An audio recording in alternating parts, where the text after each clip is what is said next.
Atomic Habits by James Clear. Introduction. My story? O day of my sophomore year of high school, I was hit in the face with a baseball bat. As my classmate took a full swing, the bat slipped out of his hands and came flying toward me before striking me directly between the eyes. I have no memory of the moment of impact. The bat smashed into my face with such force that it crushed my nose into a distorted shape. The collision sent the soft tissue of my brain slamming into the inside of my skull. Immediately, a wave of swelling surged throughout my head. In a fraction of a second, I had a broken nose, multiple skull fractures, and 2 shattered eye sockets. When I opened my eyes, I saw people staring at me and running over to help. I looked down and noticed spots of red on my clothes. One of my classmates took the shirt off his back and handed it to me. I used it to plug the stream of blood rushing from my broken nose. Shocked and confused, I was unaware of how seriously I had been injured. My teacher looped his arm around my shoulder, and we began the long walk to the nurse's office, across the field, down the hill, and back into school. Random hands touched my sides, holding me upright. We took our time and walked slowly. Nobody realized that every minute mattered. When we arrived at the nurse's office, she asked me a series of questions. "What year is it?" 1998, I answered. It was actually 2002. "Who is the President of the United States?" "Bill Clinton," I said. The correct answer was George W. Bush. "What is your mom's name?" I stalled. 10 seconds passed. "Patty," I said casually, ignoring the fact that it had taken me 10 seconds to remember my own mother's name. That is the last question I remember. My body was unable to handle the rapid swelling in my brain and I lost consciousness before the ambulance arrived. Minutes later, I was carried out of school and taken to the local hospital. Shortly after arriving, my body began shutting down. I struggled with basic functions like swallowing and breathing. I had my first seizure of the day. Then I stopped breathing entirely. As the doctors hurried to supply me with oxygen, they also decided the local hospital was unequipped to handle the situation and ordered a helicopter to fly me to a larger hospital in Cincinnati. I was rolled out of the emergency room doors and toward the helipad across the street. The stretcher rattled on a bumpy sidewalk as one nurse pushed me along while another pumped each breath into me by hand. My mother, who had arrived at the hospital a few moments before, climbed into the helicopter beside me. I remained unconscious and unable to breathe on my own as she held my hand during the flight. While my mother rode with me in the helicopter, my father went home to check on my brother and sister and break the news to them. He choked back tears as he explained to my sister that he would miss her 8th grade graduation ceremony that night. After passing my siblings off to family and friends, he drove to Cincinnati to meet my mother. When my mom and I landed on the roof of the hospital, a team of nearly 20 doctors and nurses sprinted onto the helipad and wheeled me into the trauma unit. By this time, the swelling in my brain had become so severe that I was having repeated post-traumatic seizures. My broken bones needed to be fixed, but I was in no condition to undergo surgery. After yet another seizure, my 3rd of the day, I was put into a medically induced coma and placed on a ventilator. My parents were no strangers to this hospital. 10 years earlier, they had entered the same building on the ground floor after my sister was diagnosed with leukemia at age 3. I was 5 at the time. My brother was just 6 months old. After 2.5 years of chemotherapy treatments, spinal taps, and bone marrow biopsies, my little sister finally walked out of the hospital happy, healthy, and cancer-free. And now, after 10 years of normal life, my parents found themselves back in the same place with a different child. While I slipped into a coma, the hospital sent a priest and a social worker to comfort my parents. It was the same priest who had met with them a decade earlier on the evening they found out my sister had cancer. As day faded into night, a series of machines kept me alive.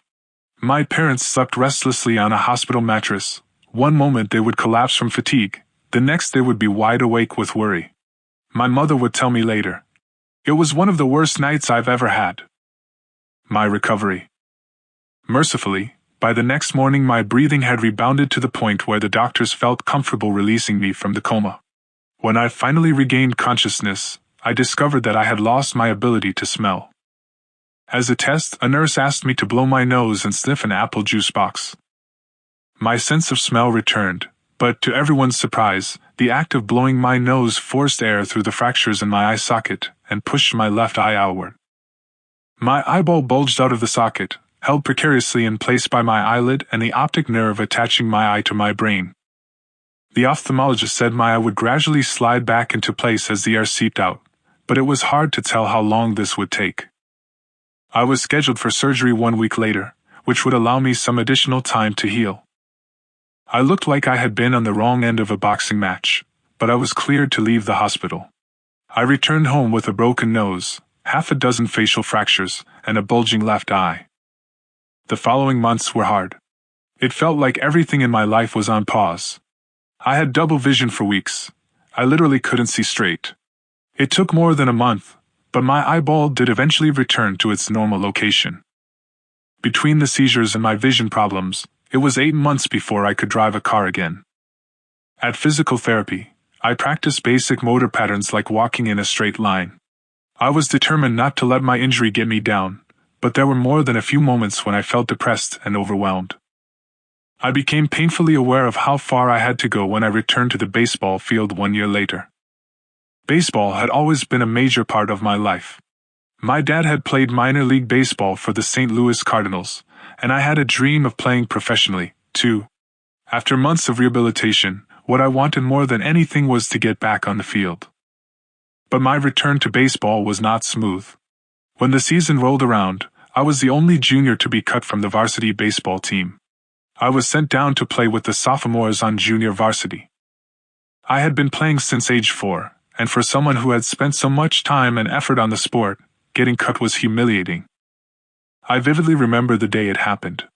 I sat in my car and cried as I flipped through the radio, desperately searching for a song that would make me feel better.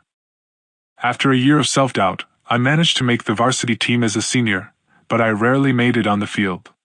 In total, I played 11 innings of high school varsity baseball, barely more than a single game.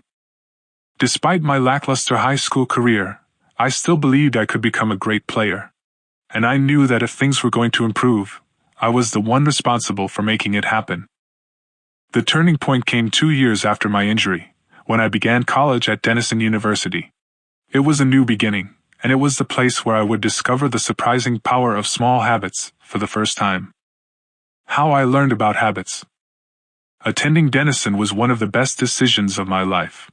I earned a spot on the baseball team and, although I was at the bottom of the roster as a freshman, I was thrilled. Despite the chaos of my high school years, I had managed to become a college athlete.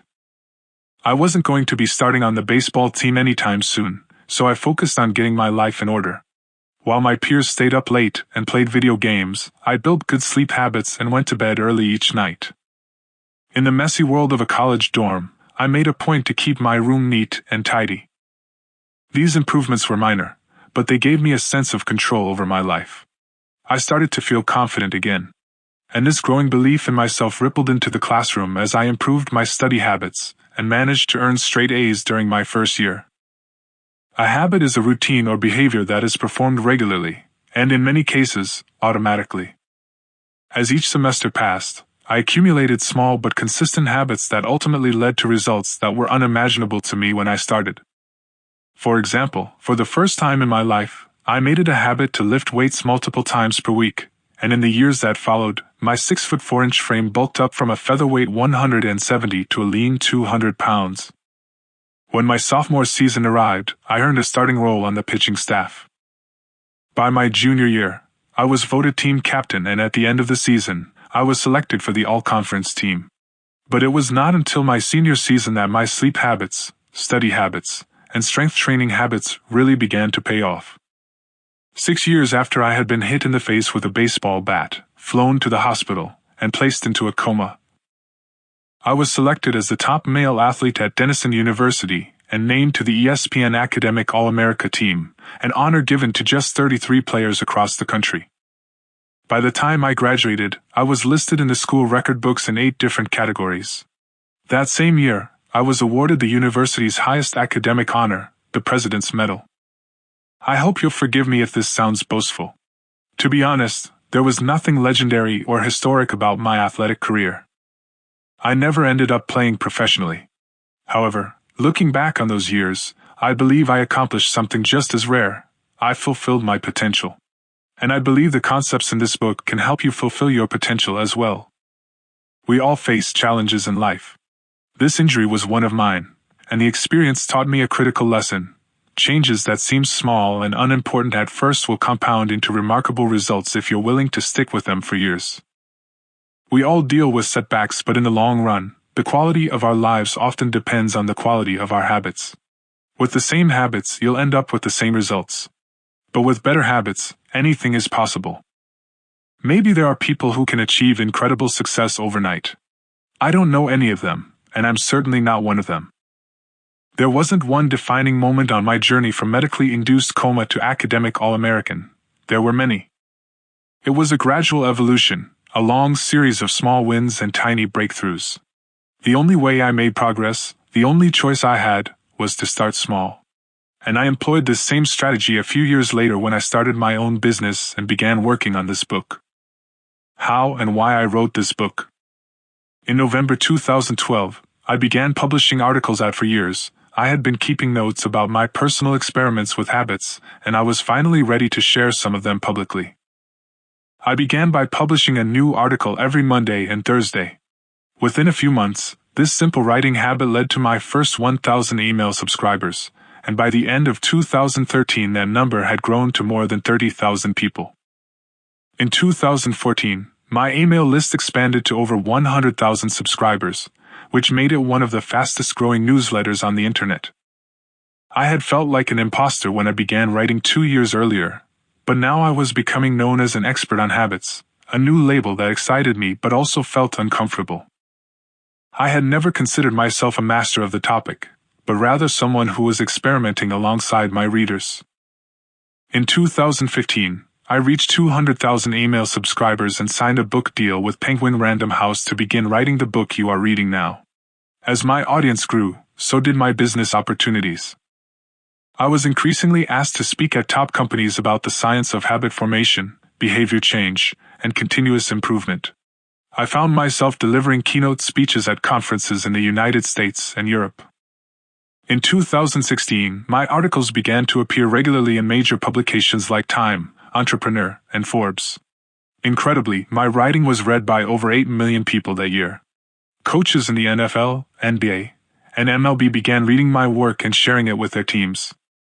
At the start of 2017, I launched the Habits Academy, which became the premier training platform for organizations and individuals interested in building better habits in life and work.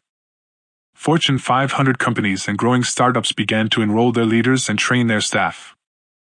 In total, over 10,000 leaders, managers, coaches, and teachers have graduated from the Habits Academy, and my work with them has taught me an incredible amount about what it takes to make habits work in the real world.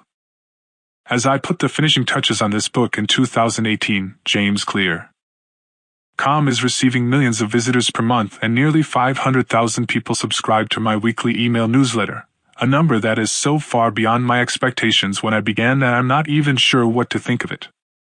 How this book will benefit you. The entrepreneur and investor Naval Ravikant has said, "To write a great book, you must first become the book." I originally learned about the ideas mentioned here because I had to live them. I had to rely on small habits to rebound from my injury, to get stronger in the gym, to perform at a high level on the field, to become a writer, to build a successful business, and simply to develop into a responsible adult. Small habits helped me fulfill my potential. And since you picked up this book, I'm guessing you'd like to fulfill yours as well.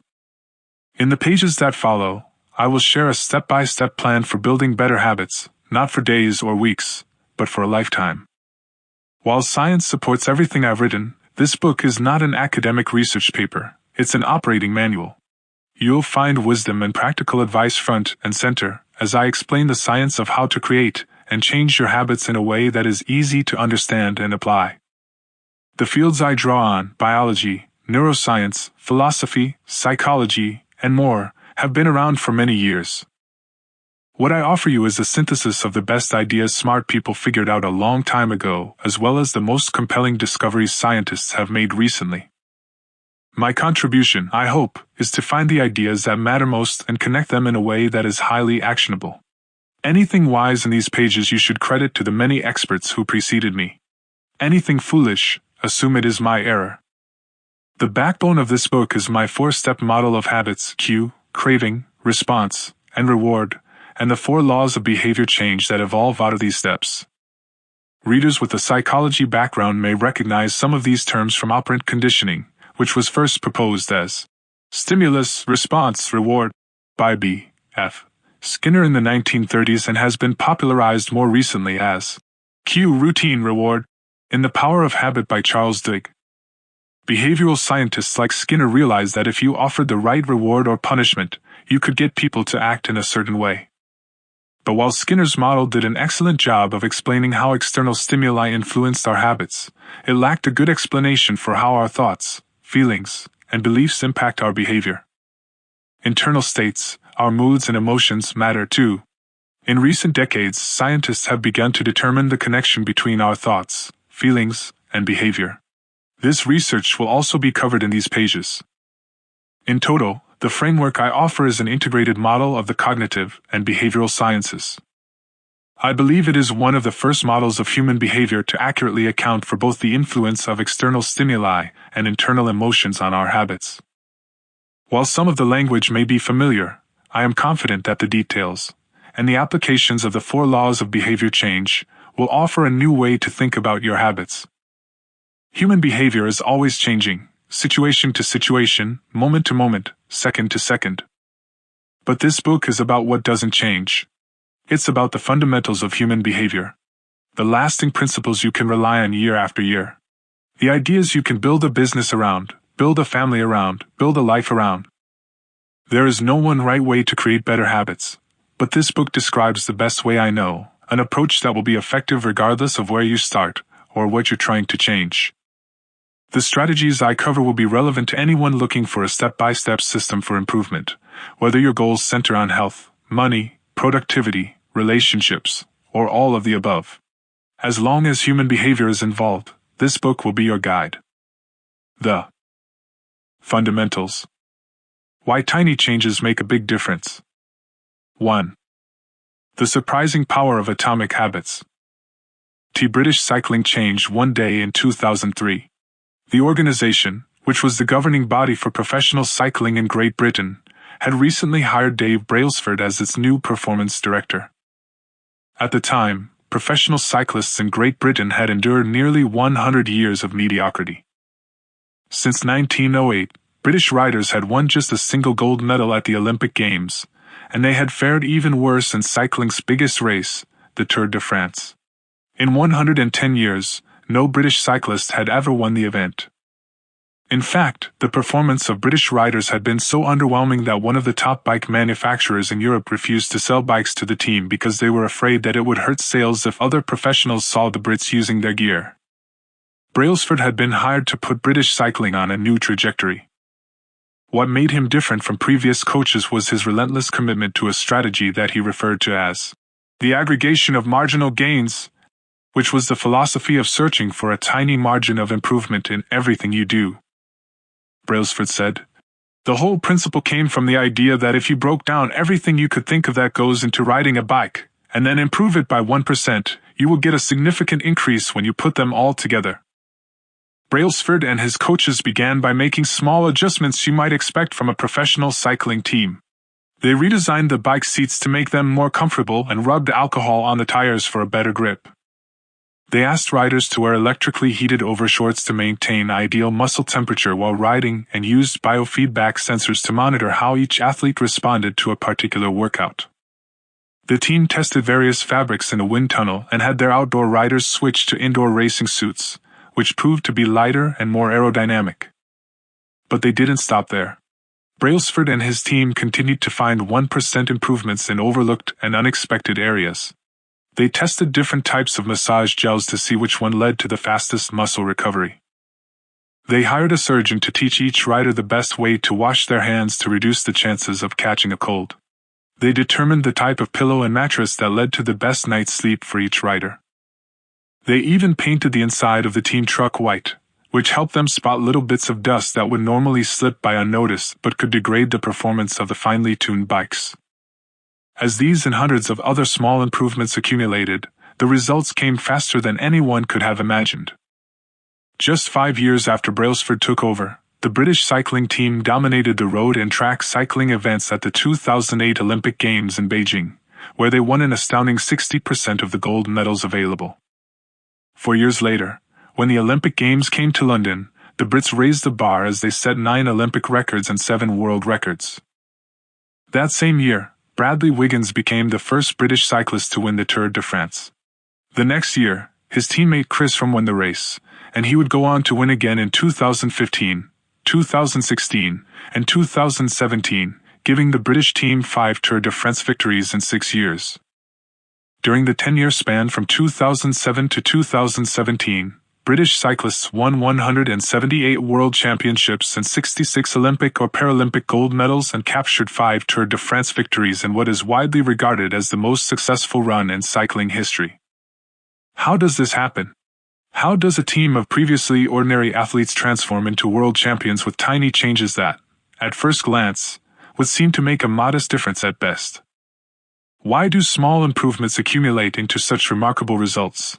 And how can you replicate this approach in your own life? Why small habits make a big difference? It is so easy to overestimate the importance of one defining moment and underestimate the value of making small improvements on a daily basis. Too often, we convince ourselves that massive success requires massive action.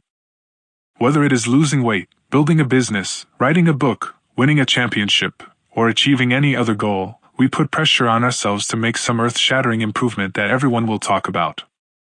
Meanwhile, improving by 1% isn't particularly notable. Sometimes it isn't even noticeable, but it can be far more meaningful, especially in the long run. The difference a tiny improvement can make over time is astounding. Here's how the math works out. If you can get 1% better each day for 1 year, you'll end up 37 times better by the time you're done.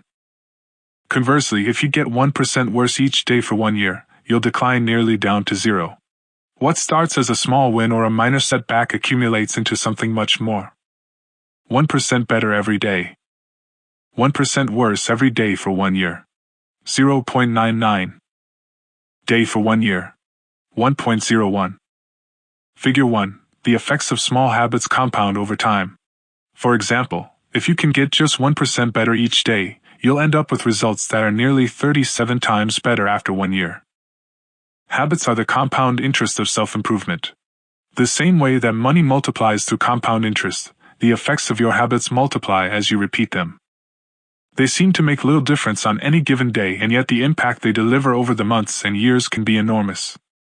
It is only when looking back 2, 5, or perhaps 10 years later that the value of good habits and the cost of bad ones becomes strikingly apparent.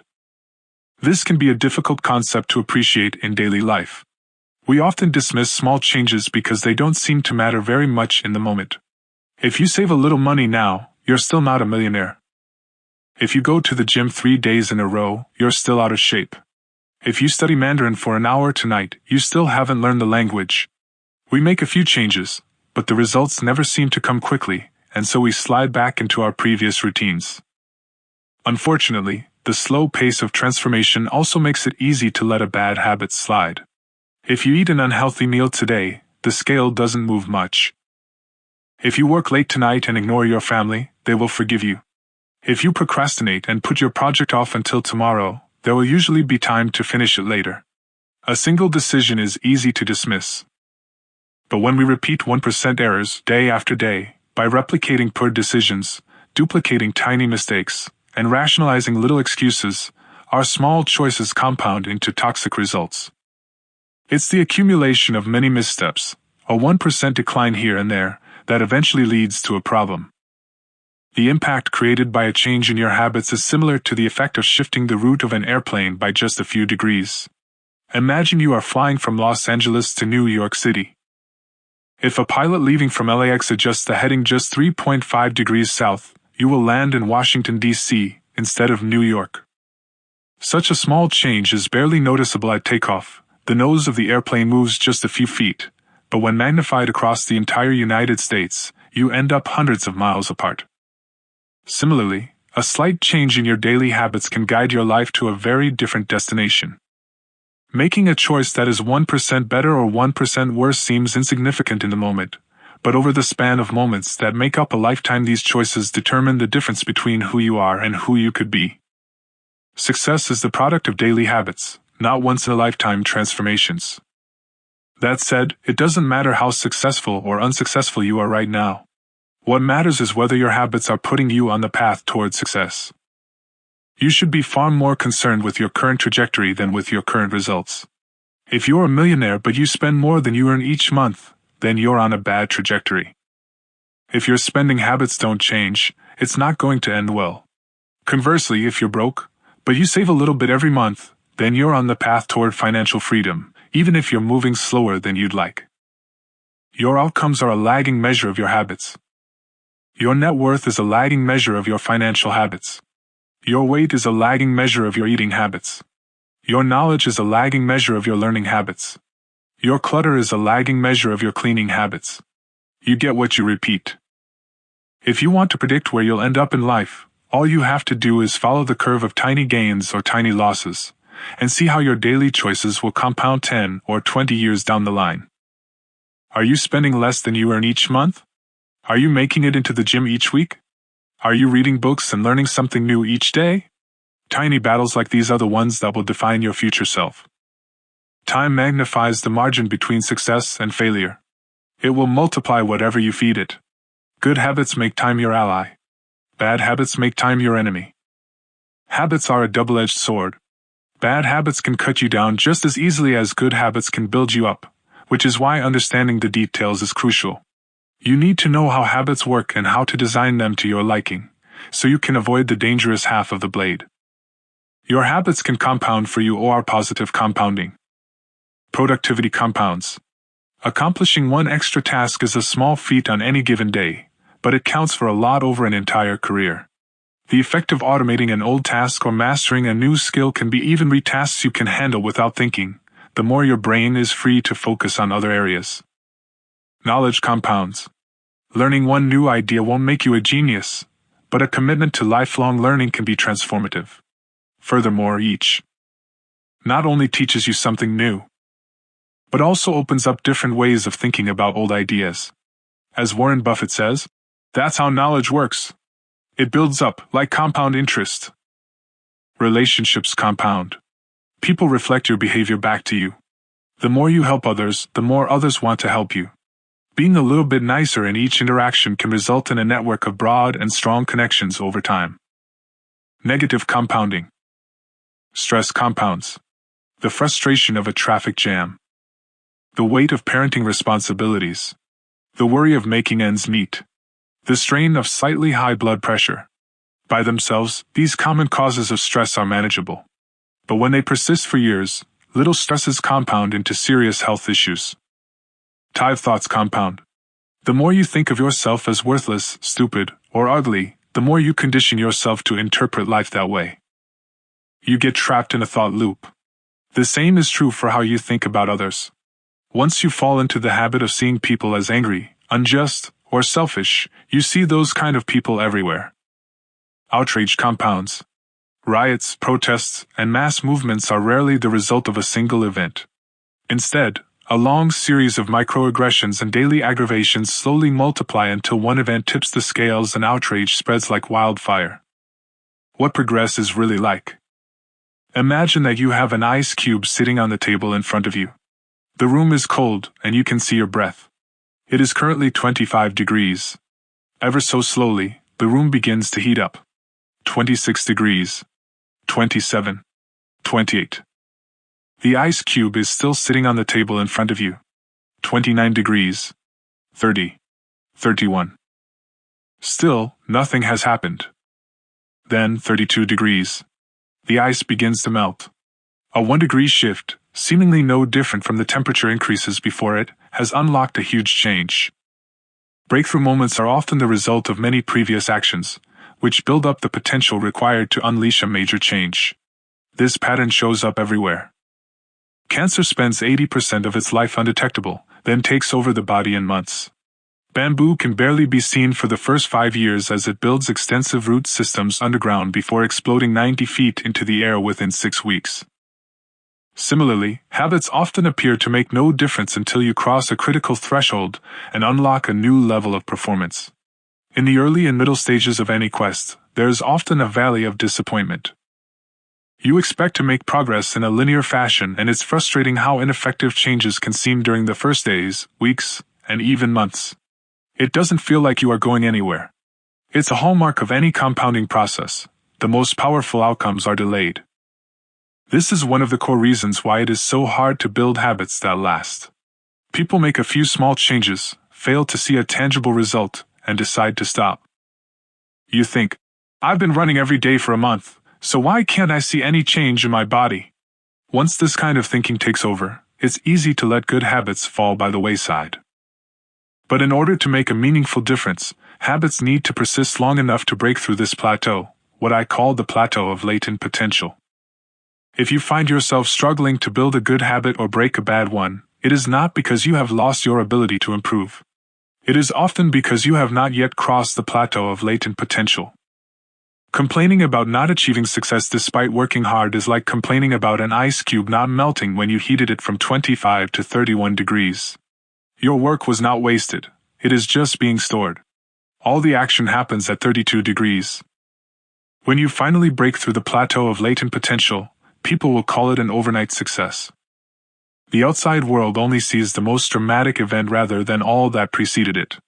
But you know that it's the work you did long ago, when it seemed that you weren't making any progress, that makes the jump today possible.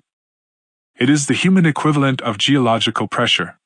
Two tectonic plates can grind against one another for millions of years, the tensions slowly building all the while. Then, one day, they rub each other once again, in the same fashion they have for ages, but this time the tension is too great. An earthquake erupts. Change can take years, before it happens all at once. Mastery requires patience. The San Antonio Spurs, one of the most successful teams in NBA history, have a quote from social reformer Jacob Riis hanging in their locker room. When nothing seems to help, I go and look at a stonecutter hammering away at his rock. Perhaps 100 times without as much as a crack showing in it. Yet at the 101st blow it will split in two, and I know it was not that last blow that did it, but all that had gone before. The plateau of latent potential. Figure 2, we often expect progress to be linear. At the very least, we hope it will come quickly. In reality, the results of our efforts are often delayed. It is not until months or years later that we realize the true value of the previous work we have done. This can result in a valley of disappointment, where people feel discouraged after putting in weeks or months of hard work without experiencing any results. However, this work was not wasted. It was simply being stored. It is not until much later that the full value of previous efforts is revealed. All big things come from small beginnings. The seed of every habit is a single, tiny decision. But as that decision is repeated, a habit sprouts and grows stronger. Roots entrench themselves and branches grow. The task of breaking a bad habit is like uprooting a powerful oak within us. And the task of building a good habit is like cultivating a delicate flower one day at a time. But what determines whether we stick with a habit long enough to survive the plateau of latent potential and break through to the other side? What is it that causes some people to slide into unwanted habits, and enables others to enjoy the compounding effects of good ones? Forget about goals, focus on systems instead. Prevailing wisdom claims that the best way to achieve what we want in life, getting into better shape, building a successful business, relaxing more and worrying less, spending more time with friends and family, is to set specific, actionable goals. For many years, this was how I approached my habits too. Each one was a goal to be reached. I set goals for the grades I wanted to get in school, for the weights I wanted to lift in the gym, for the profits I wanted to earn in business. I succeeded at a few, but I failed at a lot of them. Eventually, I began to realize that my results had very little to do with the goals I set, and nearly everything to do with the systems I followed. What's the difference between systems and goals? It's a distinction I first learned from Scott Adams, the cartoonist behind the Dilbert comic. Goals are about the results you want to achieve. Systems are about the processes that lead to those results. If you're a coach, your goal might be to win a championship. Your system is the way you recruit players, manage your assistant coaches, and conduct practice. If you're an entrepreneur, your goal might be to build $1 million business. Your system is how you test product ideas, hire employees, and run marketing campaigns. If you're a musician, your goal might be to play a new piece. Your system is how often you practice, how you break down and tackle difficult measures, and your method for receiving feedback from your instructor. Now for the interesting question. If you completely ignored your goals and focused only on your system, would you still succeed?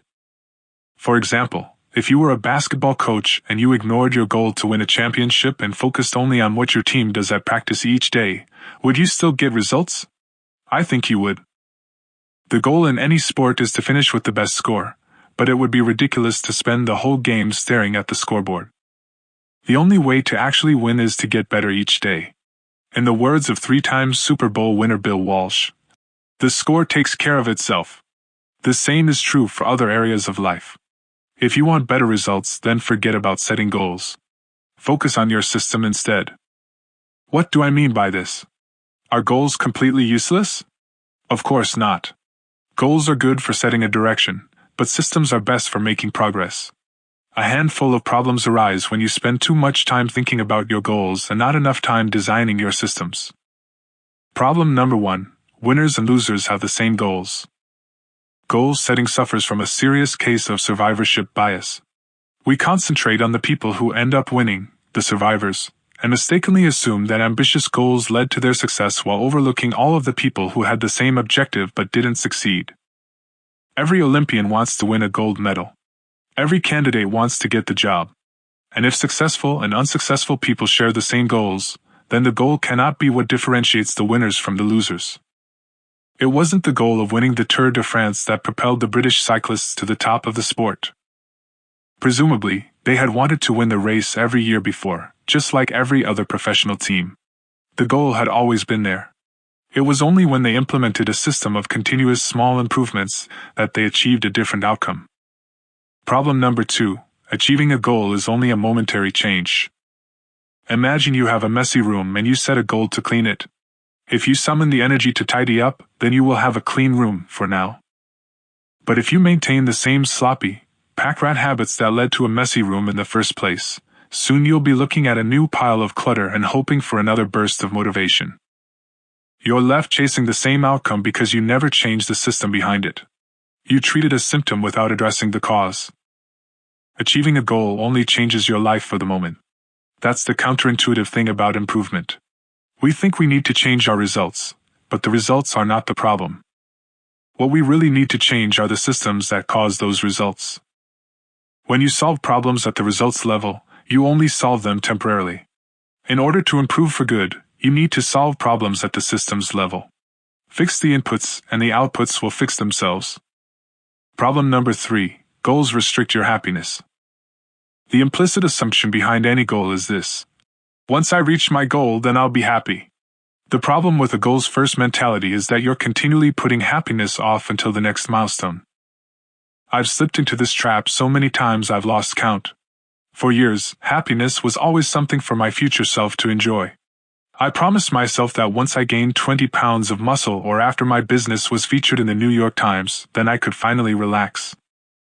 Furthermore, goals create an either-or conflict. Either you achieve your goal and are successful, or you fail and you are a disappointment. You mentally box yourself into a narrow version of happiness. This is misguided.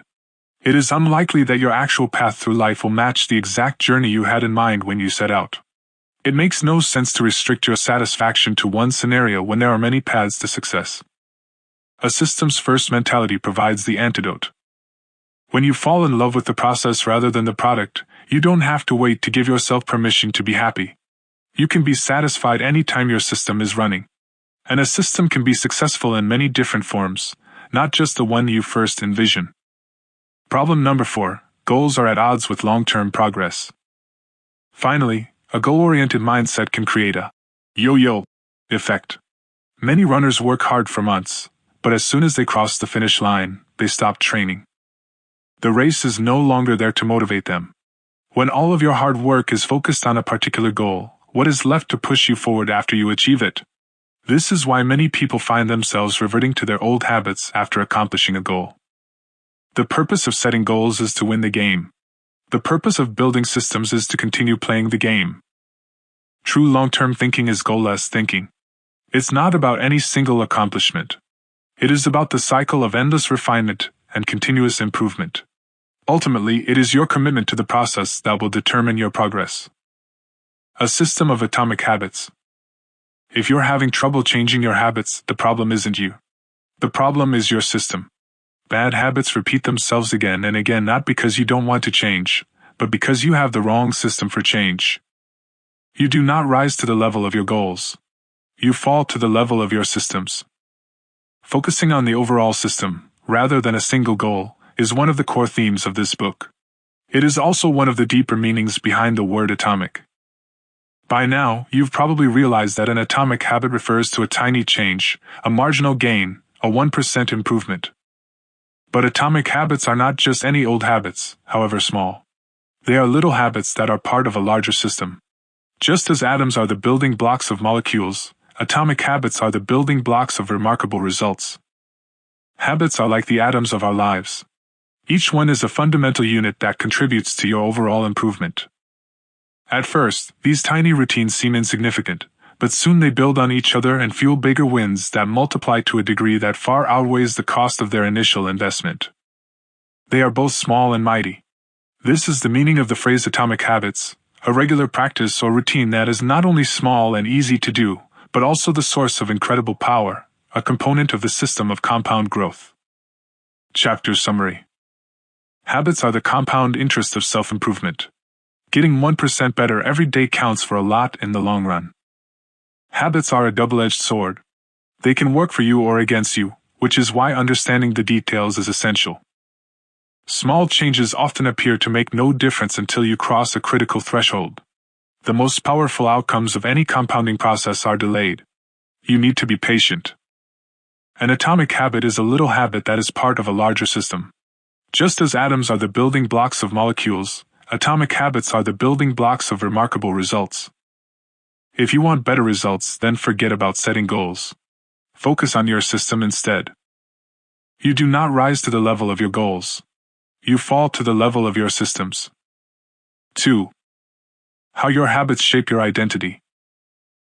So easy to repeat bad habits and so hard to form good ones?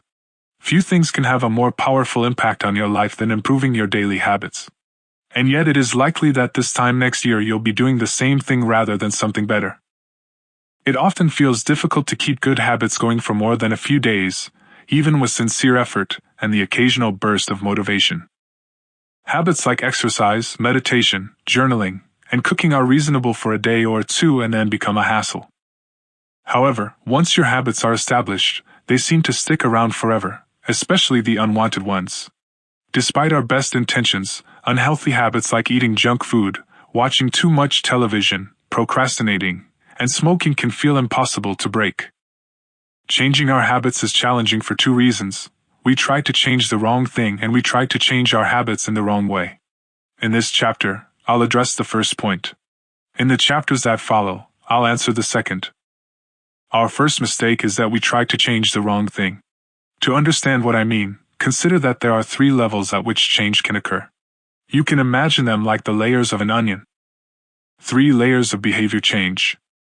Figure 3. There are 3 layers of behavior change: a change in your outcomes, a change in your processes, or a change in your identity. The first layer is changing your outcomes. This level is concerned with changing your results, losing weight, publishing a book, winning a championship. Most of the goals you set are associated with this level of change.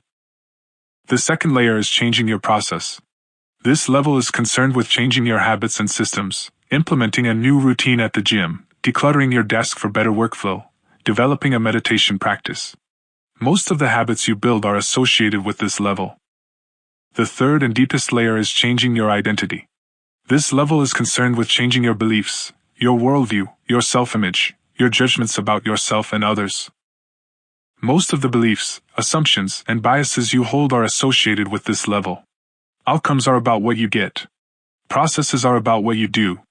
Identity is about what you believe.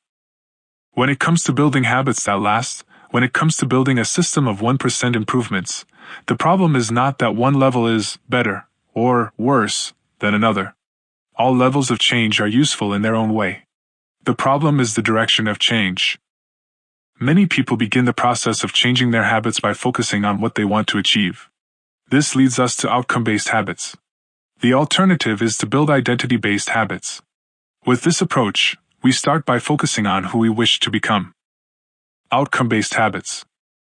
Identity-based habits. Figure 4. With outcome habits, the focus is on what you want to achieve. With identity-based habits, the focus is on who you wish to become. Imagine two people resisting a cigarette. When offered a smoke, the first person says, "No thanks.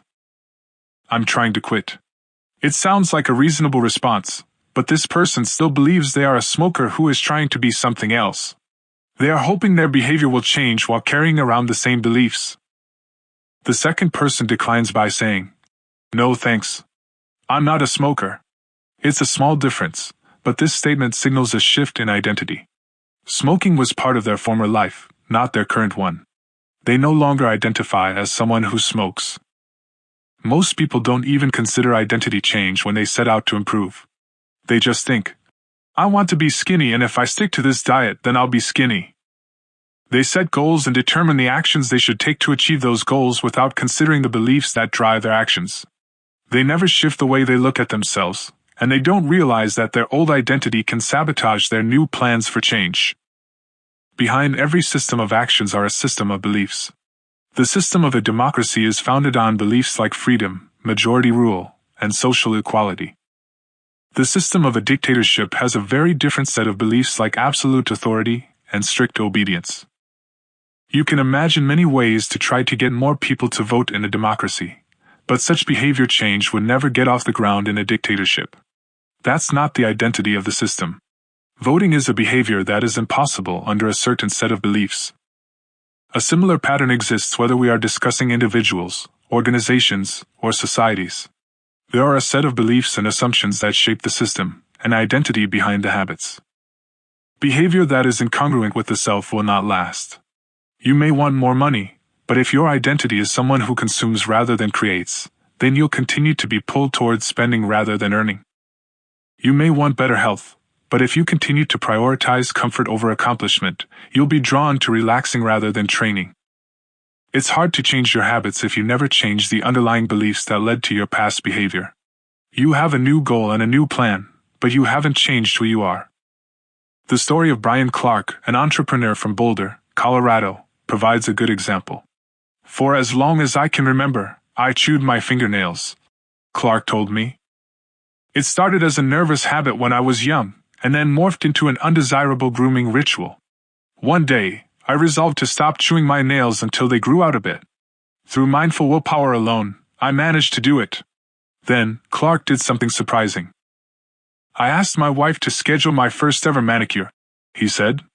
"My thought was that if I started paying to maintain my nails, I wouldn't chew them. And it worked, but not for the monetary reason. What happened was the manicure made my fingers look really nice for the first time. The manicurist even said that, other than the chewing, I had really healthy, attractive nails. Suddenly, I was proud of my fingernails. And even though that's something I had never aspired to, it made all the difference. I've never chewed my nails since, not even a single close call. And it's because I now take pride in properly caring for them. The ultimate form of intrinsic motivation is when a habit becomes part of your identity. It's one thing to say I'm the type of person who wants this. It's something very different to say I'm the type of person who is this. The more pride you have in a particular aspect of your identity, the more motivated you will be to maintain the habits associated with it. If you're proud of how your hair looks, you'll develop all sorts of habits to care for and maintain it. If you're proud of the size of your biceps, you'll make sure you never skip an upper body workout. If you're proud of the scarves you knit, you'll be more likely to spend hours knitting each week. Once your pride gets involved, you'll fight tooth and nail to maintain your habits. True behavior change is identity change. You might start a habit because of motivation, but the only reason you'll stick with one is that it becomes part of your identity. Anyone can convince themselves to visit the gym, or eat healthy once or twice. But if you don't shift the belief behind the behavior, then it is hard to stick with long-term changes. Improvements are only temporary until they become part of who you are. The goal is not to read a book, the goal is to become a reader. The goal is not to run a marathon, the goal is to become a runner. The goal is not to learn an instrument, the goal is to become a musician. Your behaviors are usually a reflection of your identity. What you do is an indication of the type of person you believe that you are, either consciously or non-consciously. Research has shown that once a person believes in a particular aspect of their identity, they are more likely to act in alignment with that belief. For example, people who identified as being a voter were more likely to vote than those who simply claimed voting was an action they wanted to perform. Similarly, the person who incorporates exercise into their identity doesn't have to convince themselves to train. Doing the right thing is easy. After all, when your behavior and your identity are fully aligned, you are no longer pursuing behavior change. You are simply acting like the type of person you already believe yourself to be. Like all aspects of habit formation, this, too, is a double-edged sword. When working for you, identity change can be a powerful force for self-improvement. When working against you, though, identity change can be a curse. Once you have adopted an identity, it can be easy to let your allegiance to it impact your ability to change. Many people walk through life in a cognitive slumber, blindly following the norms attached to their identity. I'm terrible with directions. I'm not a morning person. I'm bad at remembering people's names. I'm always late. I'm not good with technology. I'm horrible at math. And 1,000 other variations. When you have repeated a story to yourself for years, it is easy to slide into these mental grooves and accept them as a fact. In time, you begin to resist certain actions because that's not who I am. There is internal pressure to maintain your self-image and behave in a way that is consistent with your beliefs. You find whatever way you can to avoid contradicting yourself. The more deeply a thought or action is tied to your identity, the more difficult it is to change it. It can feel comfortable to believe what your culture believes or to do what upholds your self-image, even if it's wrong. The biggest barrier to positive change at any level, individual, team, society, is identity conflict. Good habits can make rational sense, but if they conflict with your identity, you will fail to put them into action. On any given day, you may struggle with your habits because you're too busy or too tired or too overwhelmed or hundreds of other reasons. Over the long run, however, the real reason you fail to stick with habits is that your self-image gets in the way. This is why you can't get too attached to one version of your identity. Progress requires unlearning. Becoming the best version of yourself requires you to continuously edit your beliefs, and to upgrade and expand your identity. This brings us to an important question. If your beliefs and worldview play such an important role in your behavior, where do they come from in the first place? How, exactly, is your identity formed?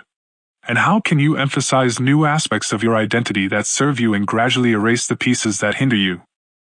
The two-step process to changing your identity. Your identity emerges out of your habits. You are not born with preset beliefs. Every belief, including those about yourself, is learned and conditioned through experience. More precisely, your habits are how you embody your identity. When you make your bed each day, you embody the identity of an organized person. When you write each day, you embody the identity of a creative person. When you train each day, you embody the identity of an athletic person. The more you repeat a behavior, the more you reinforce the identity associated with that behavior. In fact, the word identity was originally derived from the Latin words essentitas, which means being, and identitam, which means repeatedly. Your identity is literally your repeated beingness. Whatever your identity is right now, you only believe it because you have proof of it. If you go to church every Sunday for 20 years, you have evidence that you are religious. If you study biology for 1 hour every night, you have evidence that you are studious. If you go to the gym even when it's snowing, you have evidence that you are committed to fitness. The more evidence you have for a belief, the more strongly you will believe it. For most of my early life, I didn't consider myself a writer. If you were to ask any of my high school teachers or college professors, they would tell you I was an average writer at best, certainly not a standout. When I began my writing career, I published a new article every Monday and Thursday for the first few years. As the evidence grew, so did my identity as a writer. I didn't start out as a writer. I became one through my habits. Of course, your habits are not the only actions that influence your identity, but by virtue of their frequency they are usually the most important ones. Each experience in life modifies your self-image, but it's unlikely you would consider yourself a soccer player because you kicked a ball once or an artist because you scribbled a picture. As you repeat these actions, however, the evidence accumulates, and your self-image begins to change. The effect of one-off experiences tends to fade away while the effect of habits gets reinforced with time, which means your habits contribute most of the evidence that shapes your identity. In this way, the process of building habits is actually the process of becoming yourself. This is a gradual evolution. We do not change by snapping our fingers and deciding to be someone entirely new. We change bit by bit, day by day, habit by habit. We are continually undergoing microevolutions of the self. Each habit is like a suggestion. Hey, maybe this is who I am. If you finish a book, then perhaps you are the type of person who likes reading. If you go to the gym, then perhaps you are the type of person who likes exercise. If you practice playing the guitar, perhaps you are the type of person who likes music. Every action you take is a vote for the type of person you wish to become. No single instance will transform your beliefs, but as the votes build up, so does the evidence of your new identity. This is one reason why meaningful change does not require radical change.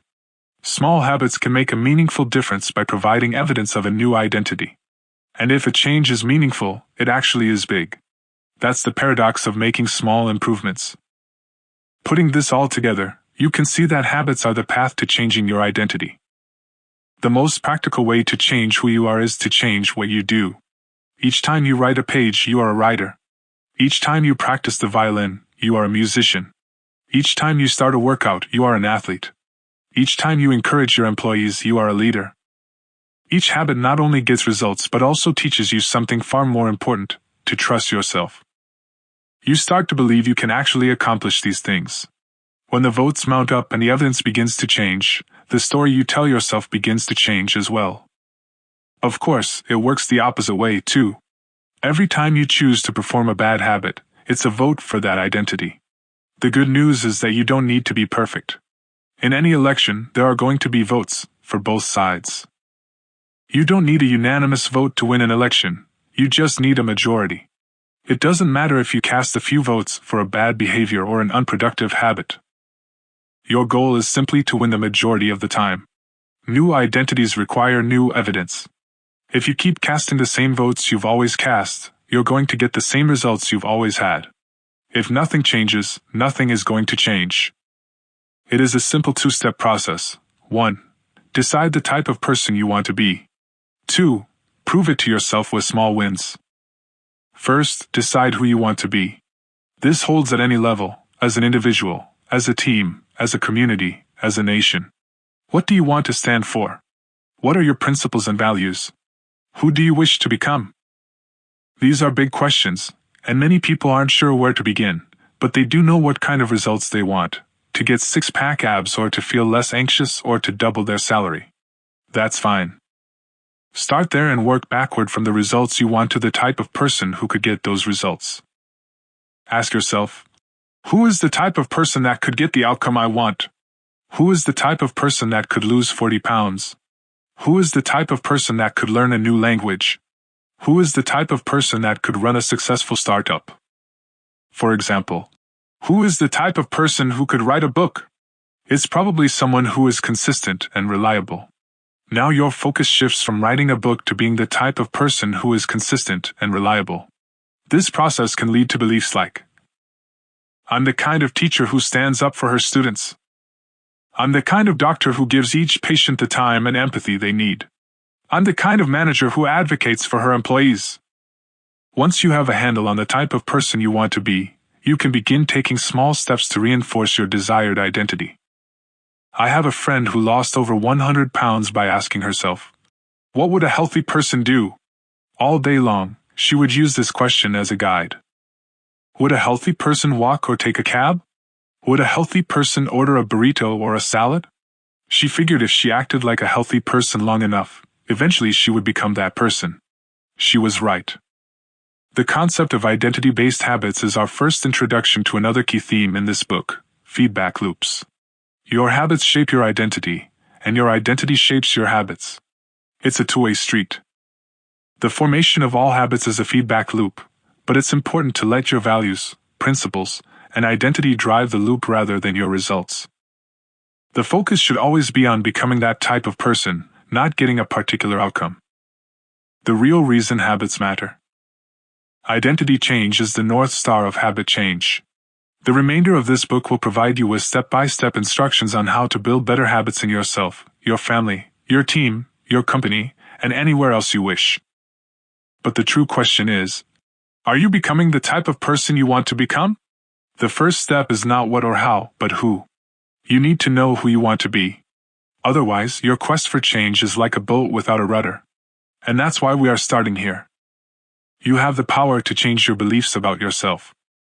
Your identity is not set in stone. You have a choice in every moment. You can choose the identity you want to reinforce today with the habits you choose today. And this brings us to the deeper purpose of this book and the real reason habits matter. Building better habits isn't about littering your day with life hacks. It's not about flossing one tooth each night, or taking a cold shower each morning, or wearing the same outfit each day. It's not about achieving external measures of success like earning more money, losing weight, or reducing stress. Habits can help you achieve all of these things, but fundamentally they are not about having something. They are about becoming someone. Ultimately, your habits matter because they help you become the type of person you wish to be. They are the channel through which you develop your deepest beliefs about yourself. Quite literally, you become your habits. Chapter Summary. There are 3 levels of change: outcome change, process change, and identity change. The most effective way to change your habits is to focus not on what you want to achieve, but on who you wish to become. Your identity emerges out of your habits. Every action is a vote for the type of person you wish to become. Becoming the best version of yourself requires you to continuously edit your beliefs, and to upgrade and expand your identity. The real reason habits matter is not because they can get you better results, but because they can change your beliefs about yourself. 3. How to build better habits in 4 simple steps. A psychologist named Edward Thorndike conducted an experiment that would lay the foundation for our understanding of how habits form and the rules that guide our behavior. Thorndike was interested in studying the behavior of animals, and he started by working with cats. He would place each cat inside a device known as a puzzle box. The box was designed so that the cat could escape through a door by some simple act, such as pulling at a loop of cord, pressing a lever, or stepping on a platform. For example, one box contained a lever that, when pressed, would open a door on the side of the box. Once the door had been opened, the cat could dart out and run over to a bowl of food. Most cats wanted to escape as soon as they were placed inside the box. They would poke their nose into the corners, stick their paws through openings, and claw at loose objects. After a few minutes of exploration, the cats would happen to press the magical lever, the door would open, and they would escape. Thorndike tracked the behavior of each cat across many trials. In the beginning, the animals moved around the box at random. But as soon as the lever had been pressed and the door opened, the process of learning began. Gradually, each cat learned to associate the action of pressing the lever with the reward of escaping the box and getting to the food. After 20 to 30 trials, this behavior became so automatic and habitual that the cat could escape within a few seconds. For example, Thorndike noted, Cat 12 took the following times to perform the act: 160 seconds, 30 seconds, 90 seconds, 60, 15, 28, 20, 30, 22, 11, 15, 20, 12, 10, 14, 10, 8, 8, 5, 10, 8, 6, 6, 7. During the first 3 trials, the cat escaped in an average of 1.5 minutes. During the last 3 trials, it escaped in an average of 6.3 seconds. With practice, each cat made fewer errors and their actions became quicker and more automatic. Rather than repeat the same mistakes, the cat began to cut straight to the solution. From his studies, Thorndike described the learning process by stating, "Behaviors followed by satisfying consequences tend to be repeated, and those that produce unpleasant consequences are less likely to be repeated." His work provides the perfect starting point for discussing how habits form in our own lives. It also provides answers to some fundamental questions like, what are habits? And why does the brain bother building them at all? Why your brain builds habits. A habit is a behavior that has been repeated enough times to become automatic. The process of habit formation begins with trial and error.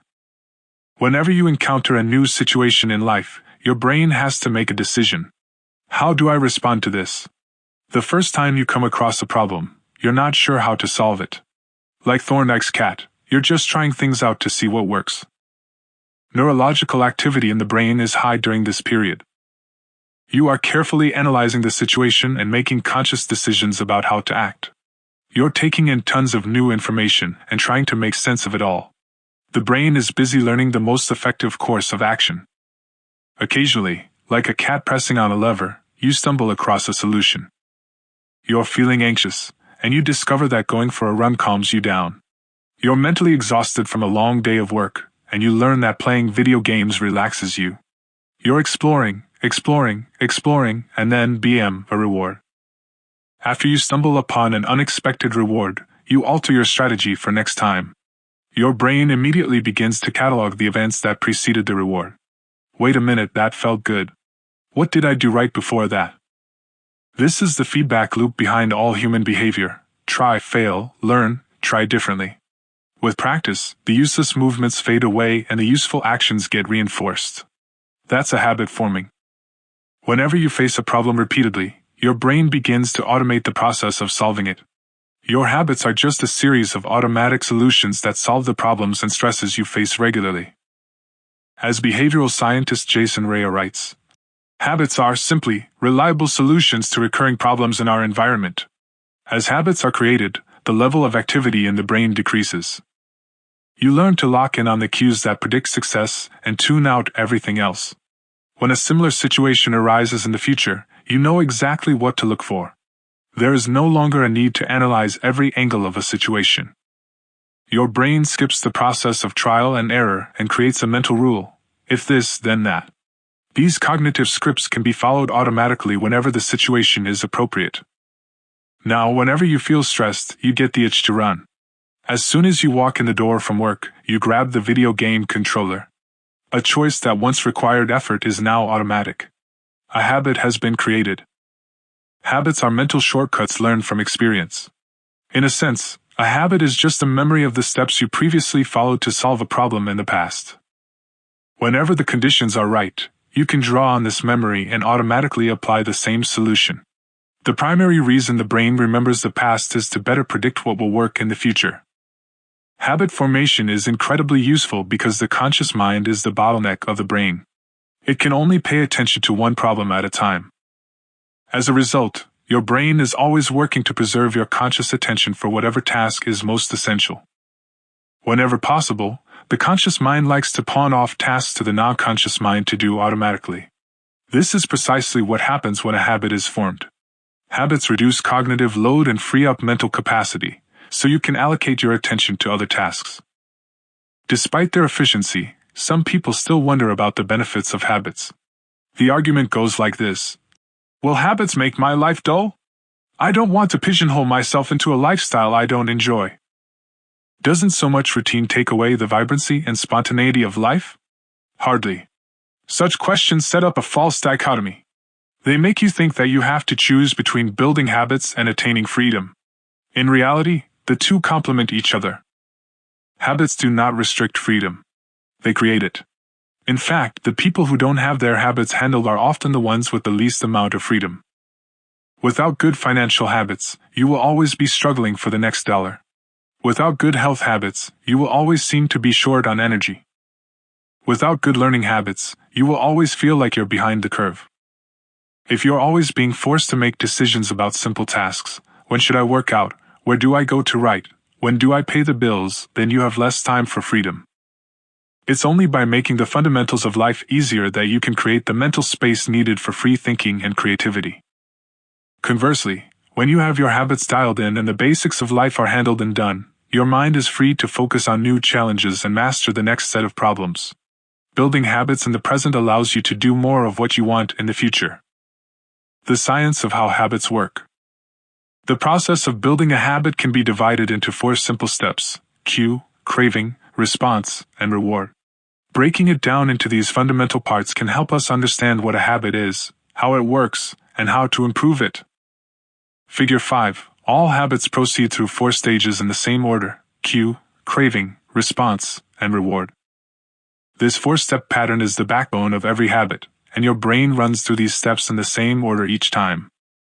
First, there is the cue. The cue triggers your brain to initiate a behavior. It is a bit of information that predicts a reward. Our prehistoric ancestors were paying attention to cues that signaled the location of primary rewards like food, water, and sex. Today, we spend most of our time learning cues that predict secondary rewards like money and fame, power and status, praise and approval, love and friendship, or a sense of personal satisfaction. Your mind is continuously analyzing your internal and external environment for hints of where rewards are located. Because the cue is the first indication that we're close to a reward, it naturally leads to a craving. Cravings are the second step, and they are the motivational force behind every habit. Without some level of motivation or desire, without craving a change, we have no reason to act. What you crave is not the habit itself, but the change and state it delivers. You do not crave smoking a cigarette, you crave the feeling of relief it provides. You are not motivated by brushing your teeth but rather by the feeling of a clean mouth. You do not want to turn on the television, you want to be entertained. Every craving is linked to a desire to change your internal state. This is an important point that we will discuss in detail later. Cravings differ from person to person. In theory, any piece of information could trigger a craving, but in practice, people are not motivated by the same cues. For a gambler, the sound of slot machines can be a potent trigger that sparks an intense wave of desire. For someone who rarely gambles, the jingles and chimes of the casino are just background noise. Cues are meaningless until they are interpreted. The thoughts, feelings, and emotions of the observer are what transform a cue into a craving. The third step is the response. The response is the actual habit you perform, which can take the form of a thought or an action. Whether a response occurs depends on how motivated you are and how much friction is associated with the behavior. If a particular action requires more physical or mental effort than you are willing to expend, then you won't do it. Your response also depends on your ability. It sounds simple, but a habit can occur only if you are capable of doing it. If you want to dunk a basketball but can't jump high enough to reach the hoop, well, you're out of luck. Finally, the response delivers a reward. Rewards are the end goal of every habit. The cue is about noticing the reward. The craving is about wanting the reward. The response is about obtaining the reward. We chase rewards because they serve 2 purposes. They satisfy us and they teach us. The first purpose of rewards is to satisfy your craving. Yes, rewards provide benefits on their own. Food and water deliver the energy you need to survive. Getting a promotion brings more money and respect. Getting in shape improves your health and your dating prospects. But the more immediate benefit is that rewards satisfy your craving to eat, or to gain status, or to win approval. At least for a moment, rewards deliver contentment and relief from craving. Second, rewards teach us which actions are worth remembering in the future. Your brain is a reward detector. As you go about your life, your sensory nervous system is continuously monitoring which actions satisfy your desires and deliver pleasure. Feelings of pleasure and disappointment are part of the feedback mechanism that helps your brain distinguish useful actions from useless ones. Rewards close the feedback loop and complete the habit cycle. If a behavior is insufficient in any of the 4 stages, it will not become a habit. Eliminate the cue and your habit will never start. Reduce the craving and you won't experience enough motivation to act. Make the behavior difficult, and you won't be able to do it. And if the reward fails to satisfy your desire, then you'll have no reason to do it again in the future. Without the first 3 steps, a behavior will not occur. Without all 4, a behavior will not be repeated. The habit loop. Figure 6. The 4 stages of habit are best described as a feedback loop. They form an endless cycle that is running every moment you are alive. This habit loop is continually scanning the environment, predicting what will happen next, trying out different responses, and learning from the results. In summary, the cue triggers a craving, which motivates a response, which provides a reward, which satisfies the craving and, ultimately, becomes associated with the cue. Together, these 4 steps form a neurological feedback loop: cue, craving, response, reward, cue, craving, response, reward, that ultimately allows you to create automatic habits. This cycle is known as the habit loop. This 4-step process is not something that happens occasionally, but rather it is an endless feedback loop that is running and active during every moment you are alive, even now. The brain is continually scanning the environment, predicting what will happen next, trying out different responses, and learning from the results. The entire process is completed in a split second, and we use it again and again without realizing everything that has been packed into the previous moment. We can split these 4 steps into 2 phases: the problem phase and the solution phase. The problem phase includes the cue and the craving, and it is when you realize that something needs to change. The solution phase includes the response and the reward, and it is when you take action and achieve the change you desire. All behavior is driven by the desire to solve a problem. Sometimes the problem is that you notice something good, and you want to obtain it. Sometimes the problem is that you are experiencing pain, and you want to relieve it. Either way, the purpose of every habit is to solve the problems you face. In the table on the following page, you can see a few examples of what this looks like in real life. Imagine walking into a dark room and flipping on the light switch. You have performed this simple habit so many times that it occurs without thinking. You proceed through all 4 stages in the fraction of a second. The urge to act strikes you without thinking. Your phone buzzes with a new text message. You want to learn the contents of the message. You grab your phone and read the text. You satisfy your craving to read the message. Grabbing your phone becomes associated with your phone B. You are answering emails. You begin to feel stressed and overwhelmed by work. You want to feel in control. You bite your nails. You satisfy your craving to reduce stress. Biting your nails becomes associated with answering email. Problem phase. 1. Cue, you wake up. 2. Craving, you want to feel alert. Solution phase. 3. Response, you drink a cup of coffee. 4. Reward, you satisfy your craving to feel alert.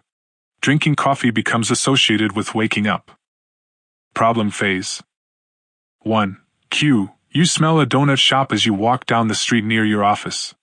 2. Craving, you begin to crave a donut. Solution phase.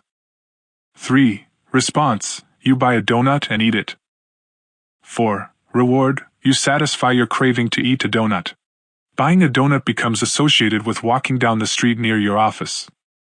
Problem phase. 1. Cue, you hit a stumbling block on a project at work. 2. Craving, you feel stuck and want to relieve your frustration. Solution phase. 3. Response, you pull out your phone and check social media. 4. Reward, you satisfy your craving to feel relieved. Checking social media becomes associated with feeling stalled at work. Problem phase. 1. Cue, you walk into a dark room. 2. Craving, you want to be able to see. Solution phase. 3. Response, you flip the light switch. 4. Reward, you satisfy your craving to see. Turning on the light switch becomes associated with being in a dark room. By the time we become adults, we rarely notice the habits that are running our lives. Most of us never give a second thought to the fact that we tie the same shoe first each morning, or unplug the toaster after each use, or always change into comfortable clothes after getting home from work. After decades of mental programming, we automatically slip into these patterns of thinking and acting. The 4 laws of behavior change. In the following chapters, we will see time and again how the 4 stages of cue, craving, response, and reward influence nearly everything we do each day. But before we do that, we need to transform these 4 steps into a practical framework that we can use to design good habits and eliminate bad ones. I refer to this framework as the 4 laws of behavior change, and it provides a simple set of rules for creating good habits and breaking bad ones. You can think of each law as a lever that influences human behavior. When the levers are in the right positions, creating good habits is effortless. When they are in the wrong positions, it is nearly impossible. How to create a good habit. The first law, make it obvious. The second law, make it attractive. The third law. The fourth law, make it satisfying. We can invert these laws to learn how to break a bad habit. W to break a bad habit. Inversion of the first law, make it invisible. Inversion of the second law, make it unattractive.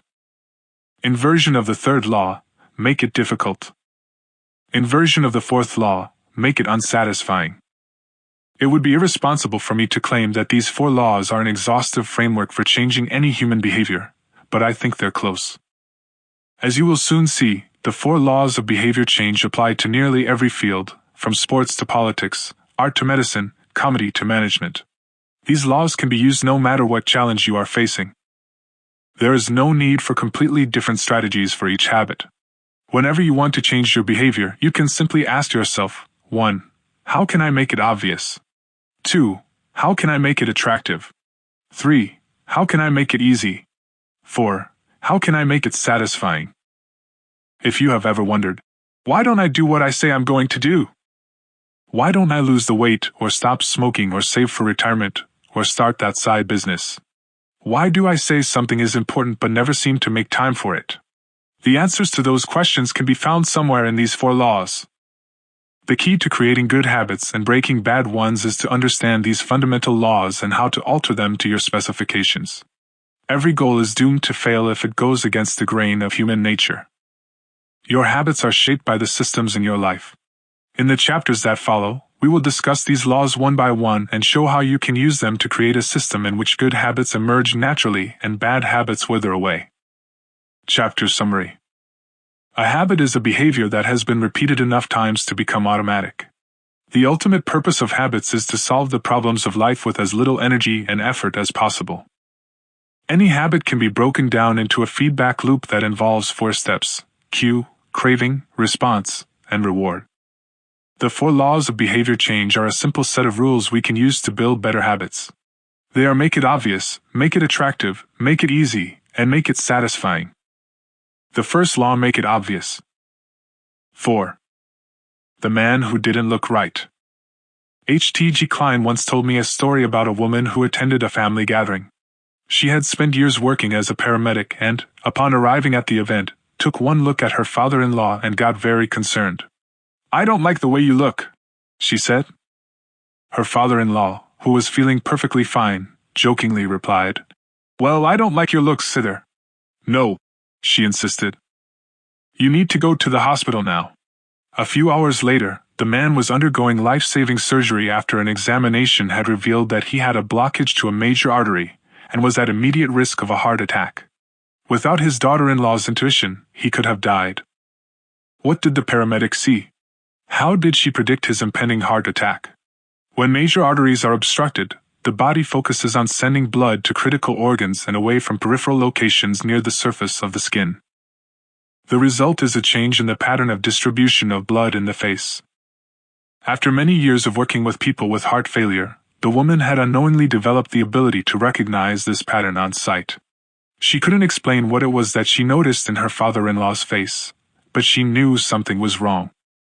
Similar stories exist in other fields. For example, military analysts can identify which blip on a radar screen is an enemy missile and which one is a plane from their own fleet, even though they are traveling at the same speed, flying at the same altitude, and look identical on radar in nearly every respect. During the Gulf War, Lieutenant Commander Michael Riley saved an entire battleship when he ordered a missile shot down, despite the fact that it looked exactly like the battleship's own planes on radar. He made the right call, but even his superior officers couldn't explain how he did it. Museum curators have been known to discern the difference between an authentic piece of art and an expertly produced counterfeit, even though they can't tell you precisely which details tip them off.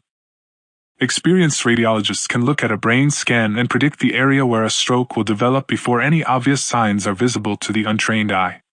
I've even heard of hairdressers noticing whether a client is pregnant based only on the feel of her hair. The human brain is a prediction machine. It is continuously taking in your surroundings and analyzing the information it comes across. Whenever you experience something repeatedly, like a paramedic seeing the face of a heart attack patient or a military analyst seeing a missile on a radar screen, your brain begins noticing what is important, sorting through the details and highlighting the relevant cues, and cataloging that information for future use. With enough practice, you can pick up on the cues that predict certain outcomes without consciously thinking about it. Automatically, your brain encodes the lessons learned through experience. We can't always explain what it is we are learning, but learning is happening all along the way, and your ability to notice the relevant cues in a given situation is the foundation for every habit you have. We underestimate how much our brains and bodies can do without thinking. You do not tell your hair to grow, your heart to pump, your lungs to breathe, or your stomach to digest. And yet your body handles all this and more on autopilot. You are much more than your conscious self. Consider hunger. How do you know when you're hungry? You don't necessarily have to see a cookie on the counter to realize that it is time to eat. Appetite and hunger are governed non-consciously. Your body has a variety of feedback loops that gradually alert you when it is time to eat again, and that track what is going on around you and within you. Cravings can arise thanks to hormones and chemicals circulating through your body. Suddenly, you're hungry even though you're not quite sure what tipped you off. This is one of the most surprising insights about our habits. You don't need to be aware of the cue for a habit to begin. You can notice an opportunity and take action without dedicating conscious attention to it. This is what makes habits useful. It's also what makes them dangerous. As habits form, your actions come under the direction of your automatic and non-conscious mind. You fall into old patterns before you realize what's happening. Unless someone points it out, you may not notice that you cover your mouth with your hand whenever you laugh, that you apologize before asking a question, or that you have a habit of finishing other people's sentences. And the more you repeat these patterns, the less likely you become to question what you're doing and why you're doing it. I once heard of a retail clerk who was instructed to cut up empty gift cards after customers had used up the balance on the card. One day, the clerk cashed out a few customers in a row who purchased with gift cards. When the next person walked up, the clerk swiped the customer's actual credit card, picked up the scissors, and then cut it in half, entirely on autopilot, before looking up at the stunned customer and realizing what had just happened. Another woman I came across in my research was a former preschool teacher who had switched to a corporate job. Even though she was now working with adults, her old habits would kick in and she kept asking coworkers if they had washed their hands after going to the bathroom. I also found the story of a man who had spent years working as a lifeguard and would occasionally yell, "Walk!" whenever he saw a child running. Over time, the cues that spark our habits become so common that they are essentially invisible. The treats on the kitchen counter, the remote control next to the couch, the phone in our pocket. Our responses to these cues are so deeply encoded that it may feel like the urge to act comes from nowhere. For this reason, we must begin the process of behavior change with awareness. Before we can effectively build new habits, we need to get a handle on our current ones. This can be more challenging than it sounds because once a habit is firmly rooted in your life, it is mostly non-conscious and automatic. If a habit remains mindless, you can't expect to improve it. As the psychologist Carl Jung said, "Until you make the unconscious conscious, it will direct your life and you will call it fate." The Habits Scorecard. The Japanese railway system is regarded as one of the best in the world. If you ever find yourself riding a train in Tokyo, you'll notice that the conductors have a peculiar habit. As each operator runs the train, they proceed through a ritual of pointing at different objects and calling out commands. When the train approaches a signal, the operator will point at it and say, "Signal is green." As the train pulls into and out of each station, the operator will point at the speedometer and call out the exact speed. When it's time to leave, the operator will point at the timetable and state the time. Out on the platform, other employees are performing similar actions. Before each train departs, staff members will point along the edge of the platform and declare, "All clear." Every detail is identified, pointed at, and named aloud. This process, known as pointing and calling, is a safety system designed to reduce mistakes. It seems silly, but it works incredibly well. Pointing and calling reduces errors by up to 85% and cuts accidents by 30%. The MTA subway system in New York City adopted a modified version that is, point only. And, within 2 years of implementation, incidents of incorrectly berthed subways fell 57%. Pointing and calling is so effective because it raises the level of awareness from a non-conscious habit to a more conscious level.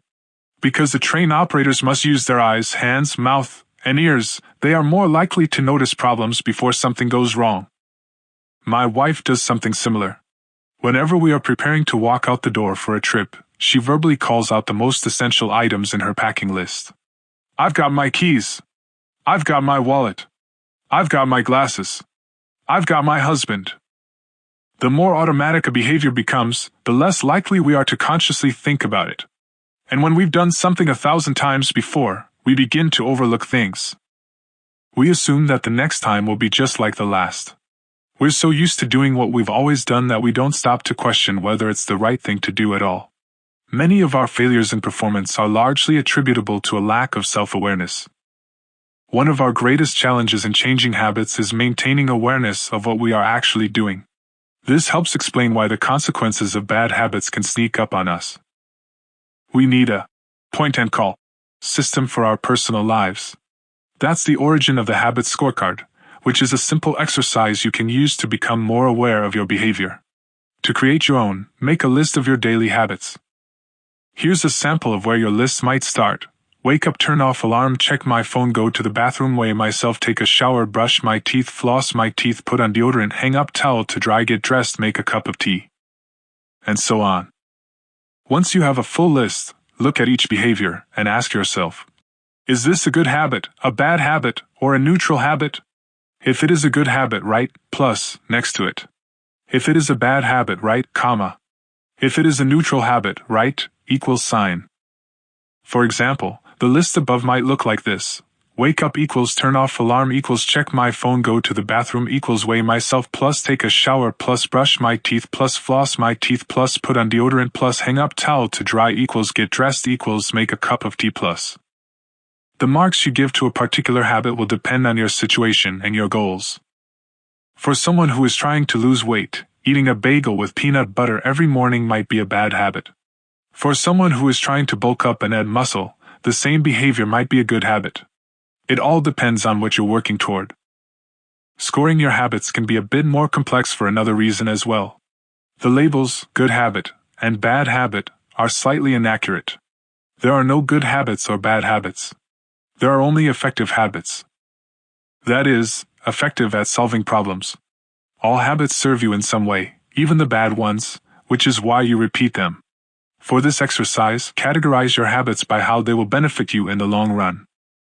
Generally speaking, good habits will have net positive outcomes.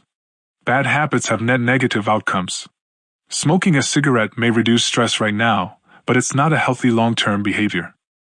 If you're still having trouble determining how to rate a particular habit, here is a question I like to use.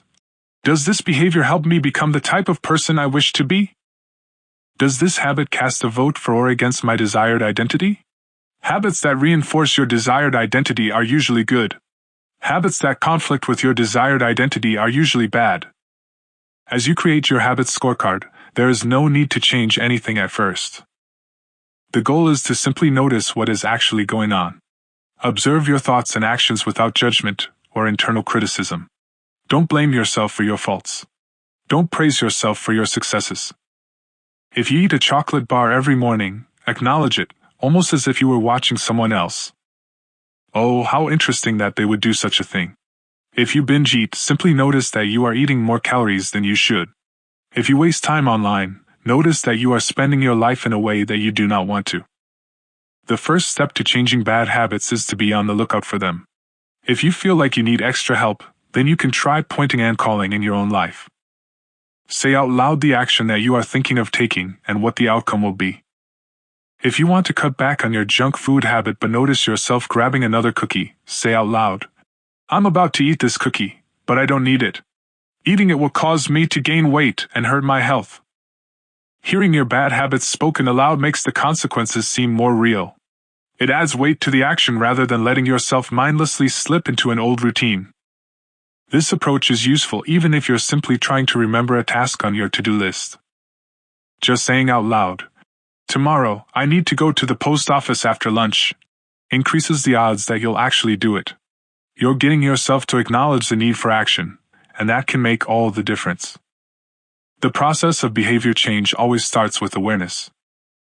Strategies like pointing and calling and the habits scorecard are focused on getting you to recognize your habits and acknowledge the cues that trigger them, which makes it possible to respond in a way that benefits you. Chapter Summary. With enough practice, your brain will pick up on the cues that predict certain outcomes without consciously thinking about it. Once our habits become automatic, we stop paying attention to what we are doing. The process of behavior change always starts with awareness. You need to be aware of your habits before you can change them. Pointing and calling raises your level of awareness from a non-conscious habit to a more conscious level by verbalizing your actions. The Habits Scorecard is a simple exercise you can use to become more aware of your behavior. 5. The best way to start a new habit. I, in Great Britain, began working with 248 people to build better exercise habits over the course of 2 weeks. The subjects were divided into 3 groups. The first group was the control group. They were simply asked to track how often they exercised. The second group was the motivation group. They were asked not only to track their workouts but also to read some material on the benefits of exercise. The researchers also explained to the group how exercise could reduce the risk of coronary heart disease and improve heart health. Finally, there was the third group. These subjects received the same presentation as the second group, which ensured that they had equal levels of motivation. However, they were also asked to formulate a plan for when and where they would exercise over the following week. Specifically, each member of the third group completed the following sentence. During the next week, I will partake in at least 20 minutes of vigorous exercise on EDIN. In the first and second groups, 35 to 38% of people exercised at least once per week. But 91% of the third group exercised at least once per week, more than double the normal rate. The sentence they filled out is what researchers refer to as an implementation intention, which is a plan you make beforehand about when and where to act. That is, how you intend to implement a particular habit. The cues that can trigger a habit come in a wide range of forms: the feel of your phone buzzing in your pocket, the smell of chocolate chip cookies, the sound of ambulance sirens, but the 2 most common cues are time and location. Implementation intentions leverage both of these cues. Broadly speaking, the format for creating an implementation intention is: when situation X arises, I will perform response Y. Hundreds of studies have shown that implementation intentions are effective for sticking to our goals, whether it's writing down the exact time and date of when you will get a flu shot or recording the time of your colonoscopy appointment. They increase the odds that people will stick with habits like recycling, studying, going to sleep early, and stopping smoking. Researchers have even found that voter turnout increases when people are forced to create implementation intentions by answering questions like, what route are you taking to the polling station? At what time are you planning to go? What bus will get you there? Other successful government programs have prompted citizens to make a clear plan to send taxes in on time or provided directions on when and where to pay late traffic bills. The punchline is clear. People who make a specific plan for when and where they will perform a new habit are more likely to follow through. Too many people try to change their habits without these basic details figured out. We tell ourselves, I'm going to eat healthier, or I'm going to write more, but we never say when and where these habits are going to happen. We leave it up to chance and hope that we will just remember to do it, or feel motivated at the right time. An implementation intention sweeps away foggy notions like, I want to work out more, or I want to be more productive, or I should vote, and transforms them into a concrete plan of action. Many people think they lack motivation when what they really lack is clarity. It is not always obvious when and where to take action. Some people spend their entire lives waiting for the time to be right to make an improvement. Once an implementation intention has been set, you don't have to wait for inspiration to strike. Do I write a chapter today or not? Do I meditate this morning or at lunch? When the moment of action occurs, there is no need to make a decision. Simply follow your predetermined plan. The simple way to apply this strategy to your habits is to fill out this sentence. I will add in meditation. I will meditate for 1 minute at 7 a.m. in my kitchen. Studying. I will study Spanish for 20 minutes at 6 p.m. in my bedroom. Exercise. I will exercise for 1 hour at 5 p.m. in my local gym. Marriage. I will make my partner a cup of tea at 8 a.m. in the kitchen. If you aren't sure when to start your habit, try the first day of the week, month, or year. People are more likely to take action at those times because hope is usually higher. If we have hope, we have a reason to take action. A fresh start feels motivating. There is another benefit to implementation intentions. Being specific about what you want and how you will achieve it helps you say no to things that derail progress, distract your attention, and pull you off course. We often say yes to little requests because we are not clear enough about what we need to be doing instead. When your dreams are vague, it's easy to rationalize little exceptions all day long and never get around to the specific things you need to do to succeed. Give your habits a time and a space to live in the world. The goal is to make the time and location so obvious that, with enough repetition, you get an urge to do the right thing at the right time, even if you can't say why. As the writer Jason Zweig noted, obviously you're never going to just work out without conscious thought. But like a dog salivating at a bell, maybe you start to get antsy around the time of day you normally work out. There are many ways to use implementation intentions in your life and work. My favorite approach is one I learned from Stanford professor B.J. Fogg, and it is a strategy one referred to as habit stacking. Habit stacking, a simple plan to overhaul your habits. The French philosopher Denis Diderot lived nearly his entire life in poverty, but that all changed one day in 1765. Diderot's daughter was about to be married, and he could not afford to pay for the wedding. Despite his lack of wealth, Diderot was well known for his role as the co-founder and writer of Encyclopédie, one of the most comprehensive encyclopedias of the time.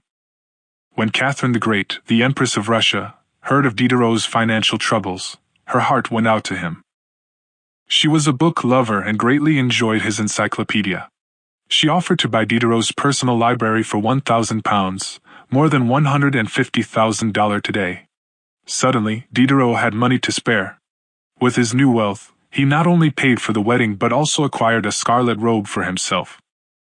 Diderot's scarlet robe was beautiful. So beautiful, in fact, that he immediately noticed how out of place it seemed when surrounded by his more common possessions. He wrote that there was no more coordination, no more unity, no more beauty between his elegant robe and the rest of his stuff. Diderot soon felt the urge to upgrade his possessions. He replaced his rug with one from Damascus. He decorated his home with expensive sculptures. He bought a mirror to place above the mantel, and a better kitchen table. He tossed aside his old straw chair for a leather one. Like falling dominoes, one purchase led to the next. Diderot's behavior is not uncommon. In fact, the tendency for one purchase to lead to another one has a name: the Diderot effect. The Diderot effect states that obtaining a new possession often creates a spiral of consumption that leads to additional purchases. You can spot this pattern everywhere. You buy a dress and have to get new shoes and earrings to match.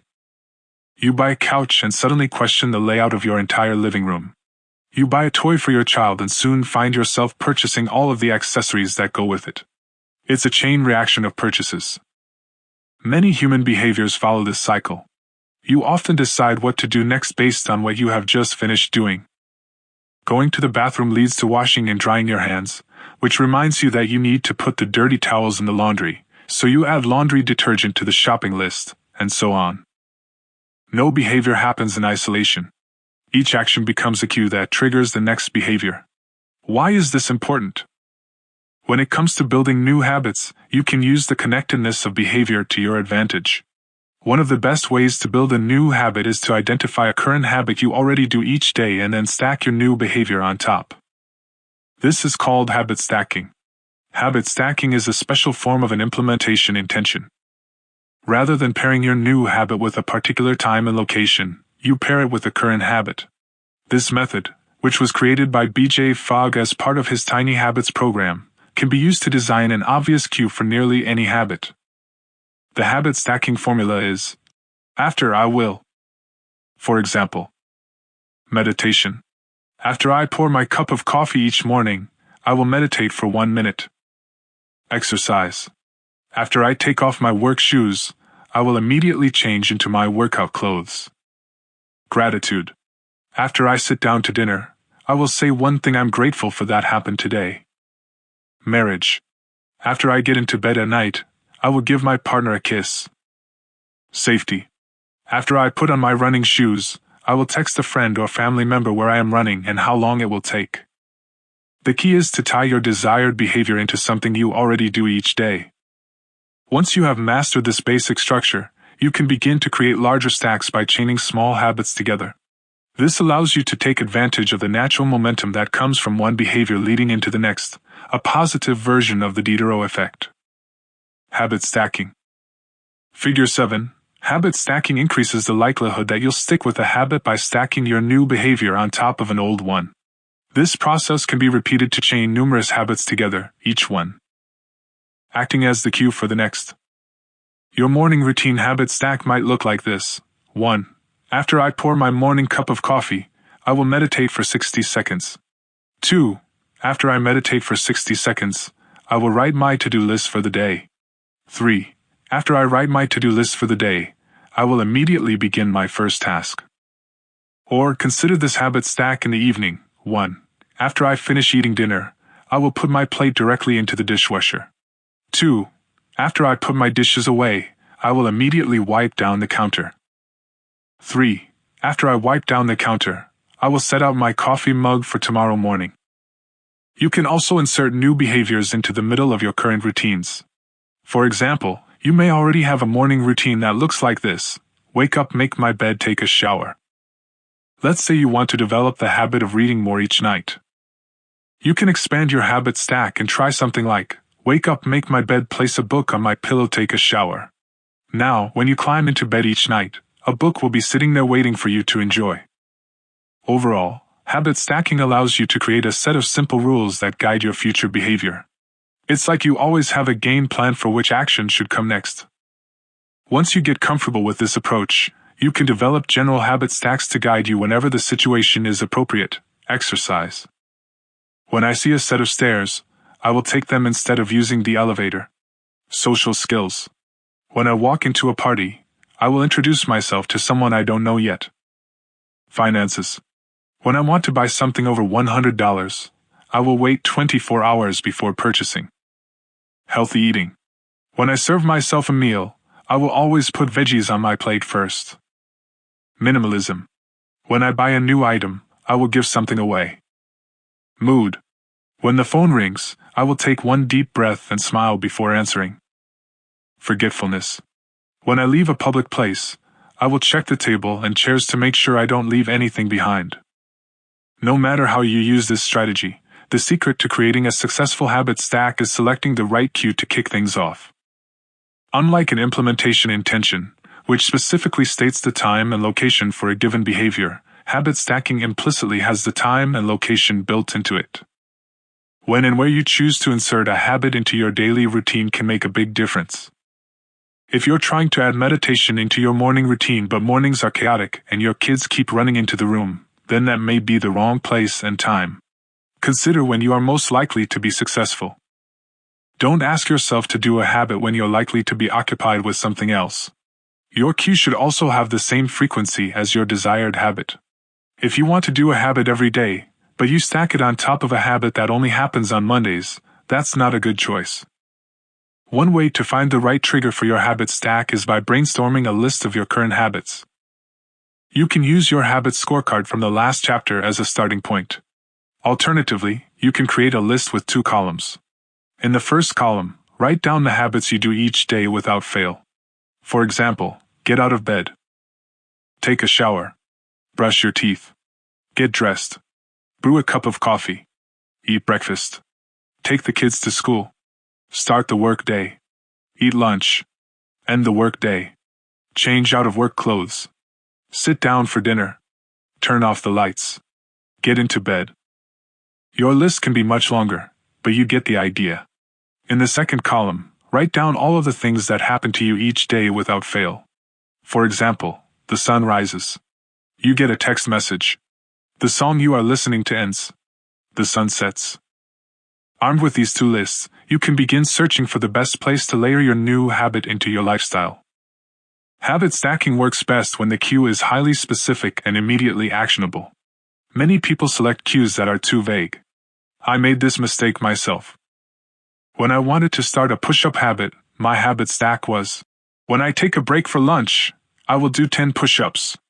At first glance, this sounded reasonable. But soon, I realized the trigger was unclear. Would I do my push-ups before I ate lunch? After I ate lunch? Where would I do them? After a few inconsistent days, I changed my habit stack to, when I close my laptop for lunch, I will do 10 push-ups next to my desk. Ambiguity gone. Habits like read more or eat better are worthy causes, but these goals do not provide instruction on how and when to act. Be specific and clear. After I close the door. After I brush my teeth. After I sit down at the table. The specificity is important. The more tightly bound your new habit is to a specific cue, the better the odds are that you will notice when the time comes to act. The first law of behavior change is to make it obvious. Strategies like implementation intentions and habit stacking are among the most practical ways to create obvious cues for your habits and design a clear plan for when and where to take action. Chapter Summary. The first law of behavior change is make it obvious. The two most common cues are time and location. Creating an implementation intention is a strategy you can use to pair a new habit with a specific time and location. The implementation intention formula is, I will add in. Habit stacking is a strategy you can use to pair a new habit with a current habit. The habit stacking formula is, after I will. 6. Motivation is overrated. Environment often matters. More. NAT, primary care physician at Massachusetts General Hospital in Boston, had a crazy idea. She believed she could improve the eating habits of thousands of hospital staff and visitors without changing their willpower or motivation in the slightest way. In fact, she didn't plan on talking to them at all. Thorndike and her colleagues designed a 6-month study to alter the choice architecture of the hospital cafeteria. They started by changing how drinks were arranged in the room. Originally, the refrigerators located next to the cash registers in the cafeteria were filled with only soda. The researchers added water as an option to each one. Additionally, they placed baskets of bottled water next to the food stations throughout the room. Soda was still in the primary refrigerators, but water was now available at all drink locations. Over the next 3 months, the number of soda sales at the hospital dropped by 11.4%. Meanwhile, sales of bottled water increased by 25.8%. They made similar adjustments and saw similar results with the food in the cafeteria. Nobody had said a word to anyone eating there. Before-after. Figure 8. Here is a representation of what the cafeteria looked like before the environment design changes were made and after. The shaded boxes indicate areas where bottled water was available in each instance. Because the amount of water in the environment was increased, behaviors shifted naturally and without additional motivation. People often choose products not because of what they are, but because of where they are. If I walk into the kitchen and see a plate of cookies on the counter, I'll pick up half a dozen and start eating, even if I hadn't been thinking about them beforehand and didn't necessarily feel hungry. If the communal table at the office is always filled with donuts and bagels, it's going to be hard not to grab one every now and then. Your habits change depending on the room you are in and the cues in front of you. Environment is the invisible hand that shapes human behavior. Despite our unique personalities, certain behaviors tend to arise again and again under certain environmental conditions. In church, people tend to talk in whispers. On a dark street, people act wary and guarded. In this way, the most common form of change is not internal, but external. We are changed by the world around us. Every habit is context-dependent. In 1936, psychologist Kurt Lewin wrote a simple equation that makes a powerful statement. Behavior is a function of the person in their environment, or B equals F. It didn't take long for Lewin's equation to be tested in business. In 1952, the economist Hawkins Stern described a phenomenon he called suggestion impulse buying, which is triggered when a shopper sees a product for the first time and visualizes a need for it. In other words, customers will occasionally buy products not because they want them but because of how they are presented to them. For example, items at eye level tend to be purchased more than those down near the floor. For this reason, you'll find expensive brand names featured in easy-to-reach locations on store shelves because they drive the most profit, while cheaper alternatives are tucked away in harder-to-reach spots. The same goes for end caps, which are the units at the end of aisles. End caps are money-making machines for retailers because they are obvious locations that encounter a lot of foot traffic. For example, 45% of Coca-Cola's sales come specifically from end-of-aisle racks. The more obviously available a product or service is, the more likely you are to try it. People drink Bud Light because it is in every bar and visit Starbucks because it is on every corner. We like to think that we are in control. If we choose water over soda, we assume it is because we wanted to do so. The truth, however, is that many of the actions we take each day are shaped not by purposeful drive and choice but by the most obvious option. Every living being has its own methods for sensing and understanding the world. Eagles have remarkable long-distance vision. Snakes can smell by tasting the air with their highly sensitive tongues. Sharks can detect small amounts of electricity and vibrations in the water caused by nearby fish. Even bacteria have chemoreceptors, tiny sensory cells that allow them to detect toxic chemicals in their environment. In humans, perception is directed by the sensory nervous system. We perceive the world through sight, sound, smell, touch, and taste. But we also have other ways of sensing stimuli. Some are conscious, but many are not conscious. For instance, you can notice when the temperature drops before a storm, or when the pain in your gut rises during a stomachache, or when you fall off balance while walking on rocky ground. Receptors in your body pick up on a wide range of internal stimuli, such as the amount of salt in your blood or the need to drink when thirsty. The most powerful of all human sensory abilities, however, is vision. The human body has about 11 million sensory receptors. Approximately 10 million of those are dedicated to sight. Some experts estimate that half of the brain's resources are used on vision. Given that we are more dependent on vision than on any other sense, it should come as no surprise that visual cues are the greatest catalyst of our behavior. For this reason, a small change in what you see can lead to a big shift in what you do. As a result, you can imagine how important it is to live and work in environments that are filled with productive cues and devoid of unproductive ones. Thankfully, there is good news in this respect. You don't have to be the victim of your environment. You can also be the architect of it. How to design your environment for success. During the energy crisis and oil embargo of the 1970s, Dutch researchers began to pay close attention to the country's energy usage. In one suburb near Amsterdam, they found that some homeowners used 30% less energy than their neighbors, despite the homes being of similar size and getting electricity for the same price.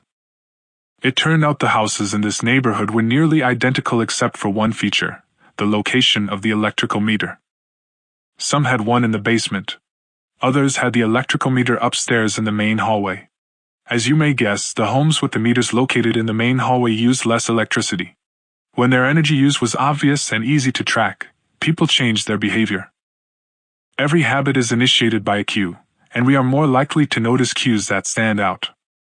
Unfortunately, the environments where we live and work often make it easy not to do certain actions because there is no obvious cue to trigger the behavior. It's easy not to practice the guitar when it's tucked away in the closet. It's easy not to read a book when the bookshelf is in the corner of the guest room. It's easy not to take your vitamins when they are out of sight in the pantry. When the cues that spark a habit are subtle or hidden, they are easy to ignore. By comparison, creating obvious visual cues can draw your attention toward a desired habit. In the early 1990s, the cleaning staff at Schiphol Airport in Amsterdam installed a small sticker that looked like a fly near the center of each urinal. Apparently, when men stepped up to the urinals, they aimed for what they thought was a bug. The stickers improved their aim and significantly reduced spillage around the urinals. Further analysis determined that the stickers cut bathroom cleaning costs by 8% per year. I've experienced the power of obvious cues in my own life. I used to buy apples from the store, put them in the crisper in the bottom of the refrigerator, and forget all about them. By the time I remembered, the apples would have gone bad. I never saw them, so I never ate them. Eventually, I took my own advice and redesigned my environment. I bought a large display bowl and placed it in the middle of the kitchen counter. The next time I bought apples, that was where they went, out in the open where I could see them. Almost like magic, I began eating a few apples each day simply because they were obvious rather than out of sight. Here are a few ways you can redesign your environment and make the cues for your preferred habits more obvious. If you want to remember to take your medication each night, put your pill bottle directly next to the faucet on the bathroom counter. If you want to practice guitar more frequently, place your guitar stand in the middle of the living room. If you want to remember to send more thank you notes, keep a stack of stationery on your desk. If you want to drink more water, fill up a few water bottles each morning and place them in common locations around the house. If you want to make a habit a big part of your life, make the cue a big part of your environment. The most persistent behaviors usually have multiple cues. Consider how many different ways a smoker could be prompted to pull out a cigarette, driving in the car, seeing a friend smoke, feeling stressed at work, and so on. The same strategy can be employed for good habits. By sprinkling triggers throughout your surroundings, you increase the odds that you'll think about your habit throughout the day. Make sure the best choice is the most obvious one. Making a better decision is easy and natural when the cues for good habits are right in front of you. Environment design is powerful not only because it influences how we engage with the world but also because we rarely do it. Most people live in a world others have created for them. But you can alter the spaces where you live and work to increase your exposure to positive cues and reduce your exposure to negative ones. Environment design allows you to take back control and become the architect of your life. Be the designer of your world and not merely the consumer of it. The context is the cue. The cues that trigger a habit can start out very specific, but over time your habits become associated not with a single trigger but with the entire context surrounding the behavior.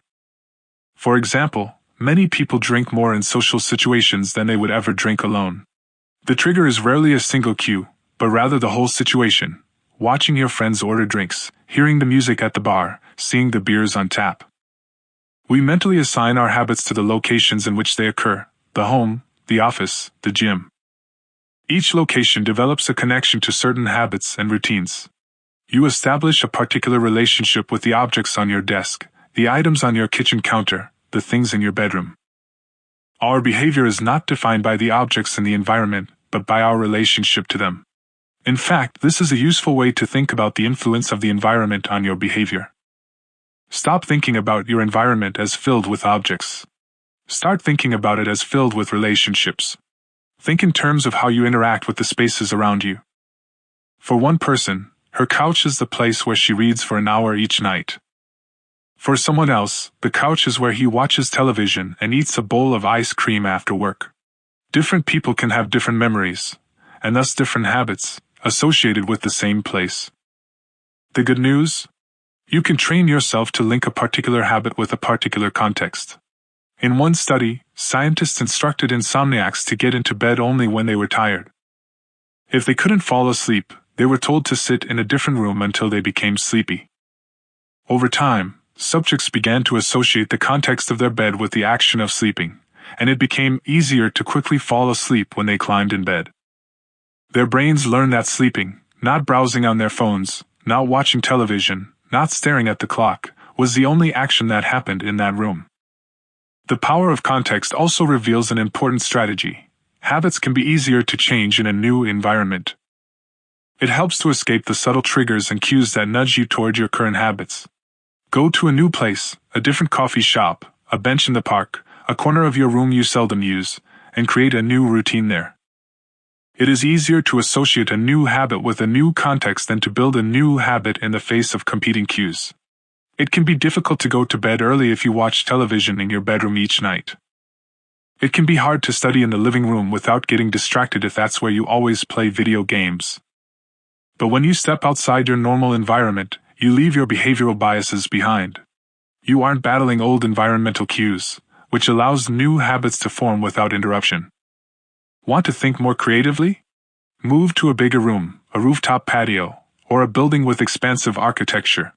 Take a break from the space where you do your daily work, which is also linked to your current thought patterns. Trying to eat healthier? It is likely that you shop on autopilot at your regular supermarket. Try a new grocery store. You may find it easier to avoid unhealthy food when your brain doesn't automatically know where it is located in the store. When you can't manage to get to an entirely new environment, redefine or rearrange your current one. Create a separate space for work, study, exercise, entertainment, and cooking. The mantra I find useful is, one space, one use. When I started my career as an entrepreneur, I would often work from my couch or at the kitchen table. In the evenings, I found it very difficult to stop working. There was no clear division between the end of work time and the beginning of personal time. Was the kitchen table my office or the space where I ate meals? Was the couch where I relaxed or where I sent emails? Everything happened in the same place. A few years later, I could finally afford to move to a home with a separate room for my office. Suddenly, work was something that happened in here, and personal life was something that happened out there. It was easier for me to turn off the professional side of my brain when there was a clear dividing line between work life and home life. Each room had one primary use.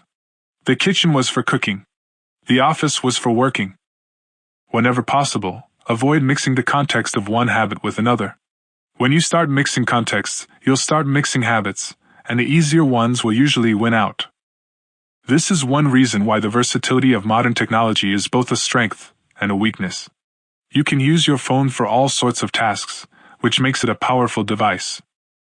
But when you can use your phone to do nearly anything, it becomes hard to associate it with one task. You want to be productive, but you're also conditioned to browse social media, check email, and play video games whenever you open your phone. It's a mishmash of cues. You may be thinking, you don't understand. I live in New York City.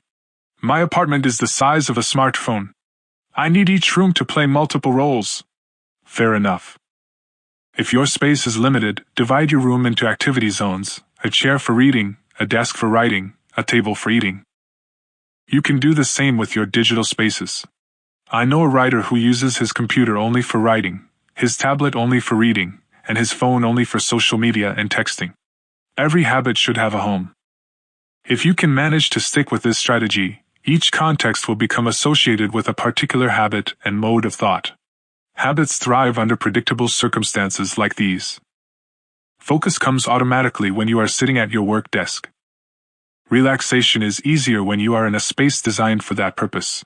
Sleep comes quickly when it is the only thing that happens in your bedroom. If you want behaviors that are stable and predictable, you need an environment that is stable and predictable. A stable environment where everything has a place and a purpose is an environment where habits can easily form. Chapter Summary. Small changes in context can lead to large changes in behavior over time. Every habit is initiated by a cue. We are more likely to notice cues that stand out. Make the cues of good habits obvious in your environment. Gradually, your habits become associated not with a single trigger but with the entire context surrounding the behavior. The context becomes the cue. It is easier to build new habits in a new environment because you are not fighting against old cues. 7. The secret to self-control. As the Vietnam War was heading into its 16th year, Congressman Robert Steele from Connecticut and Morgan Murphy from Illinois made a discovery that stunned the American public. While visiting the troops, they had learned that over 15% of U.S. soldiers stationed there were heroin addicts. Follow-up research revealed that 35% of service members in Vietnam had tried heroin, and as many as 20% were addicted. The problem was even worse than they had initially thought. The discovery led to a flurry of activity in Washington, including the creation of the Special Action Office of Drug Abuse Prevention under President Nixon to promote prevention and rehabilitation and to track addicted service members when they returned home. Lee Robbins was one of the researchers in charge. In a finding that completely upended the accepted beliefs about addiction, Robbins found that when soldiers who had been heroin users returned home, only 5% of them became re-addicted within a year, and just 12% relapsed within 3 years. In other words, approximately 9 out of 10 soldiers who used heroin in Vietnam eliminated their addiction nearly overnight. This finding contradicted the prevailing view at the time, which considered heroin addiction to be a permanent and irreversible condition. Instead, Robbins revealed that addictions could spontaneously dissolve if there was a radical change in the environment. In Vietnam, soldiers spent all day surrounded by cues triggering heroin use. It was easy to access, they were engulfed by the constant stress of war, they built friendships with fellow soldiers who were also heroin users, and they were thousands of miles from home. Once a soldier returned to the United States, though, he found himself in an environment devoid of those triggers. When the context changed, so did the habit. Compare this situation to that of a typical drug user. Someone becomes addicted at home or with friends, goes to a clinic to get clean, which is devoid of all the environmental stimuli that prompt their habit, then returns to their old neighborhood with all of their previous cues that caused them to get addicted in the first place. It's no wonder that usually you see numbers that are the exact opposite of those in the Vietnam study. Typically, 90% of heroin users become re-addicted once they return home from rehab. The Vietnam studies ran counter to many of our cultural beliefs about bad habits because it challenged the conventional association of unhealthy behavior as a moral weakness. If you're overweight, a smoker, or an addict, you've been told your entire life that it is because you lack self-control, maybe even that you're a bad person. The idea that a little bit of discipline would solve all our problems is deeply embedded in our culture. Recent research, however, shows something different. When scientists analyze people who appear to have tremendous self-control, it turns out those individuals aren't all that different from those who are struggling. Instead, disciplined people are better at structuring their lives in a way that does not require heroic willpower and self-control. In other words, they spend less time in tempting situations. The people with the best self-control are typically the ones who need to use it the least. It's easier to practice self-restraint when you don't have to use it very often. So yes, perseverance, grit, and willpower are essential to success, but the way to improve these qualities is not by wishing you were a more disciplined person, but by creating a more disciplined environment. This counterintuitive idea makes even more sense once you understand what happens when a habit is formed in the brain. A habit that has been encoded in the mind is ready to be used whenever the relevant situation arises. When Patty Owell, a therapist from Austin, Texas, started smoking, she would often light up while riding horses with a friend. Eventually, she quit smoking and avoided it for years. She had also stopped riding. Decades later, she hopped on a horse again and found herself craving a cigarette for the first time in forever. The cues were still internalized. She just hadn't been exposed to them in a long time. Once a habit has been encoded, the urge to act follows whenever the environmental cues reappear. This is one reason behavior change techniques can backfire. Shaming obese people with weight loss presentations can make them feel stressed, and as a result many people return to their favorite coping strategy, overeating. Showing pictures of blackened lungs to smokers leads to higher levels of anxiety, which drives many people to reach for a cigarette. If you're not careful about cues, you can cause the very behavior you want to stop. Bad habits are autocatalytic. The process feeds itself. They foster the feelings they try to numb. You feel bad, so you eat junk food. Because you eat junk food, you feel bad. Watching television makes you feel sluggish, so you watch more television because you don't have the energy to do anything else. Worrying about your health makes you feel anxious, which causes you to smoke to ease your anxiety, which makes your health even worse, and soon you're feeling more anxious. It's a downward spiral, a runaway train of bad habits. Researchers refer to this phenomenon as cue-induced wanting. An external trigger causes a compulsive craving to repeat a bad habit. Once you notice something, you begin to want it. This process is happening all the time, often without us realizing it. Scientists have found that showing addicts a picture of cocaine for just 33 milliseconds stimulates the reward pathway in the brain and sparks desire. This speed is too fast for the brain to consciously register. The addicts couldn't even tell you what they had seen, but they craved the drug all the same. Here's the punchline: you can break a habit, but you're unlikely to forget it. Once the mental grooves of habit have been carved into your brain, they are nearly impossible to remove entirely, even if they go unused for quite a while. And that means that simply resisting temptation is an ineffective strategy. It is hard to maintain a Zen attitude in a life filled with interruptions. It takes too much energy. In the short run, you can choose to overpower temptation. In the long run, we become a product of the environment that we live in. To put it bluntly, I have never seen someone consistently stick to positive habits in a negative environment. A more reliable approach is to cut bad habits off at the source. One of the most practical ways to eliminate a bad habit is to reduce exposure to the cue that causes it. If you can't seem to get any work done, leave your phone in another room for a few hours. If you're continually feeling like you're not enough, stop following social media accounts that trigger jealousy and envy. If you're wasting too much time watching television, move the TV out of the bedroom. If you're spending too much money on electronics, quit reading reviews of the latest tech gear. If you're playing too many video games, unplug the console and put it in a closet after each use. This practice is an inversion of the first law of behavior change. Rather than make it obvious, you can make it invisible. I'm often surprised by how effective simple changes like these can be. Remove a single cue and the entire habit often fades away. Self-control is a short-term strategy, not a long-term one. You may be able to resist temptation once or twice, but it's unlikely you can muster the willpower to override your desires every time. Instead of summoning a new dose of willpower whenever you want to do the right thing, your energy would be better spent optimizing your environment. This is the secret to self-control. Make the cues of your good habits obvious, and the cues of your bad habits invisible. Chapter Summary. The inversion of the first law of behavior change is make it invisible. Once a habit is formed, it is unlikely to be forgotten. People with high self-control tend to spend less time in tempting situations. It's easier to avoid temptation than resist it. One of the most practical ways to eliminate a bad habit is to reduce exposure to the cue that causes it. Self-control is a short-term strategy, not a long-term one. How to create a good habit? The first law, make it obvious. Fill out the habits scorecard. Write down your current habits to become aware of them. Use implementation intentions. I will add in. Use habit stacking.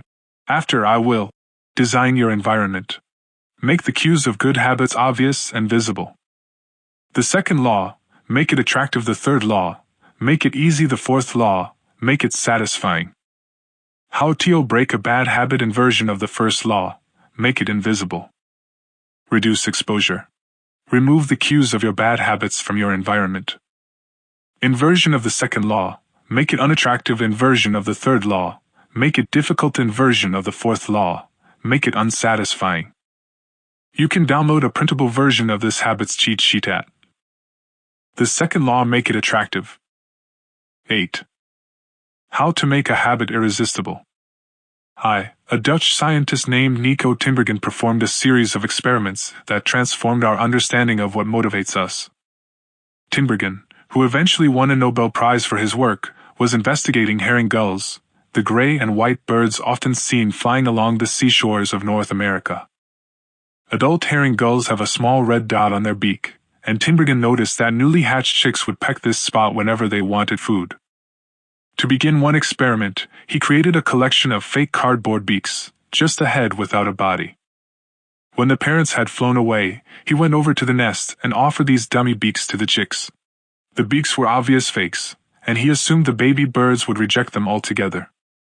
However, when the tiny gulls saw the red spot on the cardboard beak, they pecked away just as if it were attached to their own mother. They had a clear preference for those red spots, as if they had been genetically programmed at birth.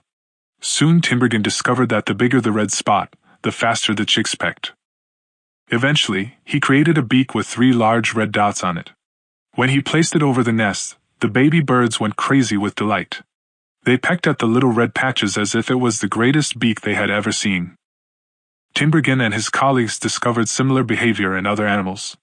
For example, the gray-lag goose is a ground-nesting bird. Occasionally, as the mother moves around on the nest, one of the eggs will roll out and settle on the grass nearby. Whenever this happens, the goose will waddle over to the egg and use its beak and neck to pull it back into the nest.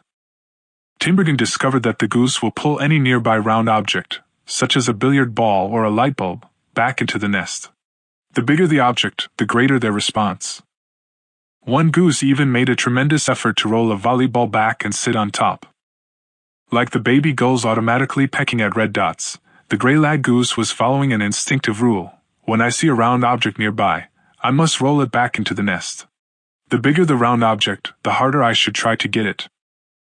It's like the brain of each animal is preloaded with certain rules for behavior, and when it comes across an exaggerated version of that rule, it lights up like a Christmas tree. Scientists refer to these exaggerated cues as supernormal stimuli. A supernormal stimulus is a heightened version of reality, like a beak with 3 red dots or an egg the size of a volleyball, and it elicits a stronger response than usual. Humans are also prone to fall for exaggerated versions of reality. Junk food, for example, drives our reward systems into a frenzy. After spending hundreds of thousands of years hunting and foraging for food in the wild, the human brain has evolved to place a high value on salt, sugar, and fat. Such foods are often calorie-dense, and they were quite rare when our ancient ancestors were roaming the savannah. When you don't know where your next meal is coming from, eating as much as possible is an excellent strategy for survival. Today, however, we live in a calorie-rich environment. Food is abundant, but your brain continues to crave it like it is scarce.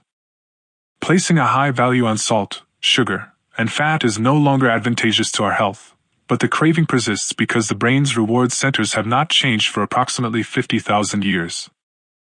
The modern food industry relies on stretching our Paleolithic instincts beyond their evolutionary purpose. A primary goal of food science is to create products that are more attractive to consumers. Nearly every food in a bag, box, or jar has been enhanced in some way, if only with additional flavoring. Companies spend millions of dollars to discover the most satisfying level of crunch in a potato chip or the perfect amount of fizz in a soda.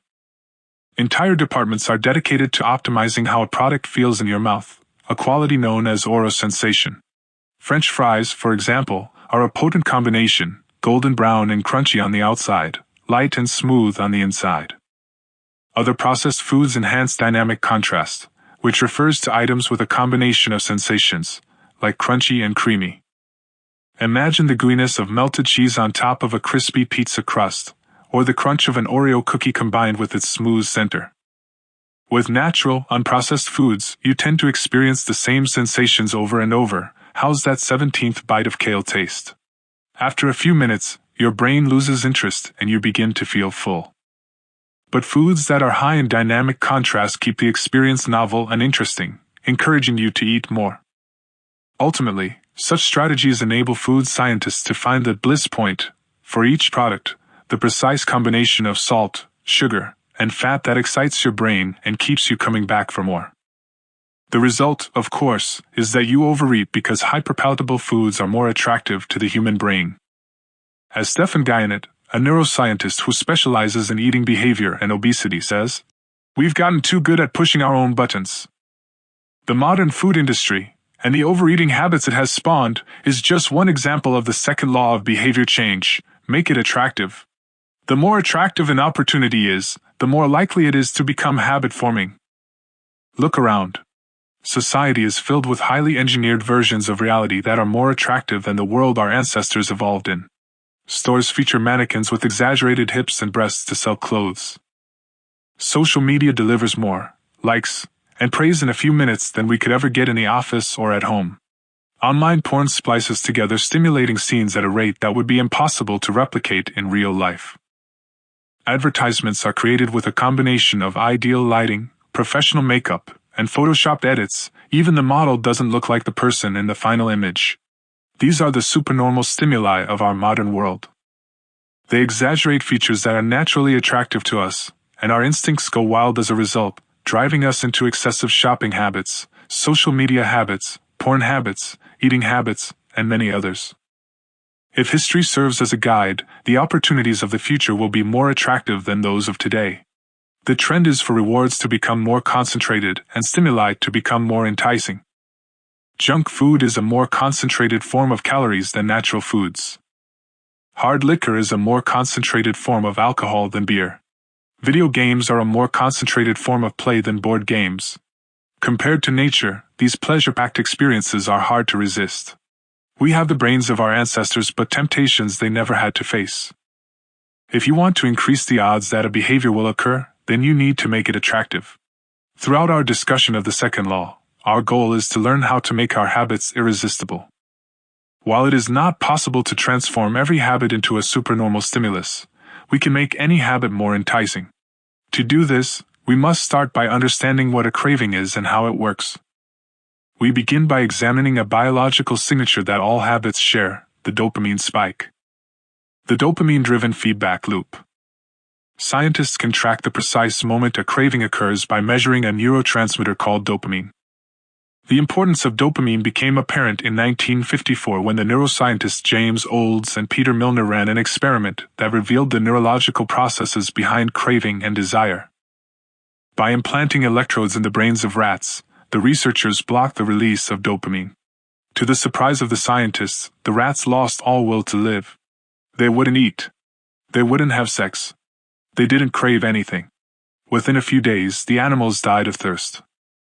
In follow-up studies, other scientists also inhibited the dopamine-releasing parts of the brain, but this time, they squirted little droplets of sugar into the mouths of the dopamine-depleted rats. Their little rat faces lit up with pleasurable grins from the tasty substance. Even though dopamine was blocked, they liked the sugar just as much as before. They just didn't want it anymore. The ability to experience pleasure remained, but without dopamine, desire died. And without desire, action stopped. When other researchers reversed this process and flooded the reward system of the brain with dopamine, animals performed habits at breakneck speed. In one study, mice received a powerful hit of dopamine each time they poked their nose in a box. Within minutes, the mice developed a craving so strong they began poking their nose into the box 800 times per hour. Habits are a dopamine-driven feedback loop. Every behavior that is highly habit-forming, taking drugs, eating junk food, playing video games, browsing social media, is associated with higher levels of dopamine. The same can be said for our most basic habitual behaviors like eating food, drinking water, having sex, and interacting socially. For years, scientists assumed dopamine was all about pleasure, but now we know it plays a central role in many neurological processes, including motivation, learning and memory, punishment and aversion, and voluntary movement. When it comes to habits, the key takeaway is this: dopamine is released not only when you experience pleasure, but also when you anticipate it. Gambling addicts have a dopamine spike right before they place a bet, not after they win. Cocaine addicts get a surge of dopamine when they see the powder, not after they take it. Whenever you predict that an opportunity will be rewarding, your levels of dopamine spike in anticipation. And whenever dopamine rises, so does your motivation to act. It is the anticipation of a reward, not the fulfillment of it, that gets us to take action. Interestingly, the reward system that is activated in the brain when you receive a reward is the same system that is activated when you anticipate a reward. This is one reason the anticipation of an experience can often feel better than the attainment of it. As a child, thinking about Christmas morning can be better than opening the gifts. As an adult, daydreaming about an upcoming vacation can be more enjoyable than actually being on vacation. Scientists refer to this as the difference between wanting and liking. The dopamine spike. Figure 9. Before a habit is learned, dopamine is released when the reward is experienced for the first time. The next time around, dopamine rises before taking action, immediately after a cue is recognized. This spike leads to a feeling of desire and a craving to take action whenever the cue is spotted. Once a habit is learned, dopamine will not rise when a reward is experienced because you already expect the reward. However, if you see a cue and expect a reward, but do not get one, then dopamine will drop in disappointment. The sensitivity of the dopamine response can clearly be seen when a reward is provided late. First, the cue is identified and dopamine rises as a craving builds. Next, a response is taken but the reward does not come as quickly as expected and dopamine begins to drop. Finally, when the reward comes a little later than you had hoped, dopamine spikes again. It is as if the brain is saying, "See, I knew I was right. Don't forget to repeat this action next time." Your brain has far more neural circuitry allocated for wanting rewards than for liking them. The wanting centers in the brain are large: the brain stem, the nucleus accumbens, the ventral tegmental area, the dorsal striatum, the amygdala, and portions of the prefrontal cortex. By comparison, the liking centers of the brain are much smaller. They are often referred to as hedonic hotspots, and are distributed like tiny islands throughout the brain. For instance, researchers have found that 100% of the nucleus accumbens is activated during wanting. Meanwhile, only 10% of the structure is activated during liking. The fact that the brain allocates so much precious space to the regions responsible for craving and desire provides further evidence of the crucial role these processes play. Desire is the engine that drives behavior. Every action is taken because of the anticipation that precedes it. It is the craving that leads to the response. These insights reveal the importance of the second law of behavior change. We need to make our habits attractive because it is the expectation of a rewarding experience that motivates us to act in the first place. This is where a strategy known as temptation bundling comes into play. How to use temptation bundling to make your habits more attractive. Ronan Byrne, an electrical engineering student in Dublin, Ireland, enjoyed watching Netflix, but he also knew that he should exercise more often than he did. Putting his engineering skills to use, Byrne hacked his stationary bike and connected it to his laptop and television. Then he wrote a computer program that would allow Netflix to run only if he was cycling at a certain speed. If he slowed down for too long, whatever show he was watching would pause until he started pedaling again. He was, in the words of one fan, eliminating obesity one Netflix binge at a time. He was also employing temptation bundling to make his exercise habit more attractive. Temptation bundling works by linking an action you want to do with an action you need to do. In Byrne's case, he bundled watching Netflix with riding his stationary bike. Businesses are masters at temptation bundling. For instance, when the American Broadcasting Company, more commonly known as ABC, launched its Thursday night television lineup for the 2014-2015 season, they promoted temptation bundling on a massive scale. Every Thursday, the company would air 3 shows created by screenwriter Shonda Rhimes: Grey's Anatomy, Scandal, and How to Get Away with Murder. They branded it as TGIT on ABC. In addition to promoting the shows, ABC encouraged viewers to make popcorn, drink red wine, and enjoy the evening. Andrew Kubitz, head of scheduling for ABC, described the idea behind the campaign. "We see Thursday night as a viewership opportunity, with either couples or women by themselves who want to sit down and escape and have fun and drink their red wine and have some popcorn." The brilliance of this strategy is that ABC was associating the thing they needed viewers to do with activities their viewers already wanted to do. Over time, people began to connect watching ABC with feeling relaxed and entertained. If you drink red wine and eat popcorn at 8 p.m. every Thursday, then eventually, 8 p.m. on Thursday, means relaxation and entertainment. The reward gets associated with the cue, and the habit of turning on the television becomes more attractive. You're more likely to find a behavior attractive if you get to do one of your favorite things at the same time. Perhaps you want to hear about the latest celebrity gossip, but you need to get in shape. Using temptation bundling, you could only read the tabloids and watch reality shows at the gym. Maybe you want to get a pedicure, but you need to clean out your email inbox. Solution: only get a pedicure while processing overdue work emails. Temptation bundling is one way to apply a psychology theory known as Premack's principle.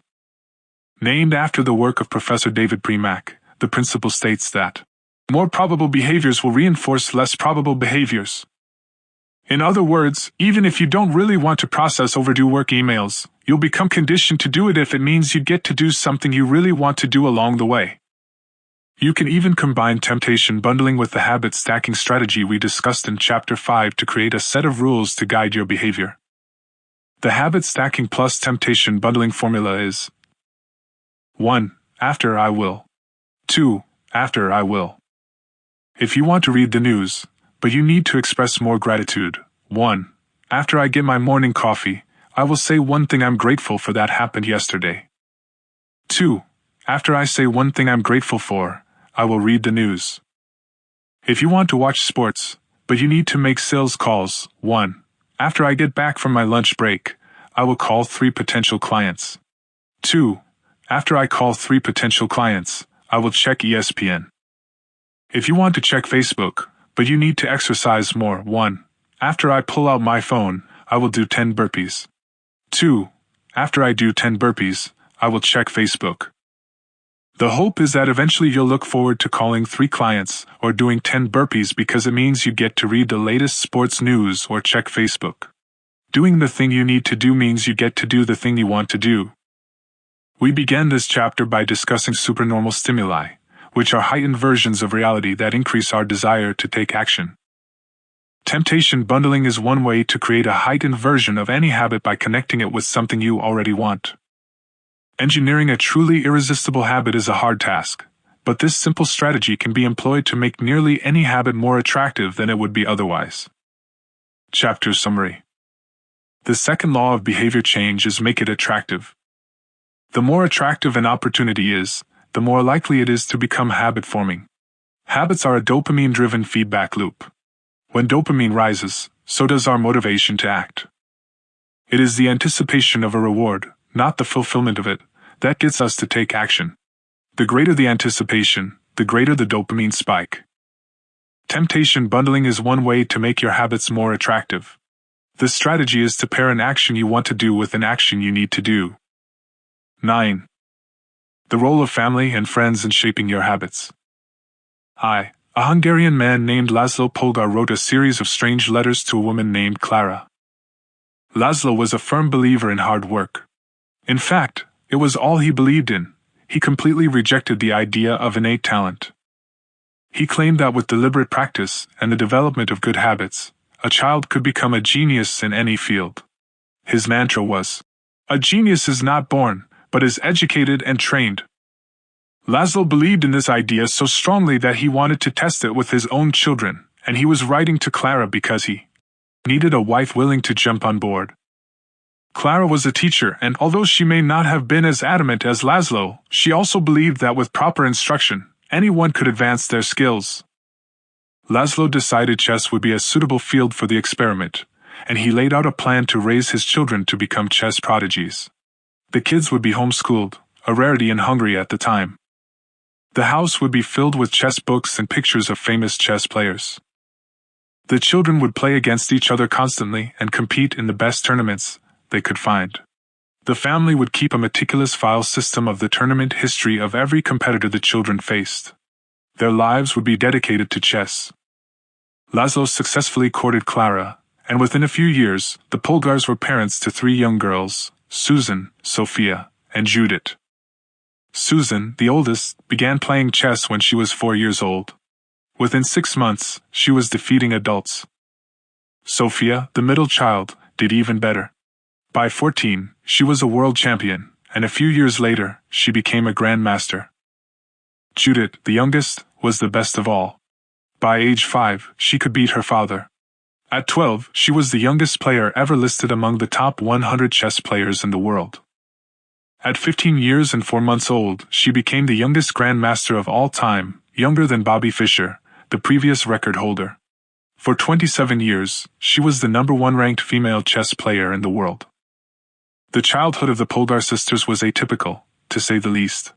And yet, if you asked them about it, they claimed their lifestyle was attractive, even enjoyable. In interviews, the sisters talk about their childhood as entertaining rather than grueling. They loved playing chess. They couldn't get enough of it. Once, Laszlo reportedly found Sophia playing chess in the bathroom in the middle of the night. Encouraging her to go back to sleep, he said, "Sophia, leave the pieces alone." To which she replied, "Daddy, they won't leave me alone." The Polgar sisters grew up in a culture that prioritized chess above all else, praised them for it, rewarded them for it. In their world, an obsession with chess was normal. And as we are about to see, whatever habits are normal in your culture are among the most attractive behaviors you'll find. The seductive pull of social norms. Humans are herd animals. We want to fit in, to bond with others, and to earn the respect and approval of our peers. Such inclinations are essential to our survival. For most of our evolutionary history, our ancestors lived in tribes. Becoming separated from the tribe, or worse, being cast out, was a death sentence. The lone wolf dies, but the pack survives. Meanwhile, those who collaborated and bonded with others enjoyed increased safety, mating opportunities, and access to resources. As Charles Darwin noted, in the long history of humankind, those who learn to collaborate and improvise most effectively have prevailed. As a result, one of the deepest human desires is to belong. And this ancient preference exerts a powerful influence on our modern behavior. We don't choose our earliest habits, we imitate them. We follow the script handed down by our friends and family, our church or school, our local community, and society at large. Each of these cultures and groups comes with its own set of expectations and standards, when and whether to get married, how many children to have, which holidays to celebrate, how much money to spend on your child's birthday party. In many ways, these social norms are the invisible rules that guide your behavior each day. You're always keeping them in mind, even if they are at the not top of your mind. Often, you follow the habits of your culture without thinking, without questioning, and sometimes without remembering. As the French philosopher Michel de Montaigne wrote, "The customs and practices of life and society sweep us along. Most of the time, going along with the group does not feel like a burden. Everyone wants to belong." If you grow up in a family that rewards you for your chess skills, playing chess will seem like a very attractive thing to do. If you work in a job where everyone wears expensive suits, then you'll be inclined to splurge on one as well. If all of your friends are sharing an inside joke or using a new phrase, you'll want to do it, too, so they know that you get it. Behaviors are attractive when they help us fit in. We imitate the habits of 3 groups in particular: 1. The close. 2. The many. 3. The powerful. Each group offers an opportunity to leverage the second law of behavior change and make our habits more attractive. 1. Imitating the close. Proximity has a powerful effect on our behavior. This is true of the physical environment, as we discussed in Chapter 6, but it is also true of the social environment. We pick up habits from the people around us. We copy the way our parents handle arguments, the way our peers flirt with one another, the way our coworkers get results. When your friends smoke pot, you give it a try too. When your wife has a habit of double-checking that the door is locked before going to bed, you pick it up as well. I find that I often imitate the behavior of those around me without realizing it. In conversation, I'll automatically assume the body posture of the other person. In college, I began to talk like my roommates. When traveling to other countries, I unconsciously imitate the local accent despite reminding myself to stop. As a general rule, the closer we are to someone, the more likely we are to imitate some of their habits. One groundbreaking study tracked 12,000 people for 32 years and found that a person's chances of becoming obese increased by 57% if he or she had a friend who became obese. It works the other way, too. Another study found that if one person in a relationship lost weight, the other partner would also slim down about 1/3 of the time. Our friends and family provide a sort of invisible peer pressure that pulls us in their direction. Of course, peer pressure is bad only if you're surrounded by bad influences. When astronaut Mike Massimino was a graduate student at MIT, he took a small robotics class. Of the 10 people in the class, 4 became astronauts. If your goal was to make it into space, then that room was about the best culture you could ask for. Similarly, one study found that the higher your best friend's IQ at age 11 or 12, the higher your IQ would be at age 15, even after controlling for natural levels of intelligence. We soak up the qualities and practices of those around us. One of the most effective things you can do to build better habits is to join a culture where your desired behavior is the normal behavior. New habits seem achievable when you see others doing them every day. If you are surrounded by fit people, you're more likely to consider working out to be a common habit. If you're surrounded by jazz lovers, you're more likely to believe it's reasonable to play jazz every day. Your culture sets your expectation for what is normal. Surround yourself with people who have the habits you want to have yourself. You'll rise together. To make your habits even more attractive, you can take this strategy one step further. Join a culture where your desired behavior is the normal behavior, and you already have something in common with the group. Steve Kamb, an entrepreneur in New York City, runs a company called Nerd Fitness, which helps nerds, misfits, and mutants lose weight, get strong, and get healthy. His clients include video game lovers, movie fanatics, and average Joes who want to get in shape. Many people feel out of place the first time they go to the gym or try to change their diet, but if you are already similar to the other members of the group in some way, say, your mutual love of Star Wars, change becomes more appealing because it feels like something people like you already do. Nothing sustains motivation better than belonging to the tribe. It transforms a personal quest into a shared one. Previously, you were on your own. Your identity was singular. You are a reader. You are a musician. You are an athlete. When you join a book club or a band or a cycling group, your identity becomes linked to those around you. Growth and change is no longer an individual pursuit. We are readers. We are musicians. We are cyclists. The shared identity begins to reinforce your personal identity. This is why remaining part of a group after achieving a goal is crucial to maintaining your habits. It's friendship and community that embed a new identity and help behaviors last over the long run. 2. Imitating the many. In the 1950s, psychologist Solomon Asch conducted a series of experiments that are now taught to legions of undergrads each year. To begin each experiment, the subject entered the room with a group of strangers. Unbeknownst to them, the other participants were actors planted by the researcher and instructed to deliver scripted answers to certain questions. The group would be shown one card with a line on it, and then a second card with a series of lines. Each person was asked to select the line on the second card that was similar in length to the line on the first card. It was a very simple task. Here is an example of two cards used in the experiment. Conforming to social norms. Figure 10. This is a representation of two cards used by Solomon Asch in his famous social conformity experiments. The length of the line on the first card is obviously the same as line C, but when a group of actors claimed it was a different length, the research subjects would often change their minds and go with the crowd rather than believe their own eyes. The experiment always began the same. First, there would be some easy trials where everyone agreed on the correct line. After a few rounds, the participants were shown a test that was just as obvious as the previous ones, except the actors in the room would select an intentionally incorrect answer. For example, they would respond, A, to the comparison shown in Figure 10. Everyone would agree that the lines were the same, even though they were clearly different. The subject, who was unaware of the ruse, would immediately become bewildered. Their eyes would open wide. They would laugh nervously to themselves. They would double-check the reactions of other participants. Their agitation would grow as one person after another delivered the same incorrect response. Soon, the subject began to doubt their own eyes. Eventually, they delivered the answer they knew in their heart to be incorrect. Asch ran this experiment many times and in many different ways. What he discovered was that as the number of actors increased, so did the conformity of the subject. If it was just the subject and one actor, then there was no effect on the person's choice. They just assumed they were in the room with a dummy. When two actors were in the room with the subject, there was still little impact. But as the number of people increased to 3 actors and 4 and all the way to 8, the subject became more likely to second-guess themselves. By the end of the experiment, nearly 75% of the subjects had agreed with the group answer even though it was obviously incorrect. Whenever we are unsure how to act, we look to the group to guide our behavior.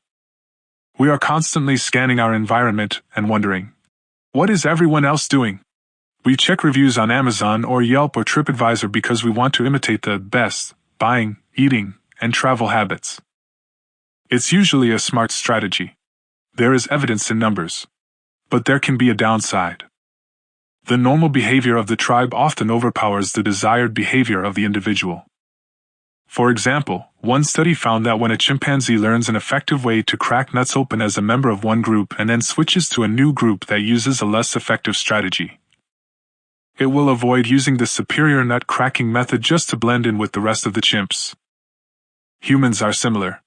There is tremendous internal pressure to comply with the norms of the group. The reward of being accepted is often greater than the reward of winning an argument, looking smart, or finding truth. Most days, we'd rather be wrong with the crowd than be right by ourselves.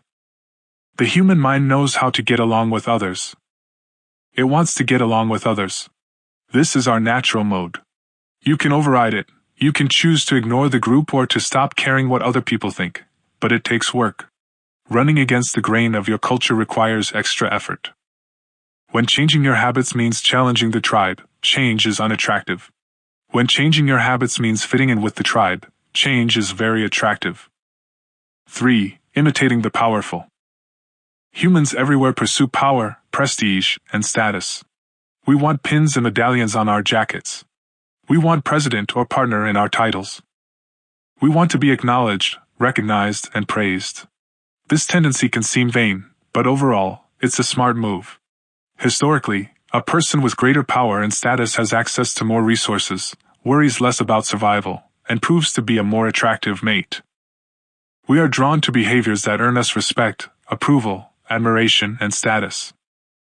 We want to be the one in the gym who can do muscle-ups, or the musician who can play the hardest chord progressions, or the parent with the most accomplished children because these things separate us from the crowd. Once we fit in, we start looking for ways to stand out. This is one reason we care so much about the habits of highly effective people. We try to copy the behavior of successful people because we desire success ourselves. Many of our daily habits are imitations of people we admire. You replicate the marketing strategies of the most successful firms in your industry. You make a recipe from your favorite baker. You borrow the storytelling strategies of your favorite writer. You mimic the communication style of your boss. We imitate people we envy. High-status people enjoy the approval, respect, and praise of others. And that means if a behavior can get us approval, respect, and praise, we find it attractive. We are also motivated to avoid behaviors that would lower our status. We trim our hedges and mow our lawn because we don't want to be the slob of the neighborhood. When our mother comes to visit, we clean up the house because we don't want to be judged. We are continually wondering, what will others think of me? And altering our behavior based on the answer. The Polgar sisters, the chess prodigies mentioned at the beginning of this chapter, are evidence of the powerful and lasting impact social influences can have on our behavior. The sisters practiced chess for many hours each day and continued this remarkable effort for decades. But these habits and behaviors maintained their attractiveness, in part, because they were valued by their culture.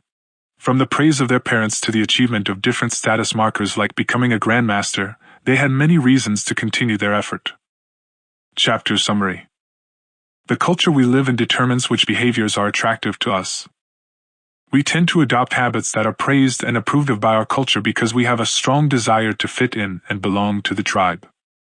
We tend to imitate the habits of three social groups: the close, the many, and the powerful. One of the most effective things you can do to build better habits is to join a culture where your desired behavior is the normal behavior, and you already have something in common with the group. The normal behavior of the tribe often overpowers the desired behavior of the individual. Most days, we'd rather be wrong with the crowd than be right by ourselves. If a behavior can get us approval, respect, and praise, we find it attractive. 10. How to find and fix the causes of your bad habits. I was sitting in an old apartment just a few blocks from Istanbul's most famous street, Istiklal Caddesi. I was in the middle of a 4-day trip to Turkey and my guide, Mike, was relaxing in a worn-out armchair a few feet away. Mike wasn't really a guide. He was just a guy from Maine who had been living in Turkey for 5 years, but he offered to show me around while I was visiting the country, and I took him up on it. On this particular night, I had been invited to dinner with him and a handful of his Turkish friends. There were 7 of us, and I was the only one who hadn't, at some point, smoked at least 1 pack of cigarettes per day. I asked one of the Turks how he got started. "Friends," he said. "It always starts with your friends. One friend smokes, then you try it." What was truly fascinating was that half of the people in the room had managed to quit smoking. Mike had been smoke-free for a few years at that point, and he swore up and down that he broke the habit because of a book called Alan Carr's Easy Way to Stop Smoking. "It frees you from the mental burden of smoking," he said. "It tells you, stop lying to yourself. You know you don't actually want to smoke. You know you don't really enjoy this. It helps you feel like you're not the victim anymore. You start to realize that you don't need to smoke." I had never tried a cigarette, but I took a look at the book afterward out of curiosity. The author employs an interesting strategy to help smokers eliminate their cravings. He systematically reframes each cue associated with smoking and gives it a new meaning. He says things like, "You think you are quitting something, but you're not quitting anything because cigarettes do nothing for you. You think smoking is something you need to do to be social, but it's not. You can be social without smoking at all. You think smoking is about relieving stress, but it's not. Smoking does not relieve your nerves, it destroys them." Over and over, he repeats these phrases and others like them. "Get it clearly into your mind," he says. "You are losing nothing and you are making marvelous positive gains not only in health, energy and money but also in confidence, self-respect, freedom and, most important of all, in the length and quality of your future life." By the time you get to the end of the book, smoking seems like the most ridiculous thing in the world to do. And if you no longer expect smoking to bring you any benefits, you have no reason to smoke. It is an inversion of the second law of behavior change: make it unattractive. Now, I know this idea might sound overly simplistic. Just change your mind and you can quit smoking. But stick with me for a minute. Where cravings come from. Every behavior has a surface-level craving and a deeper, underlying motive. I often have a craving that goes something like this. I want to eat tacos. If you were to ask me why I want to eat tacos, I wouldn't say, because I need food to survive. But the truth is, somewhere deep down, I am motivated to eat tacos because I have to eat to survive. The underlying motive is to obtain food and water even if my specific craving is for a taco.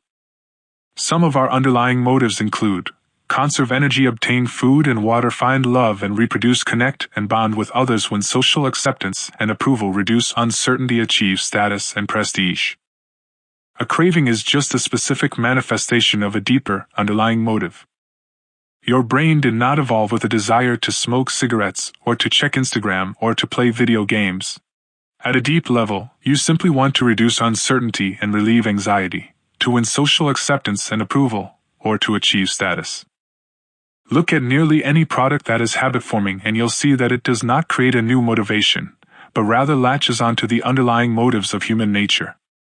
Find love and reproduce equals using Tinder, connect and bond with others equals browsing Facebook, win social acceptance and approval equals posting on Instagram. Reduce uncertainty equals searching on Google, achieve status and prestige equals playing video games. Your habits are modern-day solutions to ancient desires. New versions of old vices. The underlying motives behind human behavior remain the same. The specific habits we perform differ based on the period of history. Here's the powerful part. There are many different ways to address the same underlying motive. One person might learn to reduce stress by smoking a cigarette. Another person learns to ease their anxiety by going for a run. Your current habits are not necessarily the best way to solve the problems you face. They are just the methods you learn to use.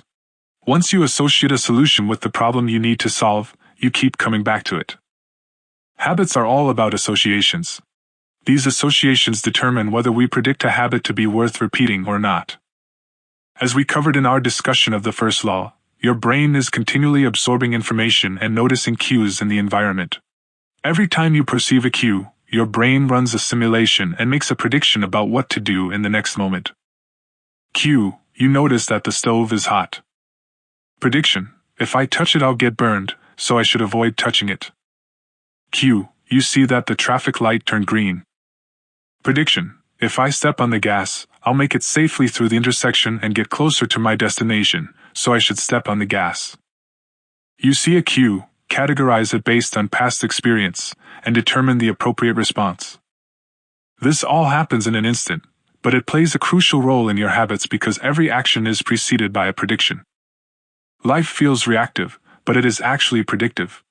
All day long, you are making your best guess of how to act given what you've just seen and what has worked for you in the past.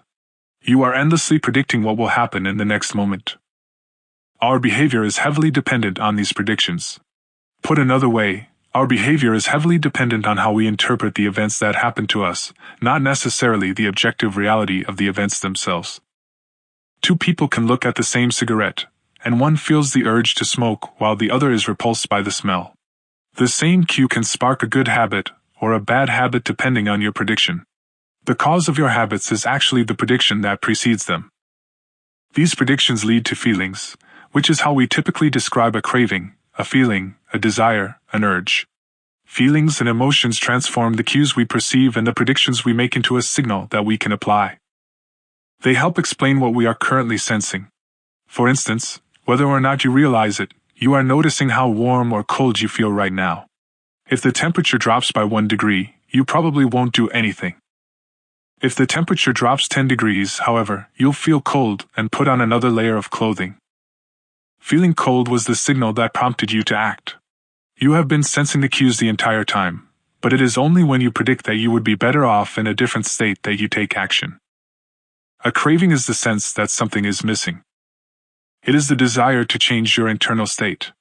When the temperature falls, there is a gap between what your body is currently sensing and what it wants to be sensing. This gap between your current state and your desired state provides a reason to act. Desire is the difference between where you are now and where you want to be in the future. Even the tiniest action is tinged with the motivation to feel differently than you do in the moment. When you binge eat or light up or browse social media, what you really want is not a potato chip or a cigarette or a bunch of likes. What you really want is to feel different. Our feelings and emotions tell us whether to hold steady in our current state or to make a change. They help us decide the best course of action. Neurologists have discovered that when emotions and feelings are impaired, we actually lose the ability to make decisions. We have no signal of what to pursue and what to avoid. As the neuroscientist Antonio Damasio explains, it is emotion that allows you to mark things as good, bad, or indifferent. To summarize, the specific cravings you feel and habits you perform are really an attempt to address your fundamental underlying motives. Whenever a habit successfully addresses a motive, you develop a craving to do it again. In time, you learn to predict that checking social media will help you feel loved or that watching YouTube will allow you to forget your fears. Habits are attractive when we associate them with positive feelings, and we can use this insight to our advantage rather than to our detriment. How to reprogram your brain to enjoy hard habits. You can make hard habits more attractive if you can learn to associate them with a positive experience. Sometimes, all you need is a slight mindset shift.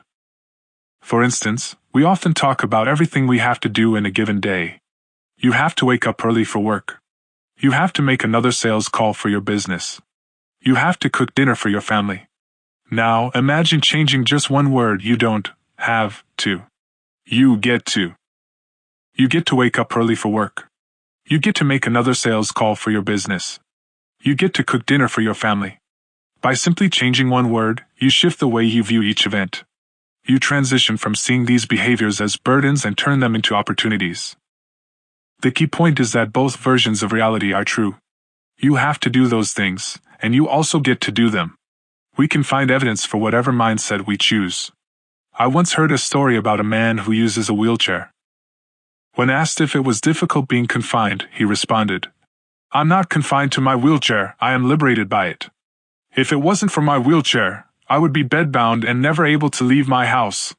This shift in perspective completely transformed how he lived each day. Reframing your habits to highlight their benefits rather than their drawbacks is a fast and lightweight way to reprogram your mind and make a habit seem more attractive. Exercise. Many people associate exercise with being a challenging task that drains energy and wears you down. You can just as easily view it as a way to develop skills and build you up. Instead of telling yourself, "I need to go run in the morning," say, "It's time to build endurance and get fast." Finance. Saving money is often associated with sacrifice. However, you can associate it with freedom rather than limitation if you realize one simple truth. Living below your current means increases your future means. The money you save this month increases your purchasing power next month. Meditation. Anyone who has tried meditation for more than 3 seconds knows how frustrating it can be when the next distraction inevitably pops into your mind. You can transform frustration into delight when you realize that each interruption gives you a chance to practice returning to your breath. Distraction is a good thing because you need distractions to practice meditation. Pre-game jitters. Many people feel anxious before delivering a big presentation or competing in an important event. They experience quicker breathing, a faster heart rate, heightened arousal. If we interpret these feelings negatively, then we feel threatened and tense up. If we interpret these feelings positively, then we can respond with fluidity and grace. You can reframe, "I am nervous," to, "I am excited and I'm getting an adrenaline rush to help me concentrate." These little mindset shifts aren't magic, but they can help change the feelings you associate with a particular habit or situation. If you want to take it a step further, you can create a motivation ritual. You simply practice associating your habits with something you enjoy, then you can use that cue whenever you need a bit of motivation. For instance, if you always play the same song before having sex, then you'll begin to link the music with the act. Whenever you want to get in the mood, just press play. Ed Lattimore, a boxer and writer from Pittsburgh, benefited from a similar strategy without knowing it. "Odd realization," he wrote. "My focus and concentration goes up just by putting my headphones while writing. I don't even have to play any music." Without realizing it, he was conditioning himself. In the beginning, he put his headphones on, played some music he enjoyed, and did focused work. After doing it 5, 10, 20 times, putting his headphones on became a cue that he automatically associated with increased focus. The craving followed naturally. Athletes use similar strategies to get themselves in the mindset to perform. During my baseball career, I developed a specific ritual of stretching and throwing before each game. The whole sequence took about 10 minutes, and I did it the same way every single time. While it physically warmed me up to play, more importantly, it put me in the right mental state. I began to associate my pre-game ritual with feeling competitive and focused. Even if I wasn't motivated beforehand, by the time I was done with my ritual, I was in game mode. You can adapt this strategy for nearly any purpose. Say you want to feel happier in general.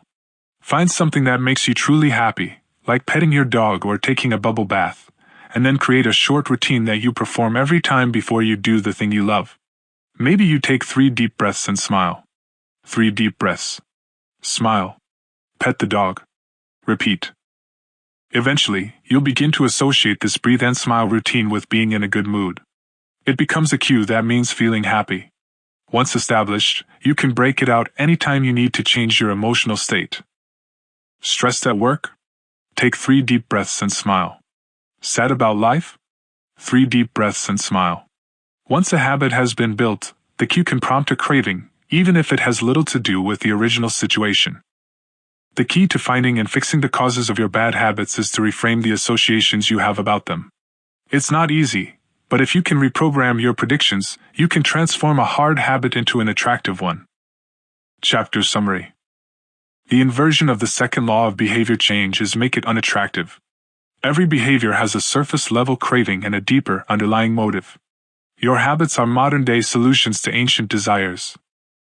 The cause of your habits is actually the prediction that precedes them. The prediction leads to a feeling. Highlight the benefits of avoiding a bad habit to make it seem unattractive. Habits are attractive when we associate them with positive feelings and unattractive when we associate them with negative feelings. Create a motivation ritual by doing something you enjoy immediately before a difficult habit. How to create a good habit? The first law, make it obvious. Fill out the habits scorecard. Write down your current habits to become aware of them.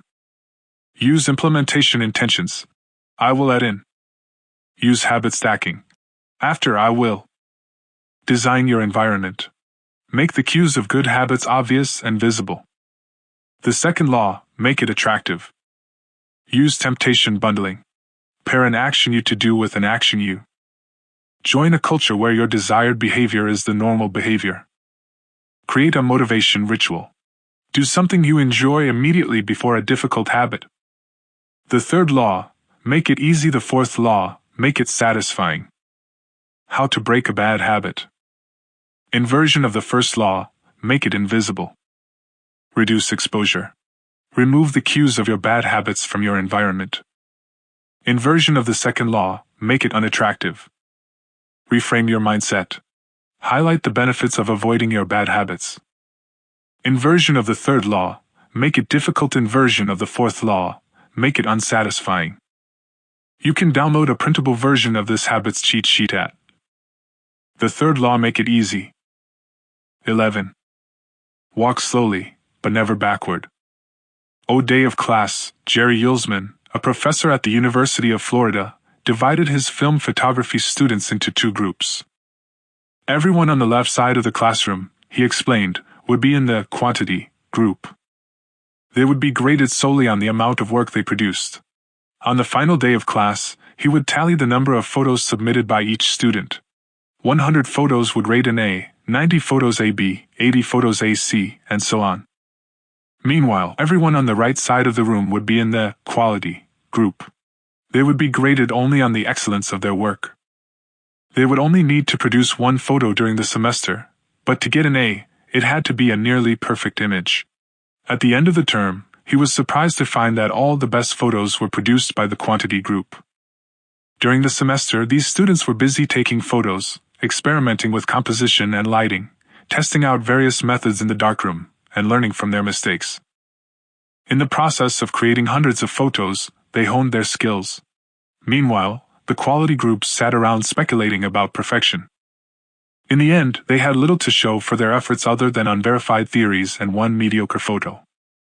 It is easy to get bogged down trying to find the optimal plan for change, the fastest way to lose weight, the best program to build muscle, the perfect idea for a side hustle.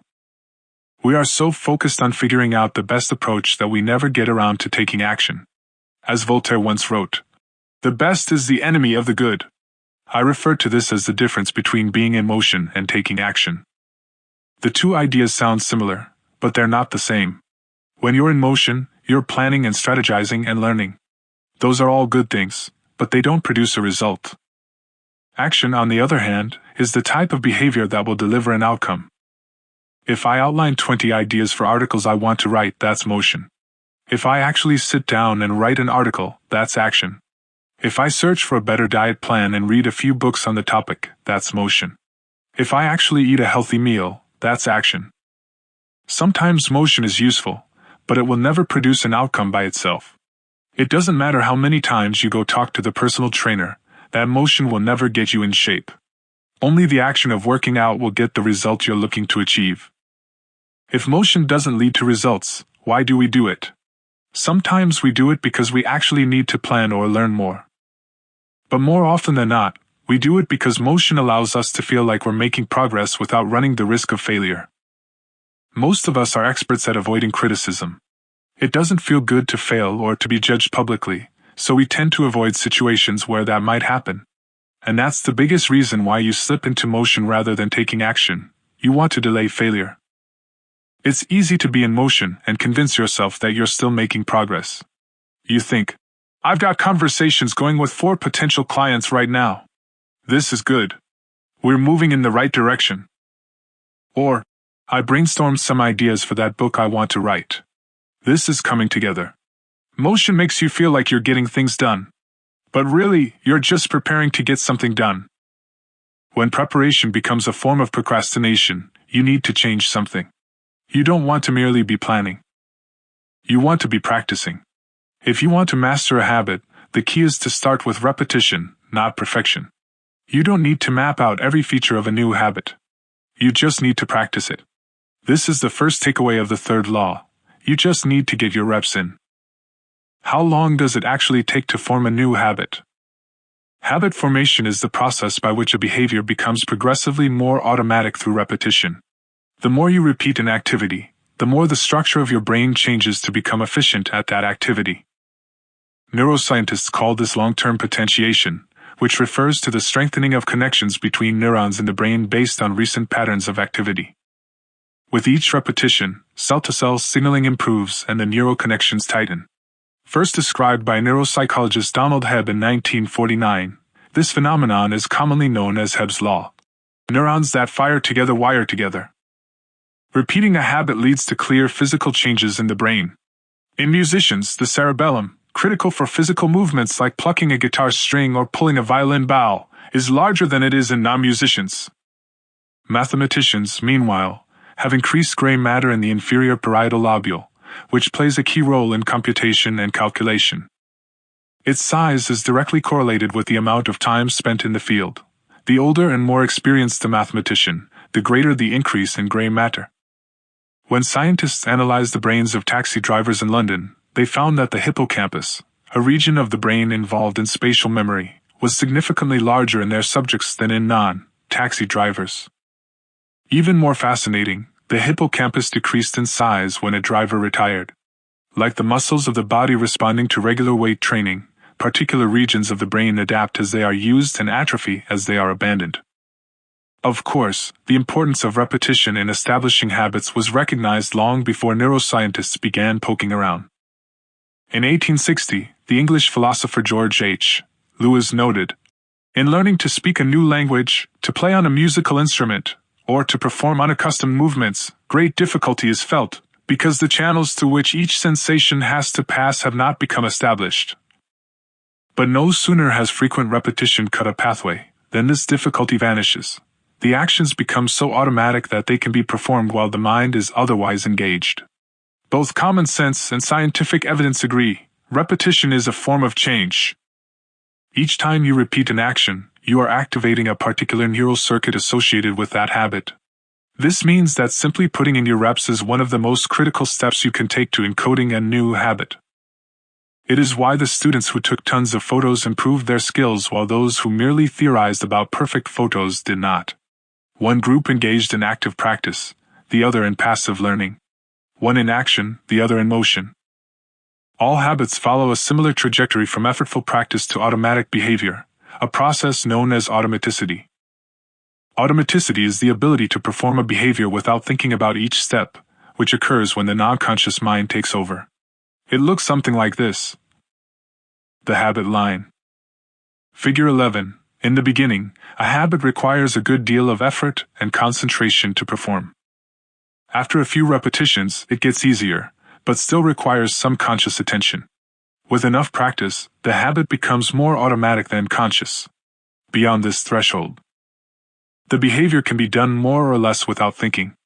A new habit has been formed. On the following page, you'll see what it looks like when researchers track the level of automaticity for an actual habit like walking for 10 minutes each day.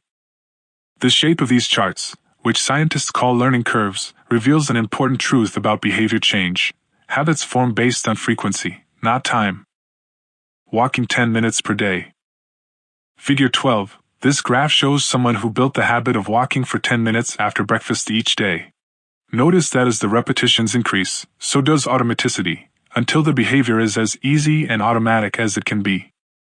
One of the most common questions I hear is, how long does it take to build a new habit? But what people really should be asking is, how many does it take to form a new habit? That is, how many repetitions are required to make a habit automatic? There is nothing magical about time passing with regard to habit formation. It doesn't matter if it's been 21 days or 30 days or 300 days. What matters is the rate at which you perform the behavior. You could do something twice in 30 days, or 200 times. It's the frequency that makes the difference. Your current habits have been internalized over the course of hundreds, if not thousands, of repetitions.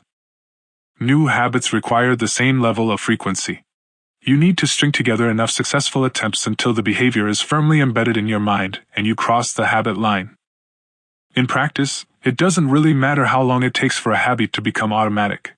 What matters is that you take the actions you need to take to make progress. Whether an action is fully automatic is of less importance. To build a habit, you need to practice it. And the most effective way to make practice happen is to adhere to the third law of behavior change. Make it easy. The chapters that follow will show you how to do exactly that. Chapter Summary. The third law of behavior change is make it easy. The most effective form of learning is practice, not planning. Focus on taking action, not being in motion. Habit formation is the process by which a behavior becomes progressively more automatic through repetition. The amount of time you have been performing a habit is not as important as the number of times you have performed it. 12. The law of least effort. Guns, germs, and steel, anthropologist and biologist Jared Diamond points out a simple fact: different continents have different shapes. At first glance, this statement seems rather obvious and unimportant, but it turns out to have a profound impact on human behavior. The primary axis of the Americas runs from north to south. That is, the landmass of North and South America tends to be tall and thin rather than wide and fat. The same is generally true for Africa. Meanwhile, the landmass that makes up Europe, Asia, and the Middle East is the opposite. This massive stretch of land tends to be more east-west in shape. According to Diamond, this difference in shape played a significant role in the spread of agriculture over the centuries. When agriculture began to spread around the globe, farmers had an easier time expanding along east-west routes than along north-south ones. This is because locations along the same latitude generally share similar climates, amounts of sunlight and rainfall, and changes in season. These factors allowed farmers in Europe and Asia to domesticate a few crops and grow them along the entire stretch of land from France to China. The shape of human behavior. Figure 13. The primary axis of Europe and Asia is east-west. The primary axis of the Americas and Africa is north-south. This leads to a wider range of climates up-down the Americas than across Europe and Asia. As a result, agriculture spread nearly twice as fast across Europe and Asia than it did elsewhere. The behavior of even across hundreds or thousands of years was constrained by the amount of friction in the environment. By comparison, the climate varies greatly when traveling from north to south. Just imagine how different the weather is in Florida compared to Canada. You can be the most talented farmer in the world, but it won't help you grow Florida oranges in the Canadian winter. Snow is a poor substitute for soil. In order to spread crops along north-south routes, farmers would need to find and domesticate new plants whenever the climate changed. As a result, agriculture spread 2 to 3 times faster across Asia and Europe than it did up and down the Americas. Over the span of centuries, this small difference had a very big impact. Increased food production allowed for more rapid population growth. With more people, these cultures were able to build stronger armies and were better equipped to develop new technologies. The changes started out small, a crop that spread slightly farther, a population that grew slightly faster, but compounded into substantial differences over time. The spread of agriculture provides an example of the third law of behavior change on a global scale. Conventional wisdom holds that motivation is the key to habit change. Maybe if you really wanted it, you'd actually do it. But the truth is, our real motivation is to be lazy and to do what is convenient. And despite what the latest productivity bestseller will tell you, this is a smart strategy, not a dumb one. Energy is precious, and the brain is wired to conserve it whenever possible.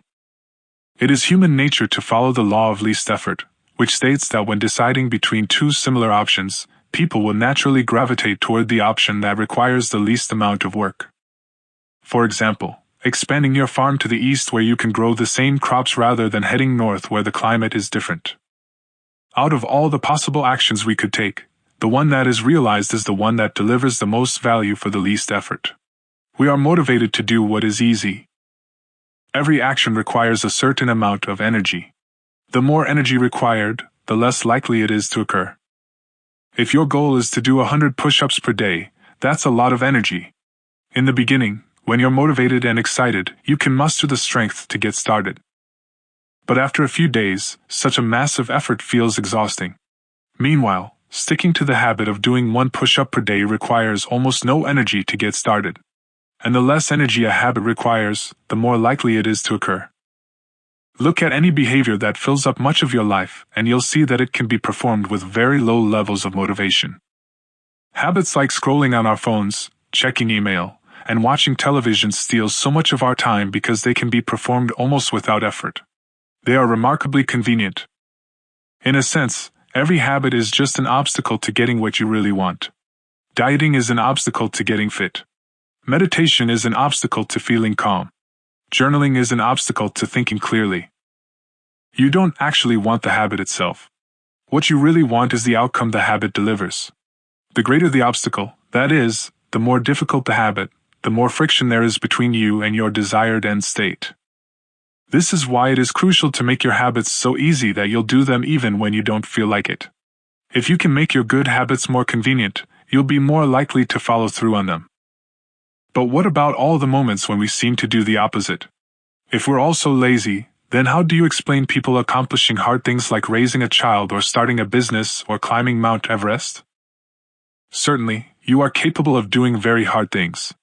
The problem is that some days you feel like doing the hard work, and some days you feel like giving in. On the tough days, it's crucial to have as many things working in your favor as possible so that you can overcome the challenges life naturally throws your way. The less friction you face, the easier it is for your stronger self to emerge. The idea behind Make It Easy is not to only do easy things. The idea is to make it as easy as possible in the moment to do things that pay off in the long run. How to achieve more with less effort. Imagine you are holding a garden hose that is bent in the middle. Some water can flow through, but not very much. If you want to increase the rate at which water passes through the hose, you have 2 options. The first option is to crank up the valve and force more water out. The second option is to simply remove the bend in the hose and let water flow through naturally.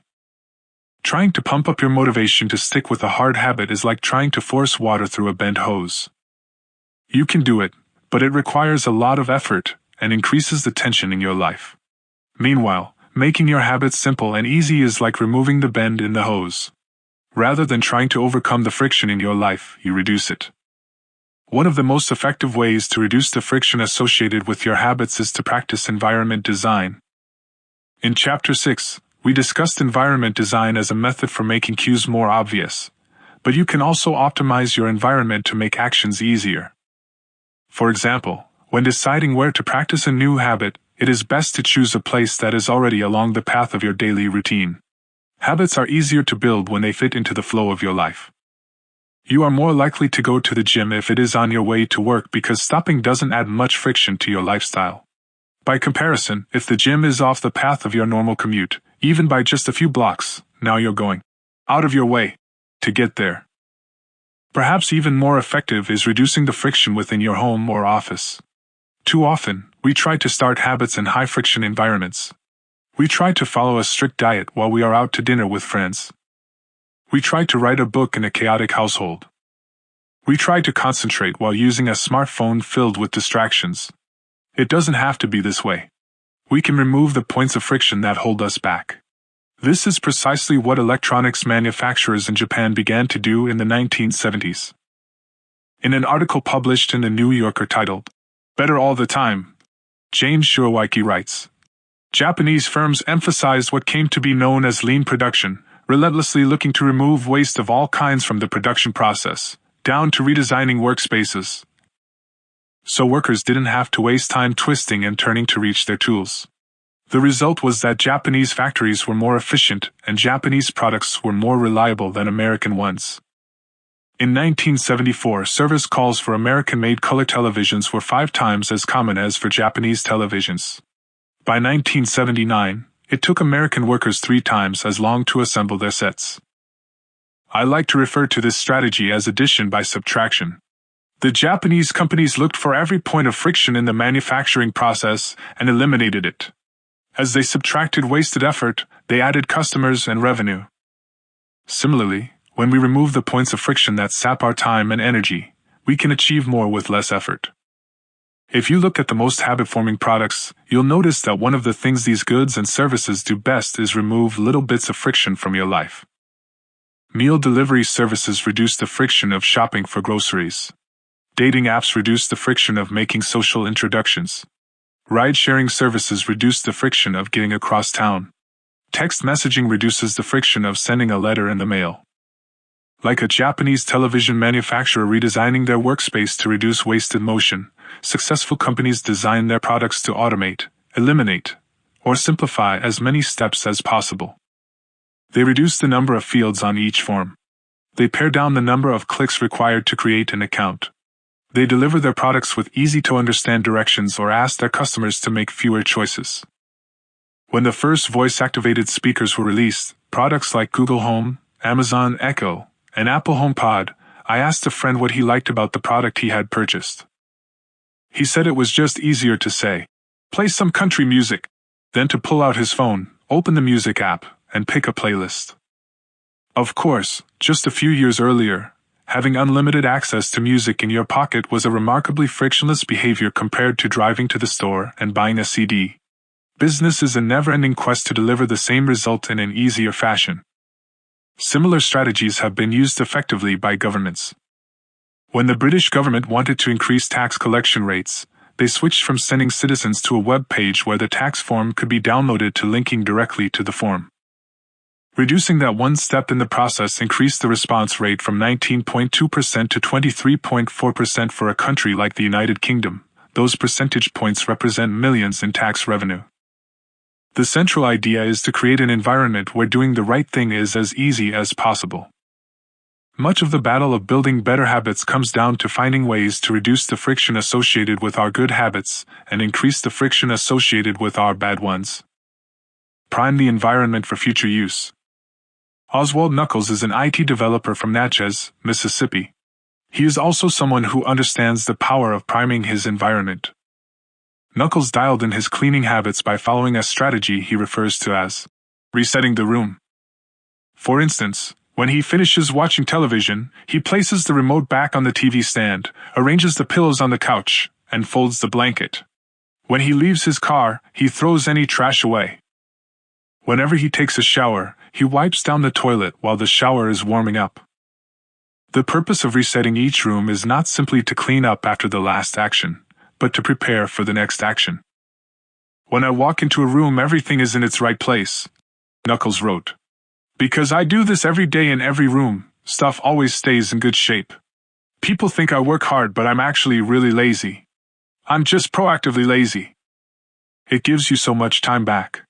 Whenever you organize a space for its intended purpose, you are priming it to make the next action easy. For instance, my wife keeps a box of greeting cards that are pre-sorted by occasion: birthday, sympathy, wedding, graduation, and more. Whenever necessary, she grabs an appropriate card and sends it off. She is incredibly good at remembering to send cards because she has reduced the friction of doing so. For years, I was the opposite. Someone would have a baby and I would think, I should send a card. But then weeks would pass, and by the time I remembered to pick one up at the store, it was too late. The habit wasn't easy. There are many ways to prime your environment so it's ready for immediate use. If you want to cook a healthy breakfast, place the skillet on the stove, set the cooking spray on the counter, and lay out any plates and utensils you'll need the night before. When you wake up, making breakfast will be easy. Want to draw more? Put your pencils, pens, notebooks, and drawing tools on top of your desk, within easy reach. Want to exercise? Set out your workout clothes, shoes, gym bag, and water bottle ahead of time. Want to improve your diet?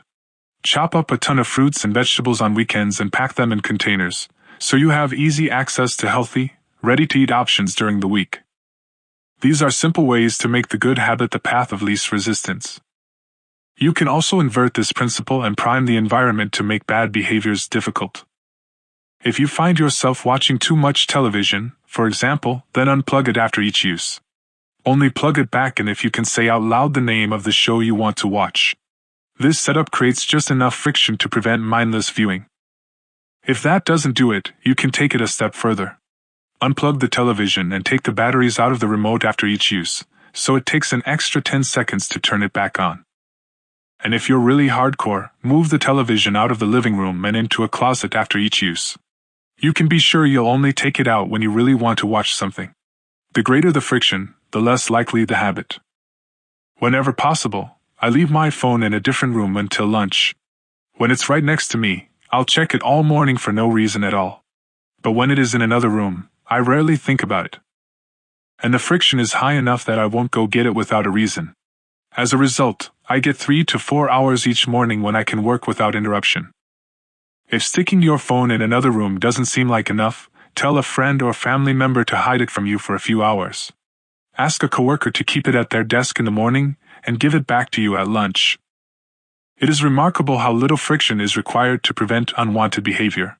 When I hide beer in the back of the fridge where I can't see it, I drink less. When I delete social media apps from my phone, it can be weeks before I download them again and log in. These tricks are unlikely to curb a true addiction, but for many of us, a little bit of friction can be the difference between sticking with a good habit or sliding into a bad one. Imagine the cumulative impact of making dozens of these changes and living in an environment designed to make the good behaviors easier and the bad behaviors harder. Whether we are approaching behavior change as an individual, a parent, a coach, or a leader, we should ask ourselves the same question. How can we design a world where it's easy to do what's right?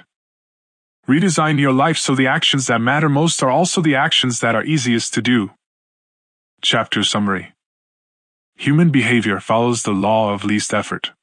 We will naturally gravitate toward the option that requires the least amount of work. Create an environment where doing the right thing is as easy as possible. Reduce the friction associated with good behaviors. When friction is low, habits are easy. Increase the friction associated with bad behaviors. When friction is high, habits are difficult. Prime your environment to make future actions easier. 13. How to stop procrastinating by using the 2-minute rule. TT widely regarded as one of the greatest dancers and choreographers of the modern era. In 1992, she was awarded a MacArthur Fellowship, often referred to as the Genius Grant, and she has spent the bulk of her career touring the globe to perform her original works. She also credits much of her success to simple daily habits. I begin each day of my life with a ritual, she writes. I wake up at 5:30 a.m., put on my workout clothes, my leg warmers, my sweatshirt, and my hat. I walk outside my Manhattan home, hail a taxi, and tell the driver to take me to the Pumping Iron Gym at 91st Street and 1st Avenue, where I work out for 2 hours. The ritual is not the stretching and weight training I put my body through each morning at the gym. The ritual is the cab. The moment I tell the driver where to go, I have completed the ritual. It's a simple act, but doing it the same way each morning habitualizes it, makes it repeatable, easy to do. It reduces the chance that I would skip it or do it differently.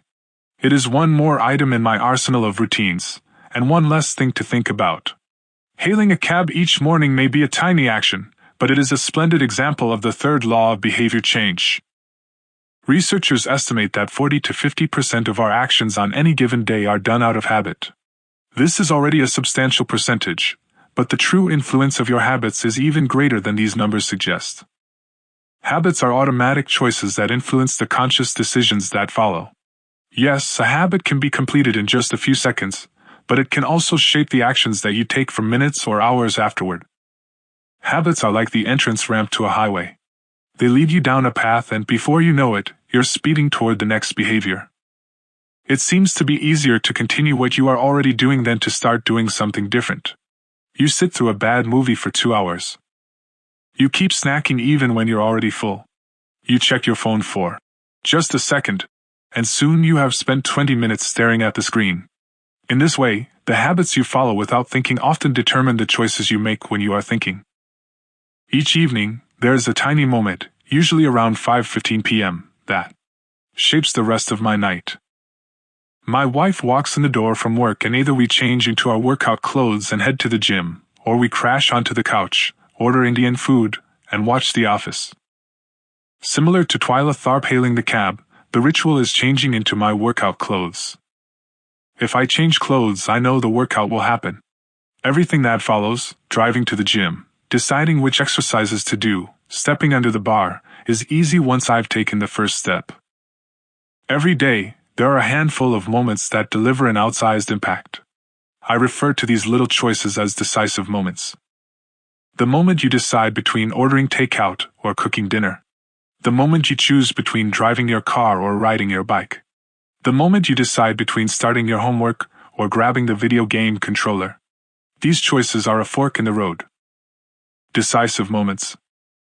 Figure 14. The difference between a good day and a bad day is often a few productive and healthy choices made at decisive moments. Each one is like a fork in the road, and these choices stack up throughout the day and can ultimately lead to very different outcomes. Decisive moments set the options available to your future self.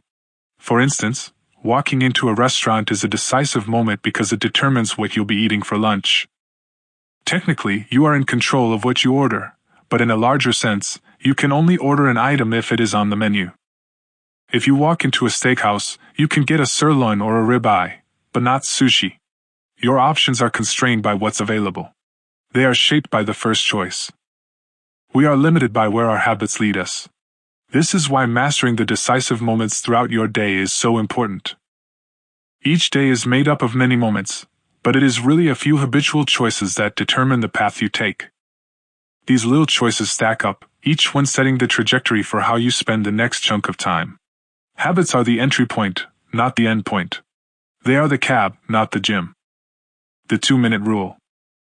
Even when you know you should start small, it's easy to start too big. When you dream about making a change, excitement inevitably takes over and you end up trying to do too much too soon. The most effective way I know to counteract this tendency is to use the 2-minute rule, which states, when you start a new habit, it should take less than 2 minutes to do. You'll find that nearly any habit can be scaled down into a 2-minute version. Read before bed each night becomes read 1 page. Do 30 minutes of yoga becomes take out my yoga mat. Study for class becomes open my notes. Fold the laundry becomes fold 1 pair of socks. Run 3 miles becomes tie my running shoes. The idea is to make your habits as easy as possible to start. Anyone can meditate for 1 minute, read 1 page, or put 1 item of clothing away. And, as we have just discussed, this is a powerful strategy because once you've started doing the right thing, it is much easier to continue doing it. A new habit should not feel like a challenge.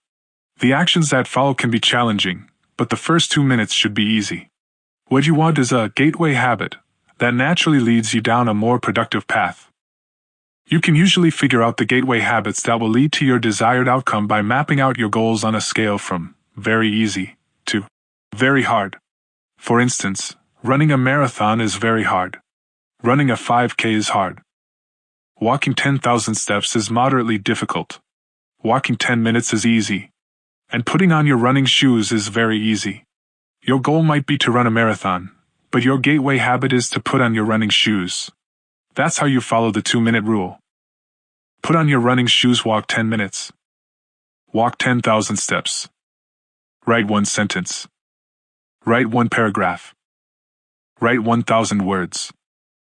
Study for 10 minutes, study for 3 hours. Get straight A's. People often think it's weird to get hyped about reading 1 page or meditating for 1 minute or making 1 sales call. But the point is not to do one thing. The point is to master the habit of showing up. The truth is, a habit must be established before it can be improved. If you can't learn the basic skill of showing up, then you have little hope of mastering the finer details. Instead of trying to engineer a perfect habit from the start, do the easy thing on a more consistent basis. You have to standardize before you can optimize. As you master the art of showing up, the first 2 minutes simply become a ritual at the beginning of a larger routine. This is not merely a hack to make habits easier, but actually the ideal way to master a difficult skill. The more you ritualize the beginning of a process, the more likely it becomes that you can slip into the state of deep focus that is required to do great things. By doing the same warm-up before every workout, you make it easier to get into a state of peak performance. By following the same creative ritual, you make it easier to get into the hard work of creating.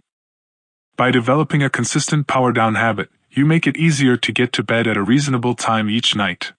You may not be able to automate the whole process, but you can make the first action mindless. Make it easy to start, and the rest will follow. The 2-minute rule can seem like a trick to some people. You know that the real goal is to do more than just 2 minutes, so it may feel like you're trying to fool yourself. Nobody is actually aspiring to read 1 page or do 1 push-up or open their notes. And if you know it's a mental trick, why would you fall for it? If the 2-minute rule feels forced, try this. Do it for 2 minutes and then stop. Go for a run, but you must stop after 2 minutes. Start meditating, but you must stop after 2 minutes. Study Arabic, but you must stop after 2 minutes. It's not a strategy for starting, it's the whole thing. Your habit can only last 120 seconds. One of my readers used this strategy to lose over 100 pounds in the beginning. He went to the gym each day, but he told himself he wasn't allowed to stay for more than 5 minutes. He would go to the gym, exercise for 5 minutes, and leave as soon as his time was up. After a few weeks, he looked around and thought, "Well, I'm always coming here anyway. I might as well start staying a little longer." A few years later, the weight was gone. Journaling provides another example. Nearly everyone can benefit from getting their thoughts out of their head and onto paper, but most people give up after a few days or avoid it entirely because journaling feels like a chore. The secret is to always stay below the point where it feels like work. Greg McKeown, a leadership consultant from the United Kingdom, built a daily journaling habit by specifically writing less than he felt like. He always stopped journaling before it seemed like a hassle. Ernest Hemingway believed in similar advice for any kind of writing. "The best way is to always stop when you are going good," he said. Strategies like this work for another reason, too. They reinforce the identity you want to build. If you show up at the gym 5 days in a row, even if it's just for 2 minutes, you are casting votes for your new identity. You're not worried about getting in shape. You're focused on becoming the type of person who doesn't miss workouts. You're taking the smallest action that confirms the type of person you want to be. We rarely think about change this way because everyone is consumed by the end goal.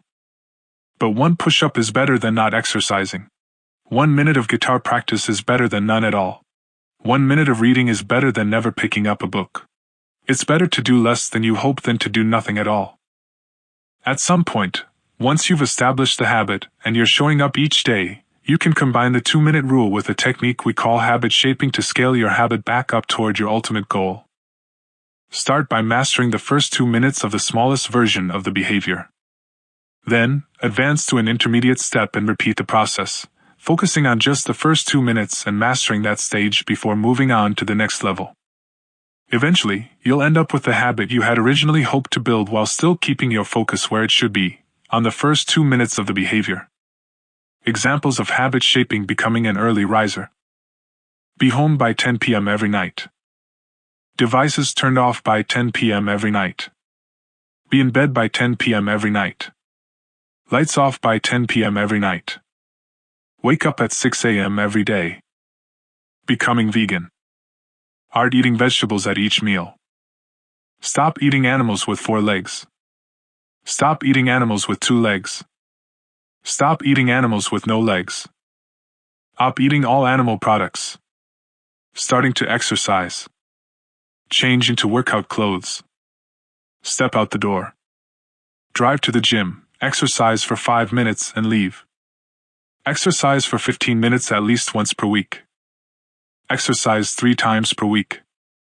Nearly any larger life goal can be transformed into a 2-minute behavior. I want to live a healthy and long life. I need to stay in shape. I need to exercise. I need to change into my workout clothes. I want to have a happy marriage. I need to be a good partner. I should do something each day to make my partner's life easier. I should meal plan for next week. Whenever you are struggling to stick with a habit, you can employ the 2-minute rule. It's a simple way to make your habits easy. Chapter summary. Habits can be completed in a few seconds but continue to impact your behavior for minutes or hours afterward. Many habits occur at decisive moments, choices that are like a fork in the road, and either send you in the direction of a productive day or an unproductive one. The 2-minute rule states, when you start a new habit, it should take less than 2 minutes to do. The more you ritualize the beginning of a process, the more likely it becomes that you can slip into the state of deep focus that is required to do great things. Standardize before you optimize. You can't improve a habit that doesn't exist. 14. How to make good habits inevitable and bad habits impossible.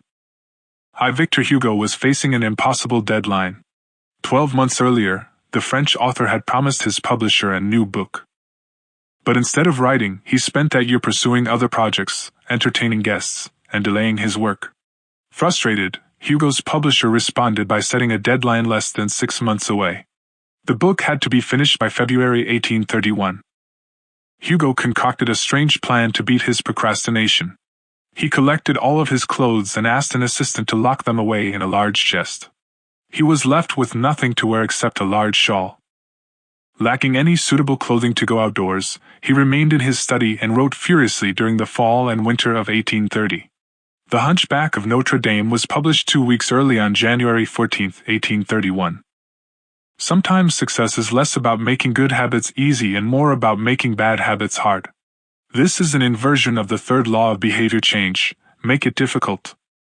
If you find yourself continually struggling to follow through on your plans, then you can take a page from Victor Hugo and make your bad habits more difficult by creating what psychologists call a commitment device. A commitment device is a choice you make in the present that controls your actions in the future. It is a way to lock in future behavior, bind you to good habits, and restrict you from bad ones. When Victor Hugo shut his clothes away so he could focus on writing, he was creating a commitment device. There are many ways to create a commitment device. You can reduce overeating by purchasing food in individual packages rather than in bulk size. You can voluntarily ask to be added to the banned list at casinos and online poker sites to prevent future gambling sprees. I've even heard of athletes who have to make weight for a competition, choosing to leave their wallets at home during the week before weigh-ins so they won't be tempted to buy fast food. As another example, my friend and fellow habits expert Neri Al purchased an outlet timer, which is an adapter that he plugged in between his internet router and the power outlet. At 10 p.m. each night, the outlet timer cuts off the power to the router. When the internet goes off, everyone knows it is time to go to bed. Commitment devices are useful because they enable you to take advantage of good intentions before you can fall victim to temptation. Whenever I'm looking to cut calories, for example, I will ask the waiter to split my meal and box half of it to go before the meal is served. If I waited until the meal came out and told myself, I'll just eat half, it would never work. The key is to change the task such that it requires more work to get out of the good habit than to get started on it. If you're feeling motivated to get in shape, schedule a yoga session and pay ahead of time. If you're excited about the business you want to start, email an entrepreneur you respect and set up a consulting call.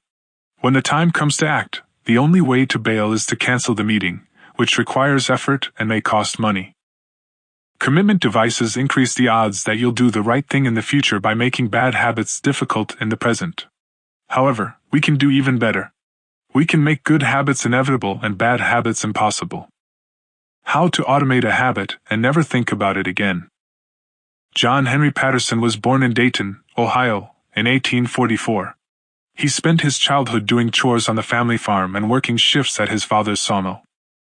After attending college at Dartmouth, Patterson returned to Ohio and opened a small supply store for coal miners.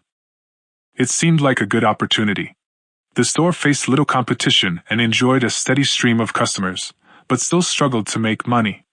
That was when Patterson discovered his employees were stealing from him. In the mid-1800s, employee theft was a common problem. Receipts were kept in an open drawer and could easily be altered or discarded. There were no video cameras to review behavior and no software to track transactions. Unless you were willing to hover over your employees every minute of the day, or to manage all transactions yourself, it was difficult to prevent theft. As Patterson mulled over his predicament, he came across an advertisement for a new invention called Ritty's Incorruptible Cashier. Designed by fellow Dayton resident James Ritty, it was the first cash register. The machine automatically locked the cash and receipts inside after each transaction.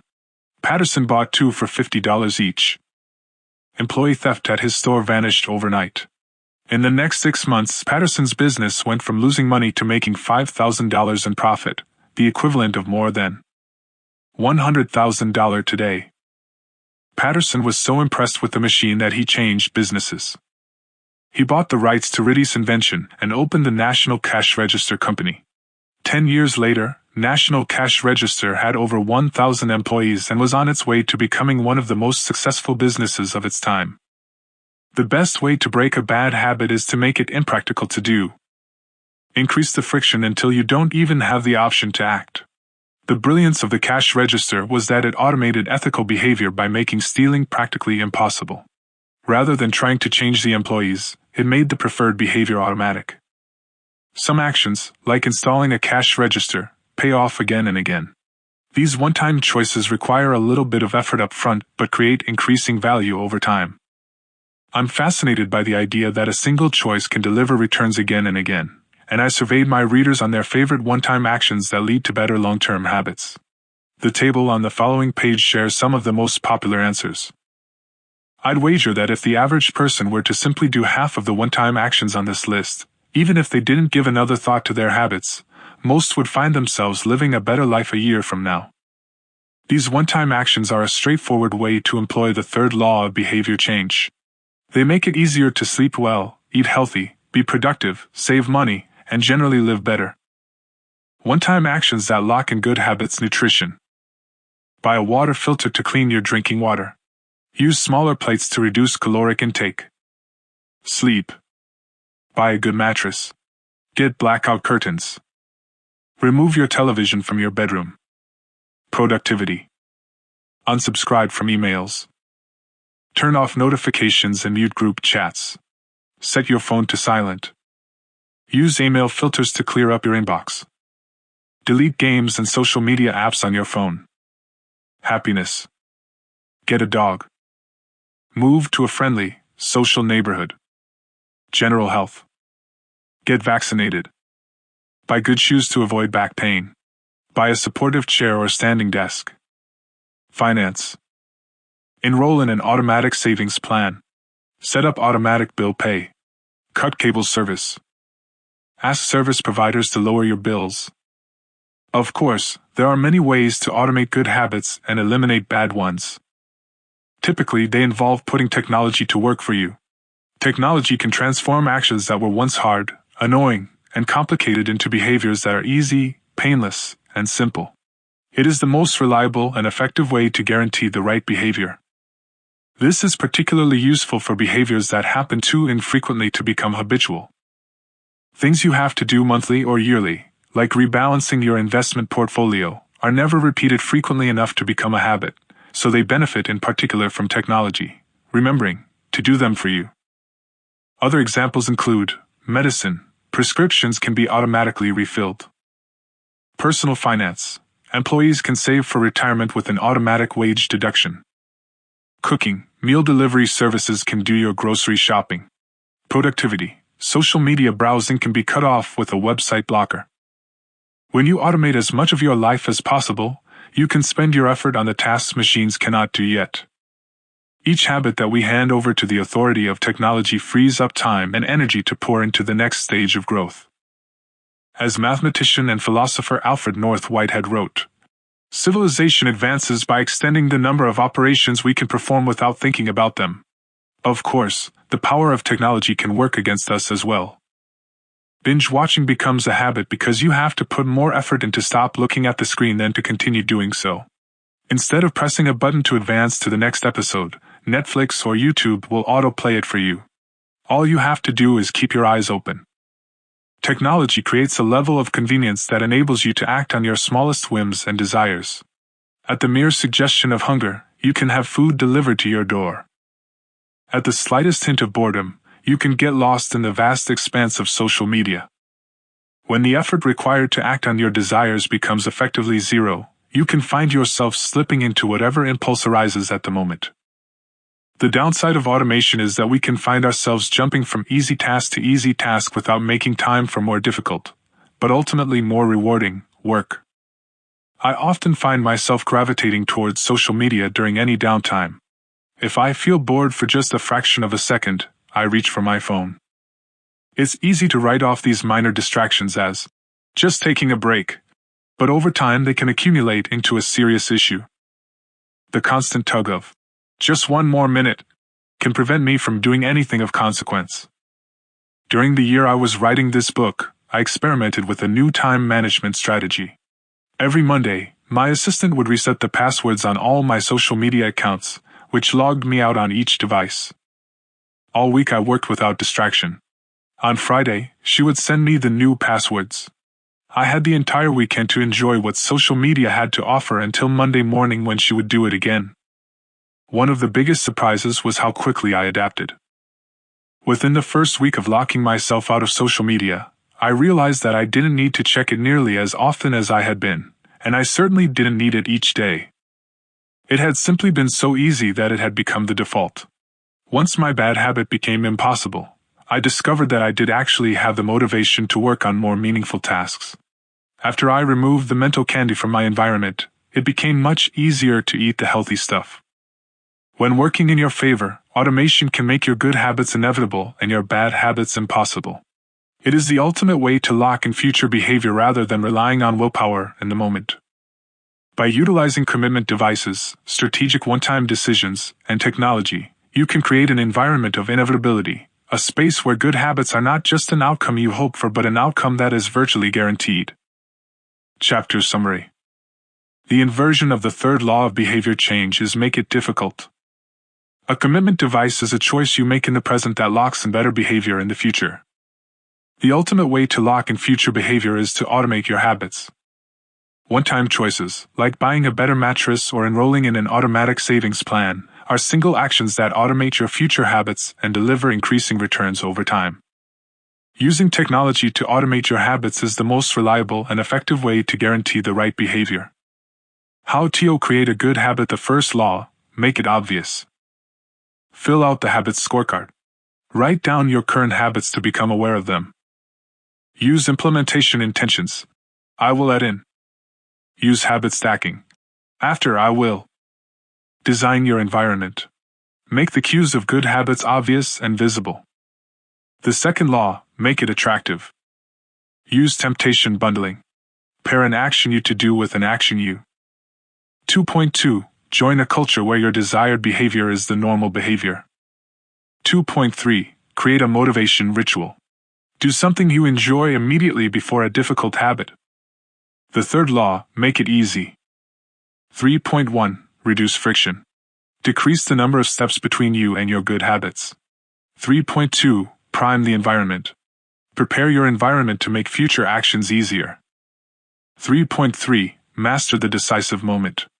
Optimize the small choices that deliver outsized impact. 3.4. Use the 2-minute rule. Downscale your habits until they can be done in 2 minutes or less. 3.5. Automate your habits. Invest in technology and one-time purchases that lock in future behavior. The fourth law, make it satisfying. How to break a bad habit inversion of the first law, make it invisible. 1.5. Reduce exposure. Remove the cues of your bad habits from your environment. Inversion of the second law, make it unattractive. 2.4. Reframe your mindset. Highlight the benefits of avoiding your bad habits. Inversion of the third law, make it difficult. 3.6. Increase friction. Increase the number of steps between you and your bad habits. 3.7. Use a commitment device. Restrict your future choices to the ones that benefit you. Inversion of the fourth law, make it unsatisfying. You can download a printable version of this habits cheat sheet at the fourth law, make it satisfying. 15. The cardinal rule of behavior change. A public health worker named Stephen Luby left his hometown of Omaha, Nebraska, and bought a one-way ticket to Karachi, Pakistan. Karachi was one of the most populous cities in the world. By 1998, over 9 million people called it home. It was the economic center of Pakistan and a transportation hub, with some of the most active airports and seaports in the region. In the commercial parts of town, you could find all of the standard urban amenities and bustling downtown streets. But Karachi was also one of the least livable cities in the world. Over 60% of Karachi's residents lived in squatter settlements and slums. These densely packed neighborhoods were filled with makeshift houses cobbled together from old boards, cinder blocks, and other discarded materials. There was no waste removal system, no electricity grid, no clean water supply. When dry, the streets were a combination of dust and trash. When wet, they became a muddy pit of sewage. Mosquito colonies thrived in pools of stagnant water, and children played among the garbage. The unsanitary conditions lead to widespread illness and disease. Contaminated water sources caused epidemics of diarrhea, vomiting, and abdominal pain. Nearly 1/3 of the children living there were malnourished. With so many people crammed into such a small space, viruses and bacterial infections spread rapidly. It was this public health crisis that had brought Stephen Luby to Pakistan. Luby and his team realized that in an environment with poor sanitation, the simple habit of washing your hands could make a real difference in the health of the residents. But they soon discovered that many people were already aware that handwashing was important. And yet, despite this knowledge, many residents were washing their hands in a haphazard fashion. Some people would just run their hands under the water quickly. Others would only wash one hand. Many would simply forget to wash their hands before preparing food. Everyone said handwashing was important, but few people made a habit out of it. The problem wasn't knowledge. The problem was consistency. That was when Luby and his team partnered with Procter & Gamble to supply the neighborhood with Safeguard soap. Compared to your standard bar of soap, using Safeguard was a more enjoyable experience. In Pakistan, Safeguard was a premium soap, Luby told me. The study participants commonly mentioned how much they liked it. The soap foamed easily, and people were able to lather their hands with suds. It smelled great. Instantly, handwashing became slightly more pleasurable. I see the goal of handwashing promotion not as behavior change but as habit adoption, Luby said. It is a lot easier for people to adopt a product that provides a strong positive sensory signal, for example the mint taste of toothpaste, than it is to adopt a habit that does not provide pleasurable sensory feedback, like flossing one's teeth. The marketing team at Procter & Gamble talked about trying to create a positive handwashing experience. Within months, the researchers saw a rapid shift in the health of children in the neighborhood. The rate of diarrhea fell by 52%, pneumonia by 48%, and impetigo, a bacterial skin infection, by 35%. The long-term effects were even better. We went back to some of the households in Karachi 6 years after, Luby told me. Over 95% of households who had been given the soap for free and encouraged to wash their hands had a hand-washing station with soap and water available when our study team visited. We had not given any soap to the intervention group for over 5 years, but during the trial they had become so habituated to wash their hands that they had maintained the practice. It was a powerful example of the fourth and final law of behavior change: make it satisfying. We are more likely to repeat a behavior when the experience is satisfying. This is entirely logical. Feelings of pleasure, Even minor ones like washing your hands with soap that smells nice and lathers well are signals that tell the brain, "This feels good. Do this again next time." Pleasure teaches your brain that a behavior is worth remembering and repeating.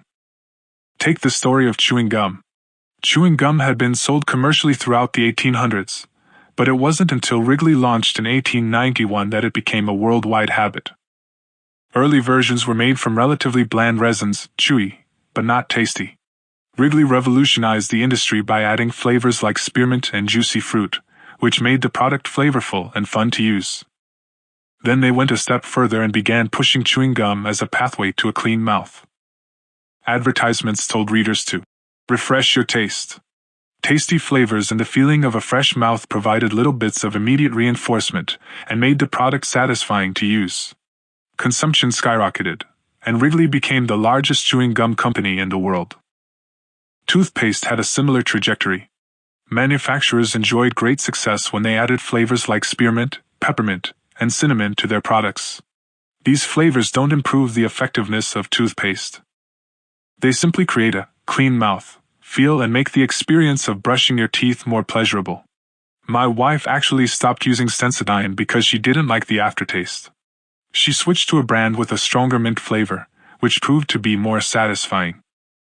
Conversely, if an experience is not satisfying, we have little reason to repeat it. In my research, I came across the story of a woman who had a narcissistic relative who drove her nuts. In an attempt to spend less time with this egomaniac, she acted as dull and as boring as possible whenever he was around. Within a few encounters, he started avoiding her because he found her so uninteresting. Stories like these are evidence of the cardinal rule of behavior change: what is rewarded is repeated. What is punished is avoided. You learn what to do in the future based on what you were rewarded for doing in the past.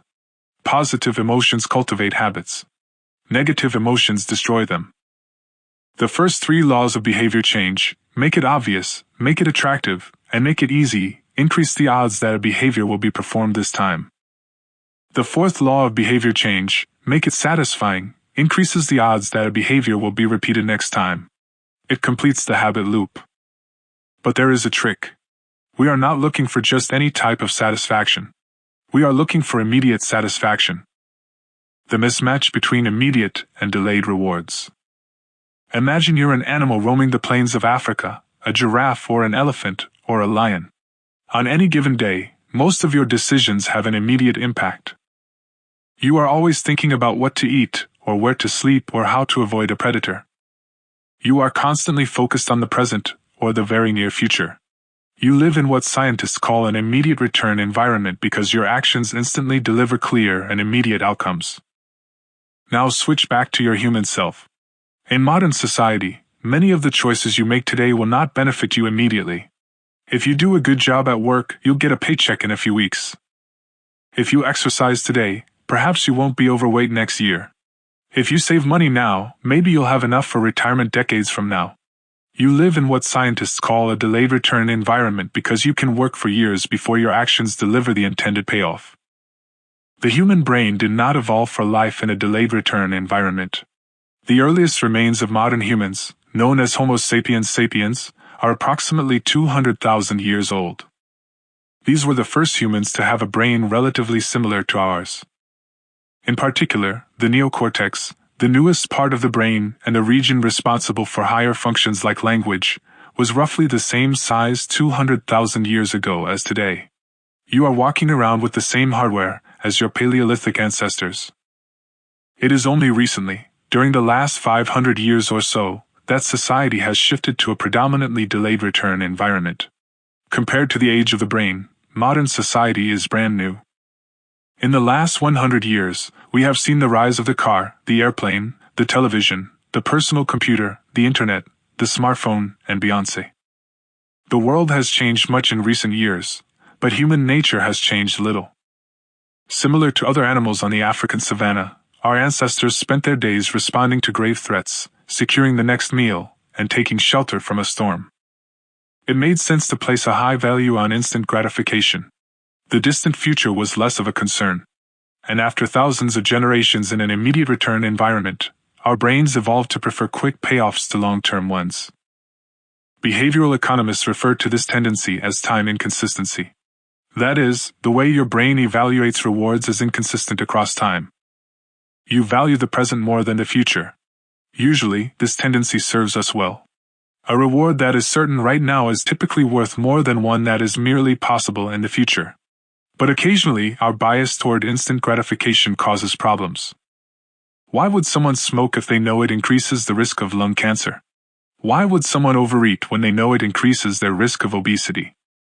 Why would someone have unsafe sex if they know it can result in sexually transmitted disease? Once you understand how the brain prioritizes rewards, the answers become clear. The consequences of bad habits are delayed while the rewards are immediate. Smoking might kill you in 10 years, but it reduces stress and eases your nicotine cravings now. Overeating is harmful in the long run but appetizing in the moment. Sex, safe or not, provides pleasure right away. Disease and infection won't show up for days or weeks, even years. Every habit produces multiple outcomes across time. Unfortunately, these outcomes are often misaligned. With our bad habits, the immediate outcome usually feels good, but the ultimate outcome feels bad. With good habits, it is the reverse. The immediate outcome is unenjoyable, but the ultimate outcome feels good. The French economist Frédéric Bastiat explained the problem clearly when he wrote, "It almost always happens that when the immediate consequence is favorable, the later consequences are disastrous, and vice versa. Often, the sweeter the first fruit of a habit, the more bitter are its later fruits. Put another way, the costs of your good habits are in the present. The costs of your bad habits are in the future." The brain's tendency to prioritize the present moment means you can't rely on good intentions. When you make a plan to lose weight, write a book, or learn a language, you are actually making plans for your future self. And when you envision what you want your life to be like, it is easy to see the value in taking actions with long-term benefits. We all want better lives for our future selves. However, when the moment of decision arrives, instant gratification usually wins. You are no longer making a choice for future you, who dreams of being fitter or wealthier or happier. You are choosing for present you, who wants to be full, pampered, and entertained. As a general rule, the more immediate pleasure you get from an action, the more strongly you should question whether it aligns with your long-term goals. With a fuller understanding of what causes our brain to repeat some behaviors and avoid others, let's update the cardinal rule of behavior change. What is immediately rewarded is repeated. What is immediately punished is avoided. Our preference for instant gratification reveals an important truth about success. Because of how we are wired, most people will spend all day chasing quick hits of satisfaction. The road less traveled is the road of delayed gratification. If you're willing to wait for the rewards, you'll face less competition and often get a bigger payoff. As the saying goes, the last mile is always the least crowded. This is precisely what research has shown. People who are better at delaying gratification have higher SAT scores, lower levels of substance abuse, lower likelihood of obesity, better responses to stress, and superior social skills. We've all seen this play out in our own lives. If you delay watching television and get your homework done, you'll generally learn more and get better grades. If you don't buy desserts and chips at the store, you'll often eat healthier food when you get home. At some point, success in nearly every field requires you to ignore an immediate reward in favor of a delayed reward. Here's the problem. Most people know that delaying gratification is the wise approach. They want the benefits of good habits, to be healthy, productive, at peace. But these outcomes are seldom top of mind at the decisive moment. Thankfully, it's possible to train yourself to delay gratification, but you need to work with the grain of human nature, not against it. The best way to do this is to add a little bit of immediate pleasure to the habits that pay off in the long run and a little bit of immediate pain to ones that don't. How to turn instant gratification to your advantage. The vital thing in getting a habit to stick is to feel successful, even if it's in a small way. The feeling of success is a signal that your habit paid off and that the work was worth the effort. In a perfect world, the reward for a good habit is the habit itself. In the real world, good habits tend to feel worthwhile only after they have provided you with something. Early on, it's all sacrifice. You've gone to the gym a few times, but you're not stronger or fitter or faster, at least, not in any noticeable sense. It's only months later, once you shed a few pounds or your arms gain some definition, that it becomes easier to exercise for its own sake. In the beginning, you need a reason to stay on track. This is why immediate rewards are essential. They keep you excited while the delayed rewards accumulate in the background. What we're really talking about here, when we're discussing immediate rewards, is the ending of a behavior. The ending of any experience is vital because we tend to remember it more than other phases. You want the ending of your habit to be satisfying. The best approach is to use reinforcement, which refers to the process of using an immediate reward to increase the rate of a behavior. Habit stacking, which we covered in Chapter 5, ties your habit to an immediate cue, which makes it obvious when to start. Reinforcement ties your habit to an immediate reward, which makes it satisfying when you finish. Immediate reinforcement can be especially helpful when dealing with habits of avoidance, which are behaviors you want to stop doing. It can be challenging to stick with habits like, no frivolous purchases, or no alcohol this month, because nothing happens when you skip happy hour drinks or don't buy that pair of shoes. It can be hard to feel satisfied when there is no action in the first place. All you're doing is resisting temptation, and there isn't much satisfying about that. One solution is to turn the situation on its head. You want to make avoidance visible.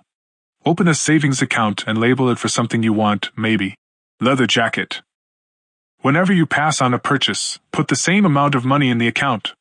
Skip your morning latte? Transfer $5. Pass on another month of Netflix? Move $10 over.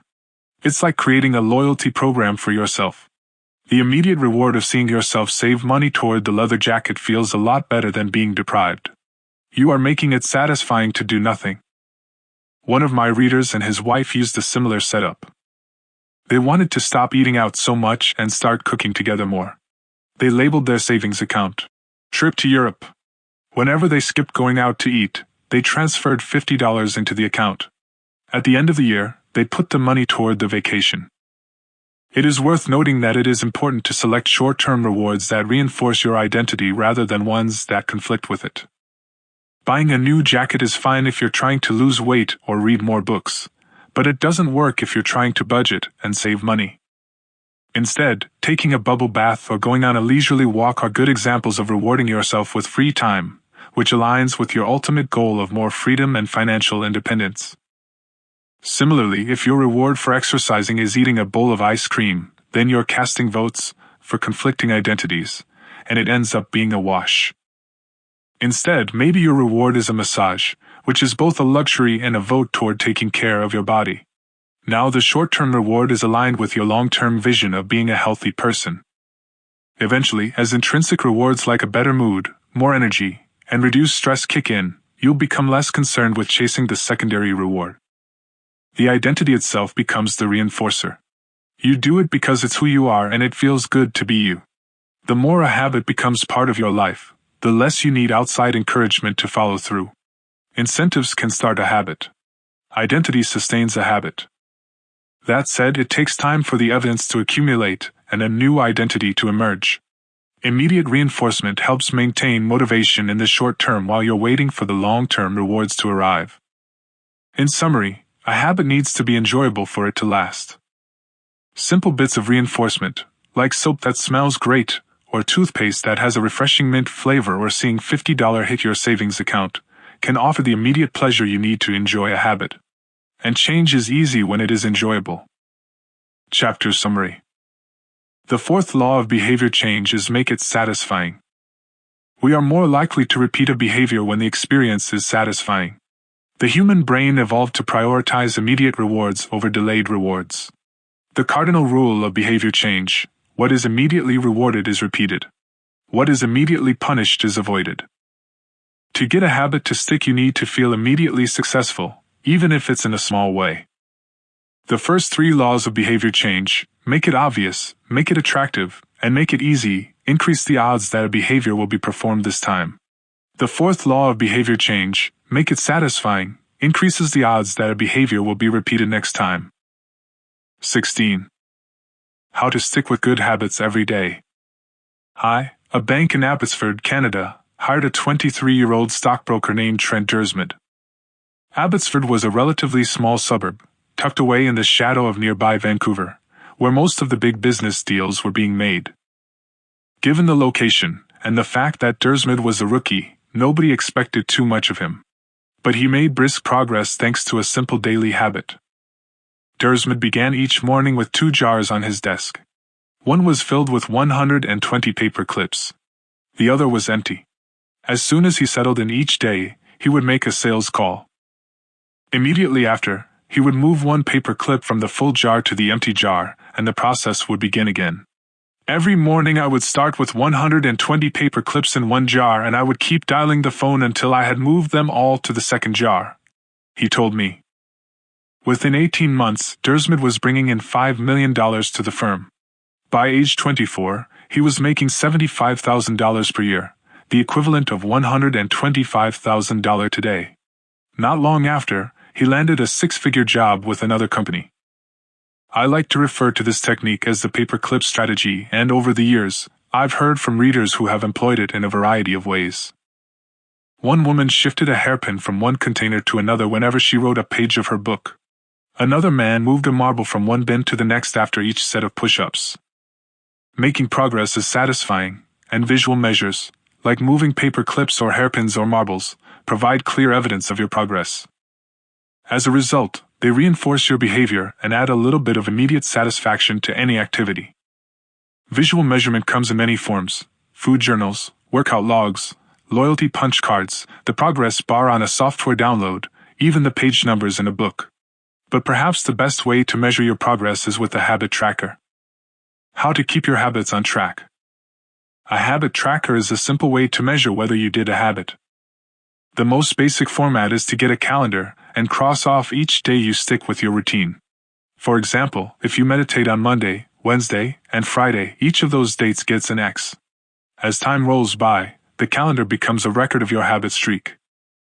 Countless people have tracked their habits, but perhaps the most famous was Benjamin Franklin. Beginning at age 20, Franklin carried a small booklet everywhere he went and used it to track 13 personal virtues. This list included goals like lose no time, be always employed in something useful, and avoid trifling conversation. At the end of each day, Franklin would open his booklet and record his progress. Jerry Seinfeld reportedly uses a habit tracker to stick with his streak of writing jokes. In the documentary Comedian, he explains that his goal is simply to never break the chain of writing jokes every day. In other words, he is not focused on how good or bad a particular joke is or how inspired he feels. He is simply focused on showing up and adding to his streak. Don't break the chain is a powerful mantra. Don't break the chain of sales calls and you'll build a successful book of business.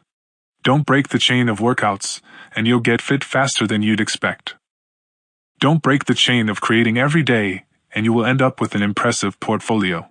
Habit tracking is powerful because it leverages multiple laws of behavior change. It simultaneously makes a behavior obvious, attractive, and satisfying. Let's break down each one. Benefit number 1, habit tracking is obvious. Recording your last action creates a trigger that can initiate your next one. Habit tracking naturally builds a series of visual cues like the streak of X's on your calendar or the list of meals in your food log. When you look at the calendar and see your streak, you'll be reminded to act again. Research has shown that people who track their progress on goals like losing weight, quitting smoking, and lowering blood pressure are all more likely to improve than those who don't. One study of more than 1,600 people found that those who kept a daily food log lost twice as much weight as those who did not. The mere act of tracking a behavior can spark the urge to change it. Habit tracking also keeps you honest. Most of us have a distorted view of our own behavior. We think we act better than we do. Measurement offers one way to overcome our blindness to our own behavior and notice what's really going on each day. One glance at the paper clips in the container, and you immediately know how much work you have been putting in. When the evidence is right in front of you, you're less likely to lie to yourself. Benefit number 2, habit tracking is attractive. The most effective form of motivation is progress. When we get a signal that we are moving forward, we become more motivated to continue down that path. In this way, habit tracking can have an addictive effect on motivation. Each small win feeds your desire. This can be particularly powerful on a bad day. When you're feeling down, it's easy to forget about all the progress you have already made. Habit tracking provides visual proof of your hard work, a subtle reminder of how far you've come. Plus, the empty square you see each morning can motivate you to get started because you don't want to lose your progress by breaking the streak. Benefit number 3. Habit tracking is satisfying. This is the most crucial benefit of all. Tracking can become its own form of reward. It is satisfying to cross an item off your to-do list, to complete an entry in your workout log, or to mark an X on the calendar. It feels good to watch your results grow, the size of your investment portfolio, the length of your book manuscript, and if it feels good, then you're more likely to endure. Habit tracking also helps keep your eye on the ball. You're focused on the process rather than the result. You're not fixated on getting six-pack abs, you're just trying to keep the streak alive and become the type of person who doesn't miss workouts.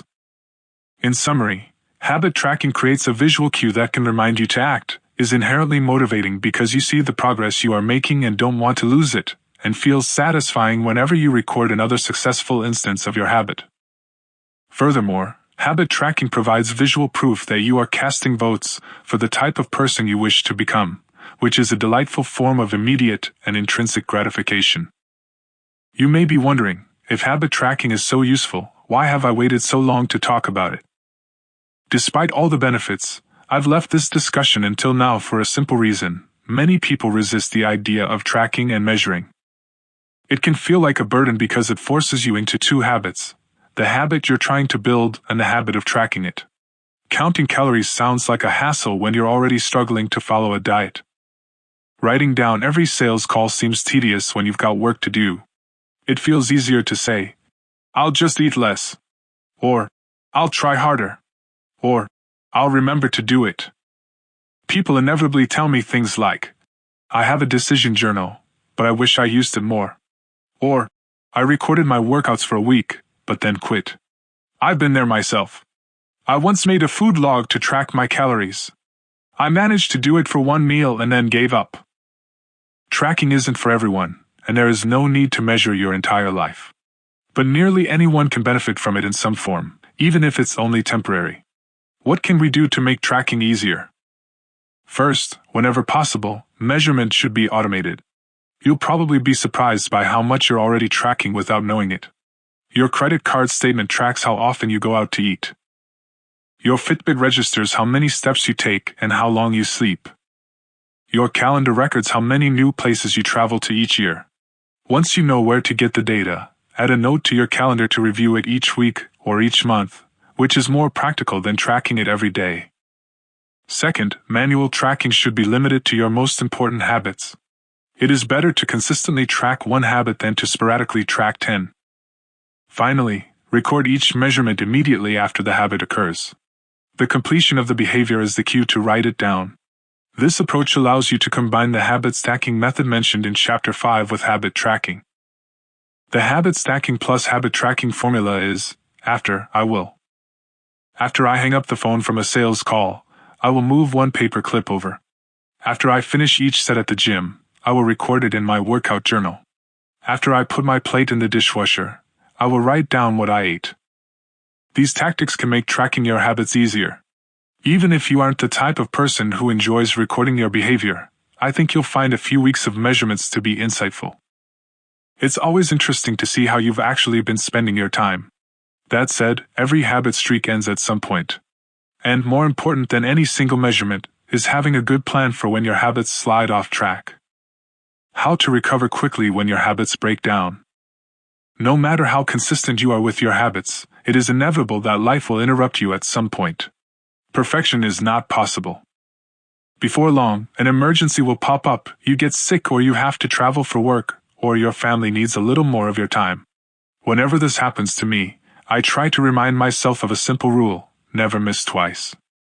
If I miss one day, I try to get back into it as quickly as possible. Missing one workout happens, but I'm not going to miss 2 in a row. Maybe I'll eat an entire pizza, but I'll follow it up with a healthy meal.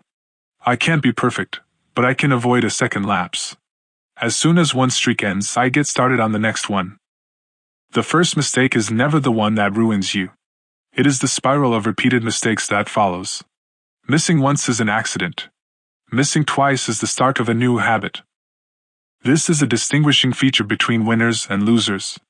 Anyone can have a bad performance, a bad workout, or a bad day at work. But when successful people fail, they rebound quickly.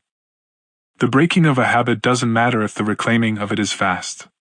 I think this principle is so important that I'll stick to it even if I can't do a habit as well or as completely as I would like. Too often, we fall into an all-or-nothing cycle with our habits. The problem is not slipping up. The problem is thinking that if you can't do something perfectly, then you shouldn't do it at all. You don't realize how valuable it is to just show up on your bad days. Lost days hurt you more than successful days help you. If you start with $100, then a 50% gain will take you to $150. But you only need a 33% loss to take you back to $100.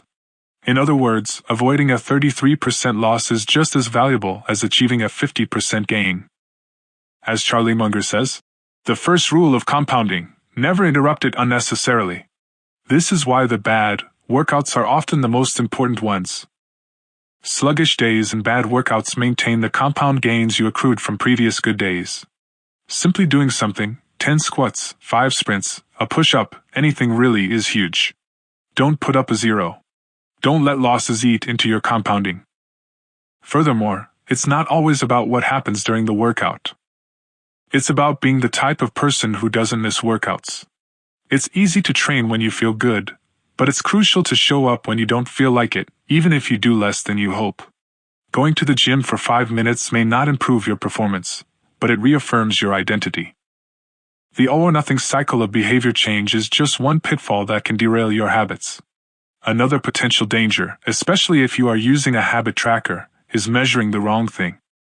Knowing when to track a habit. Say you're running a restaurant, and you want to know if your chef is doing a good job. One way to measure success is to track how many customers pay for a meal each day. If more customers come in, the food must be good. If fewer customers come in, something must be wrong. However, this one measurement, daily revenue, only gives a limited picture of what's really going on. Just because someone pays for a meal doesn't mean they enjoy the meal. Even dissatisfied customers are unlikely to dine and dash. In fact, if you're only measuring revenue, the food might be getting worse, but you're making up for it with marketing or discounts or some other method. Instead, it may be more effective to track how many customers finish their meal or perhaps the percentage of customers who leave a generous tip.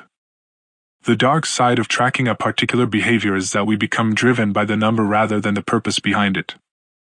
If your success is measured by quarterly earnings, you will optimize sales, revenue, and accounting for quarterly earnings.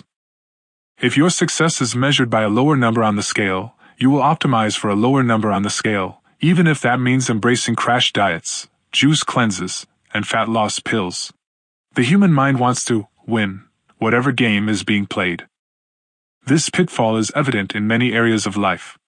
We focus on working long hours instead of getting meaningful work done. We care more about getting 10,000 steps than we do about being healthy. We teach for standardized tests instead of emphasizing learning, curiosity, and critical thinking. In short, we optimize for what we measure.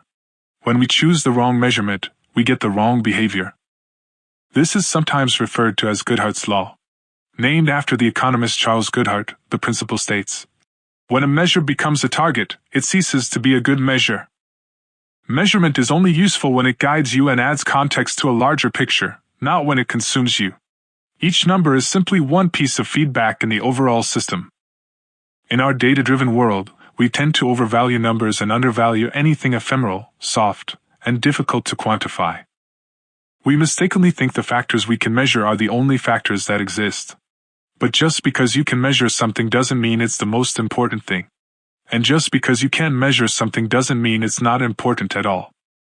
All of this to say, it's crucial to keep habit tracking in its proper place. It can feel satisfying to record a habit and track your progress, but the measurement is not the only thing that matters. Furthermore, there are many ways to measure progress, and sometimes it helps to shift your focus to something entirely different. This is why non-scale victories can be effective for weight loss. The number on the scale may be stubborn, so if you focus solely on that number, your motivation will sag. But you may notice that your skin looks better or you wake up earlier or your sex drive got a boost. All of these are valid ways to track your improvement. If you're not feeling motivated by the number on the scale, perhaps it's time to focus on a different measurement, one that gives you more signals of progress. No matter how you measure your improvement, habit tracking offers a simple way to make your habits more satisfying. Each measurement provides a little bit of evidence that you're moving in the right direction and a brief moment of immediate pleasure for a job well done. Chapter Summary. One of the most satisfying feelings is the feeling of making progress. A habit tracker is a simple way to measure whether you did a habit, like marking an X on a calendar. Habit trackers and other visual forms of measurement can make your habits satisfying by providing clear evidence of your progress. Don't break the chain. Try to keep your habit streak alive. Never miss twice. If you miss one day, try to get back on track as quickly as possible. Just because you can measure something doesn't mean it's the most important thing. 17. How an accountability partner can change everything. A pilot in World War II, Roger Fisher attended Harvard Law School and spent serving as 34 years specializing in negotiation and conflict management. He founded the Harvard Negotiation Project and worked with numerous countries and world leaders on peace resolutions, hostage crises, and diplomatic compromises. But it was in the 1970s and 1980s, as the threat of nuclear war escalated, that Fisher developed perhaps his most interesting idea. At the time, Fisher was focused on designing strategies that could prevent nuclear war, and he had noticed a troubling fact. Any sitting president would have access to launch codes that could kill millions of people but would never actually see anyone die because he would always be thousands of miles away. My suggestion was quite simple, he wrote in 1981. Put that code number in a little capsule, and then implant that capsule right next to the heart of a volunteer. The volunteer would carry with him a big, heavy butcher knife as he accompanied the president. If ever the president wanted to fire nuclear weapons, the only way he could do so would be for him first, with his own hands, to kill one human being. The president says, "George, I'm sorry, but tens of millions must die." He has to look at someone and realize what death is, what an innocent death is. Blood on the White House carpet. It's reality brought home. When I suggested this to friends in the Pentagon, they said, "My God, that's terrible. Having to kill someone would distort the president's judgment. He might never push the button." Throughout our discussion of the fourth law of behavior change, we have covered the importance of making good habits immediately satisfying. Fisher's proposal is an inversion of the fourth law: make it immediately unsatisfying. Just as we are more likely to repeat an experience when the ending is satisfying, we are also more likely to avoid an experience when the ending is painful. Pain is an effective teacher. If a failure is painful, it gets fixed. If a failure is relatively painless, it gets ignored. The more immediate and more costly a mistake is, the faster you will learn from it. The threat of a bad review forces a plumber to be good at his job. The possibility of a customer never returning makes restaurants create good food. The cost of cutting the wrong blood vessel makes a surgeon master human anatomy and cut carefully. When the consequences are severe, people learn quickly. The more immediate the pain, the less likely the behavior. If you want to prevent bad habits and eliminate unhealthy behaviors, then adding an instant cost to the action is a great way to reduce their odds.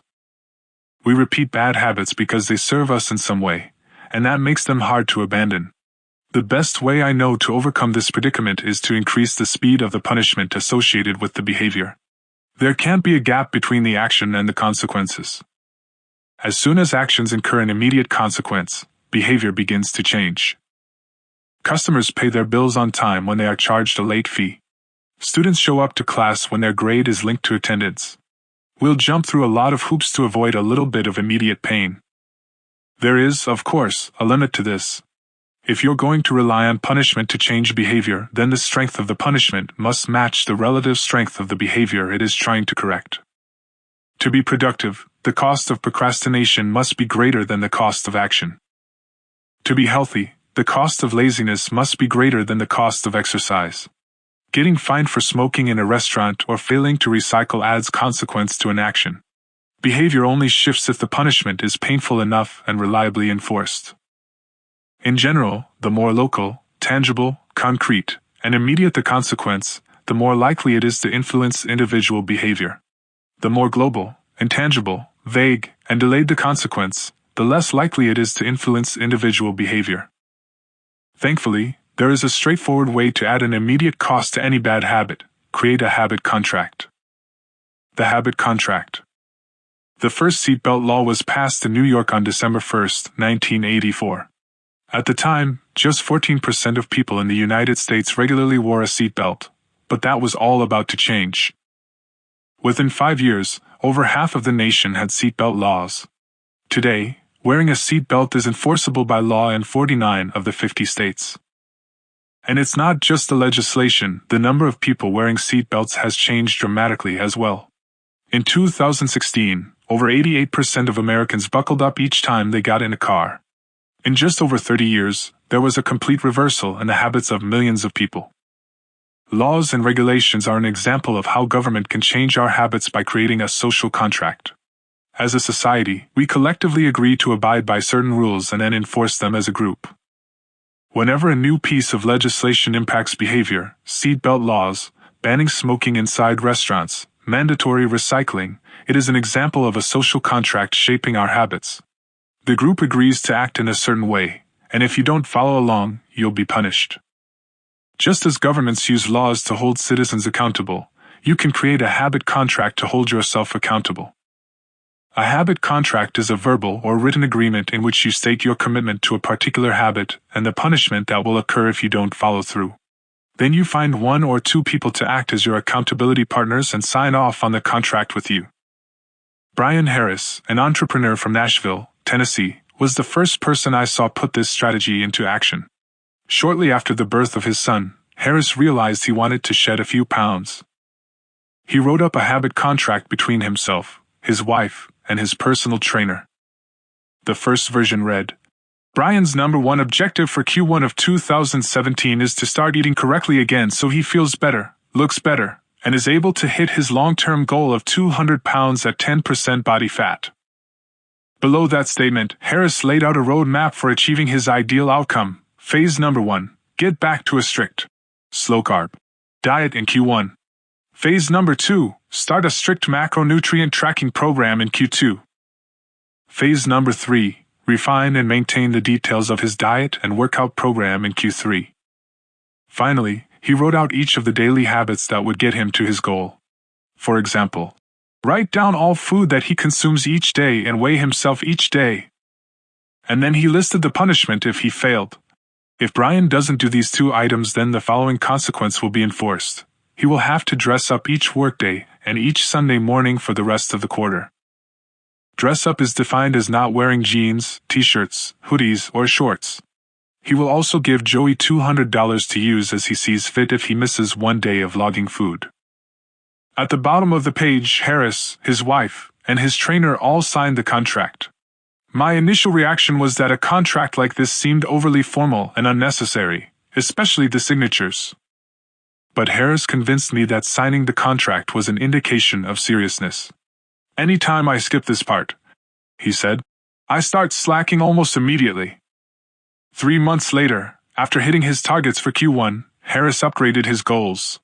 The consequences escalated too. If he missed his carbohydrate and protein targets, he had to pay his trainer $100.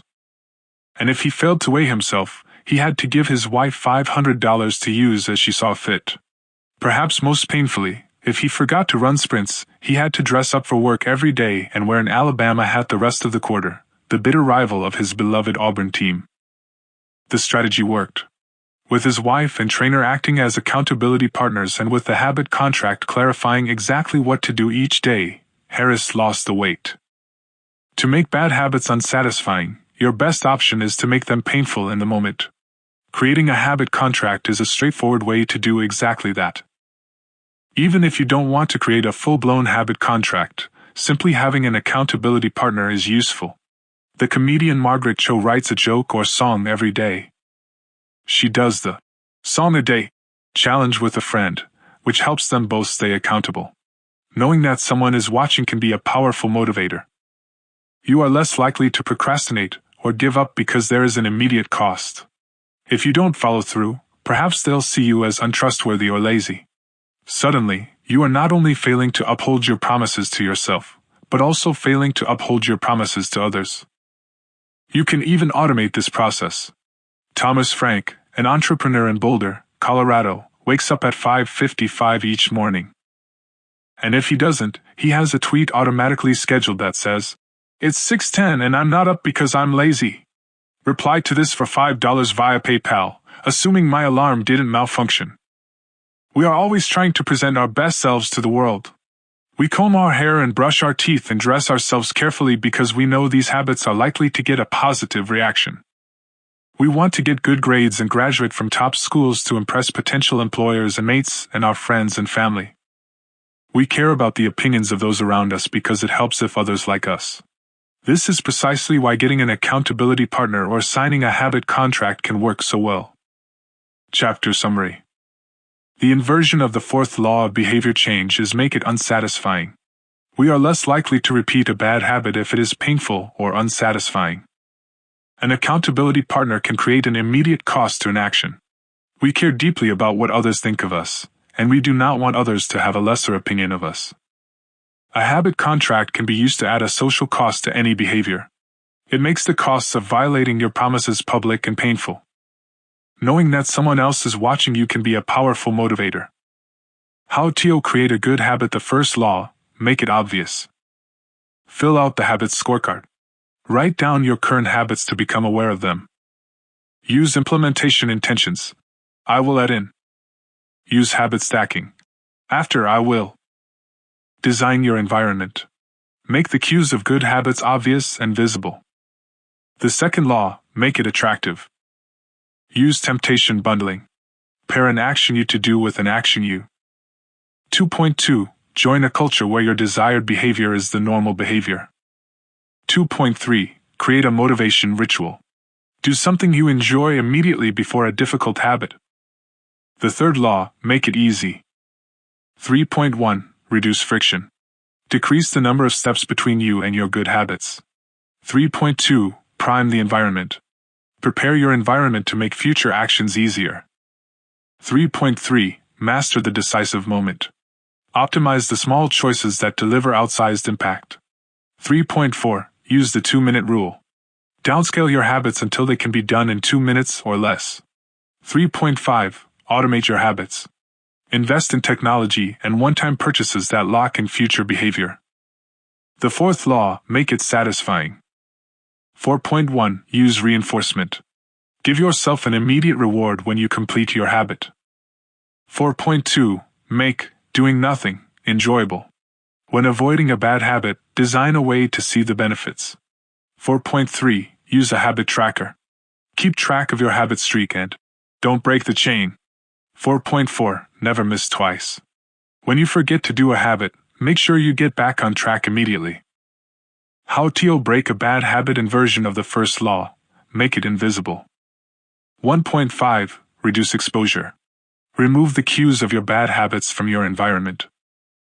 Inversion of the second law, make it unattractive. 2.4. Reframe your mindset. Highlight the benefits of avoiding your bad habits. Inversion of the third law, make it difficult.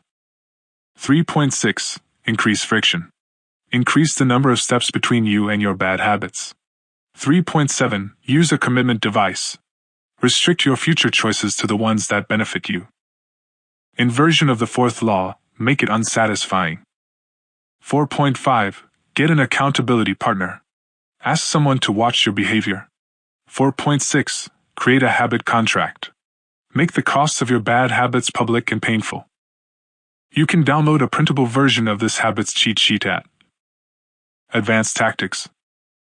How to go from being merely good to being truly great. 18.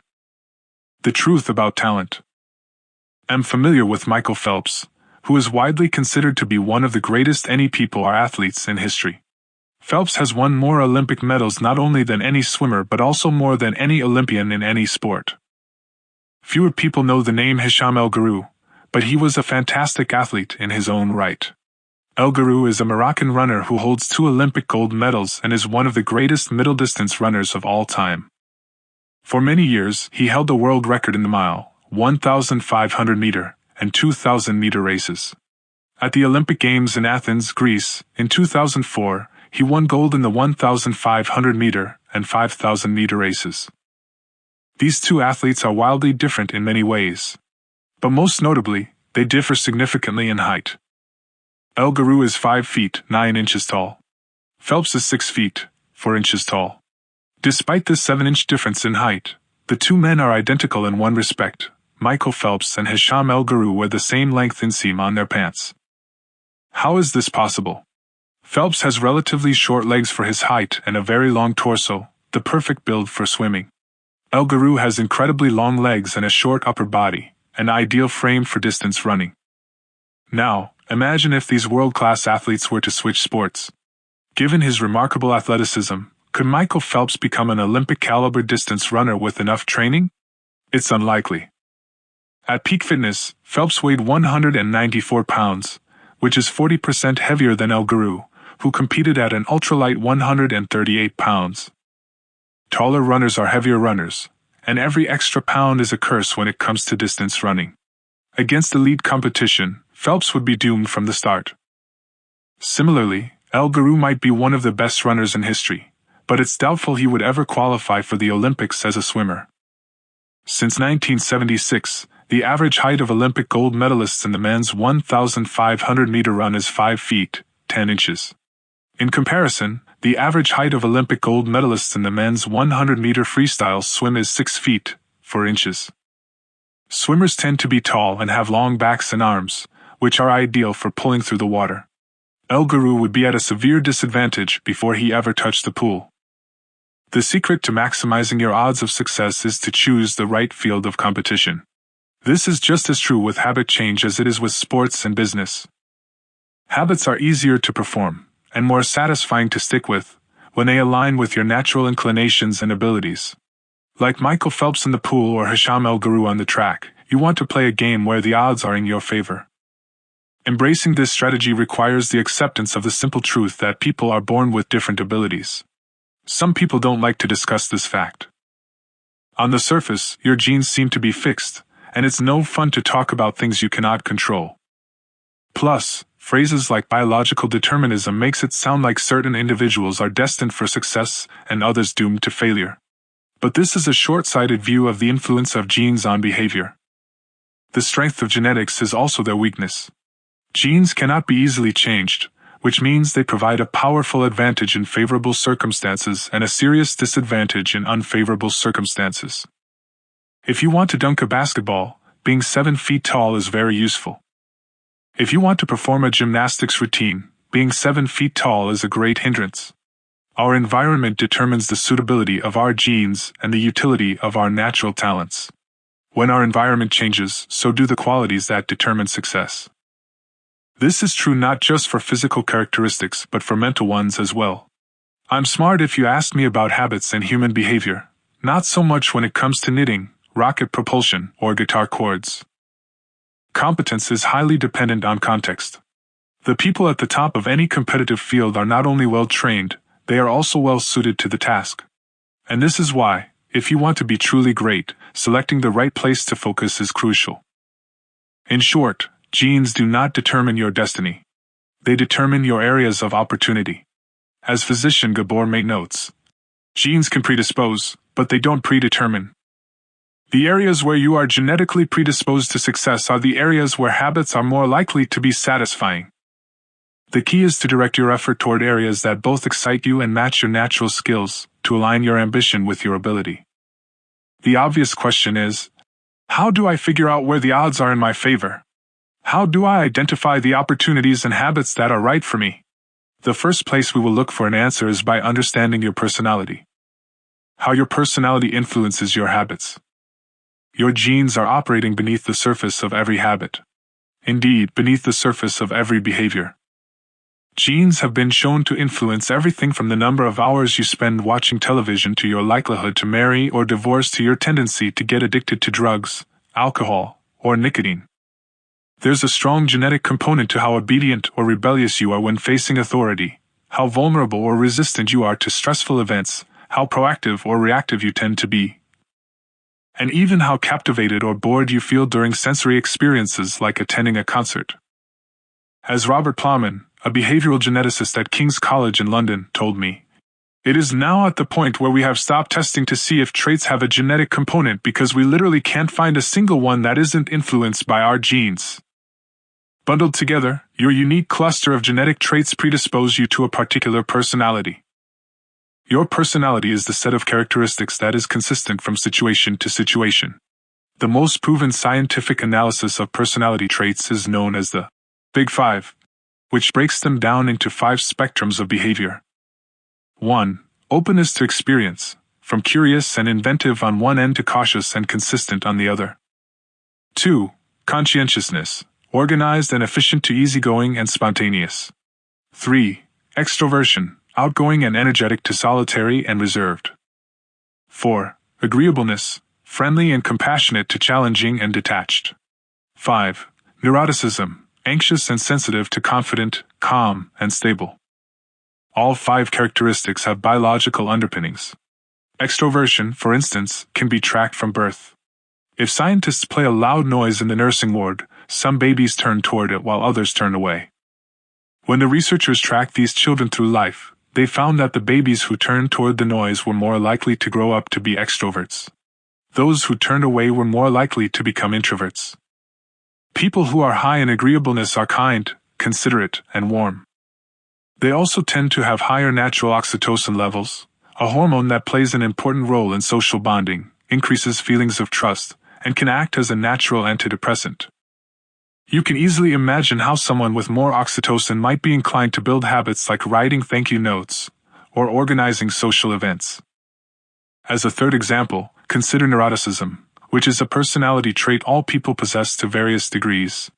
People who are high in neuroticism tend to be anxious and worry more than others. This trait has been linked to hypersensitivity of the amygdala, the portion of the brain responsible for noticing threats. In other words, people who are more sensitive to negative cues in their environment are more likely to score high in neuroticism. Our habits are not solely determined by our personalities, but there is no doubt that our genes nudge us in a certain direction. Our deeply rooted preferences make certain behaviors easier for some people than for others. You don't have to apologize for these differences or feel guilty about them, but you do have to work with them. A person who scores lower on conscientiousness, for example, will be less likely to be orderly by nature and may need to rely more heavily on environment design to stick with good habits. The takeaway is that you should build habits that work for your personality. People can get ripped working out like a bodybuilder, but if you prefer rock climbing or cycling or rowing, then shape your exercise habit around your interests. If your friend follows a low-carb diet but you find that low-fat works for you, then more power to you. If you want to read more, don't be embarrassed if you prefer steamy romance novels over nonfiction. Read whatever fascinates you. You don't have to build the habits everyone tells you to build. Choose the habit that best suits you, not the one that is most popular. There is a version of every habit that can bring you joy and satisfaction. Find it. Habits need to be enjoyable if they are going to stick. This is the core idea behind the 4th law. Tailoring your habits to your personality is a good start, but this is not the end of the story. Let's turn our attention to finding and designing situations where you're at a natural advantage. How to find a game where the odds are in your favor. Learning to play a game where the odds are in your favor is critical for maintaining motivation and feeling successful. In theory, you can enjoy almost anything. In practice, you are more likely to enjoy the things that come easily to you.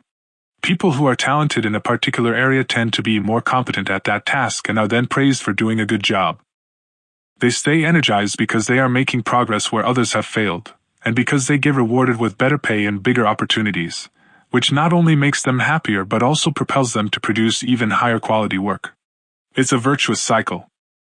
Pick the right habit and progress is easy. Pick the wrong habit and life is a struggle. How do you pick the right habit? The first step is something we covered in the 3rd law: make it easy. In many cases, when people pick the wrong habit, it simply means they picked a habit that was too difficult. When a habit is easy, you are more likely to be successful. When you are successful, you are more likely to feel satisfied. However, there is another level to consider. In the long run, if you continue to advance and improve, any area can become challenging. At some point, you need to make sure you're playing the right game for your skill set. How do you figure that out? The most common approach is trial and error.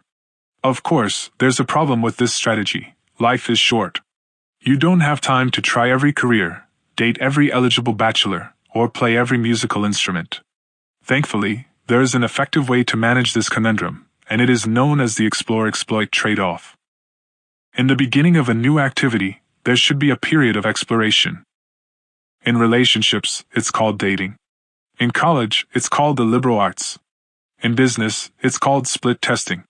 The goal is to try out many possibilities, research a broad range of ideas, and cast a wide net.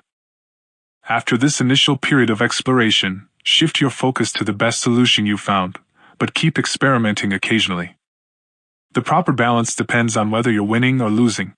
If you are currently winning, you exploit. If you are currently losing, you continue to explore. In the long run, it is probably most effective to work on the strategy that seems to deliver the best results about 80 to 90% of the time, and keep exploring with the remaining 10 to 20%. Google famously asks employees to spend 80% of the workweek on their official job and 20% on projects of their choice, which has led to the creation of blockbuster products like AdWords and Gmail. The optimal approach also depends on how much time you have. If you have a lot of time, like someone at the beginning of their career, it makes more sense to explore because once you find the right thing, you still have a good amount of time to exploit it. If you're pressed for time, say, as you come up on the deadline for a project, you should implement the best solution you've found so far and get some results. As you explore different options, there are a series of questions you can ask yourself to continually narrow in on the habits and areas that will be most satisfying to you. What feels like fun to me, but work to others? The mark of whether you are made for a task is not whether you love it, but whether you can handle the pain of the task easier than most people. When are you enjoying yourself while other people are complaining? The work that hurts you less than it hurts others is the work you were made to do. What makes me lose track of time? Flow is the mental state you enter when you are so focused on the task at hand that the rest of the world fades away. This blend of happiness and peak performance is what athletes and performers experience when they are in the zone.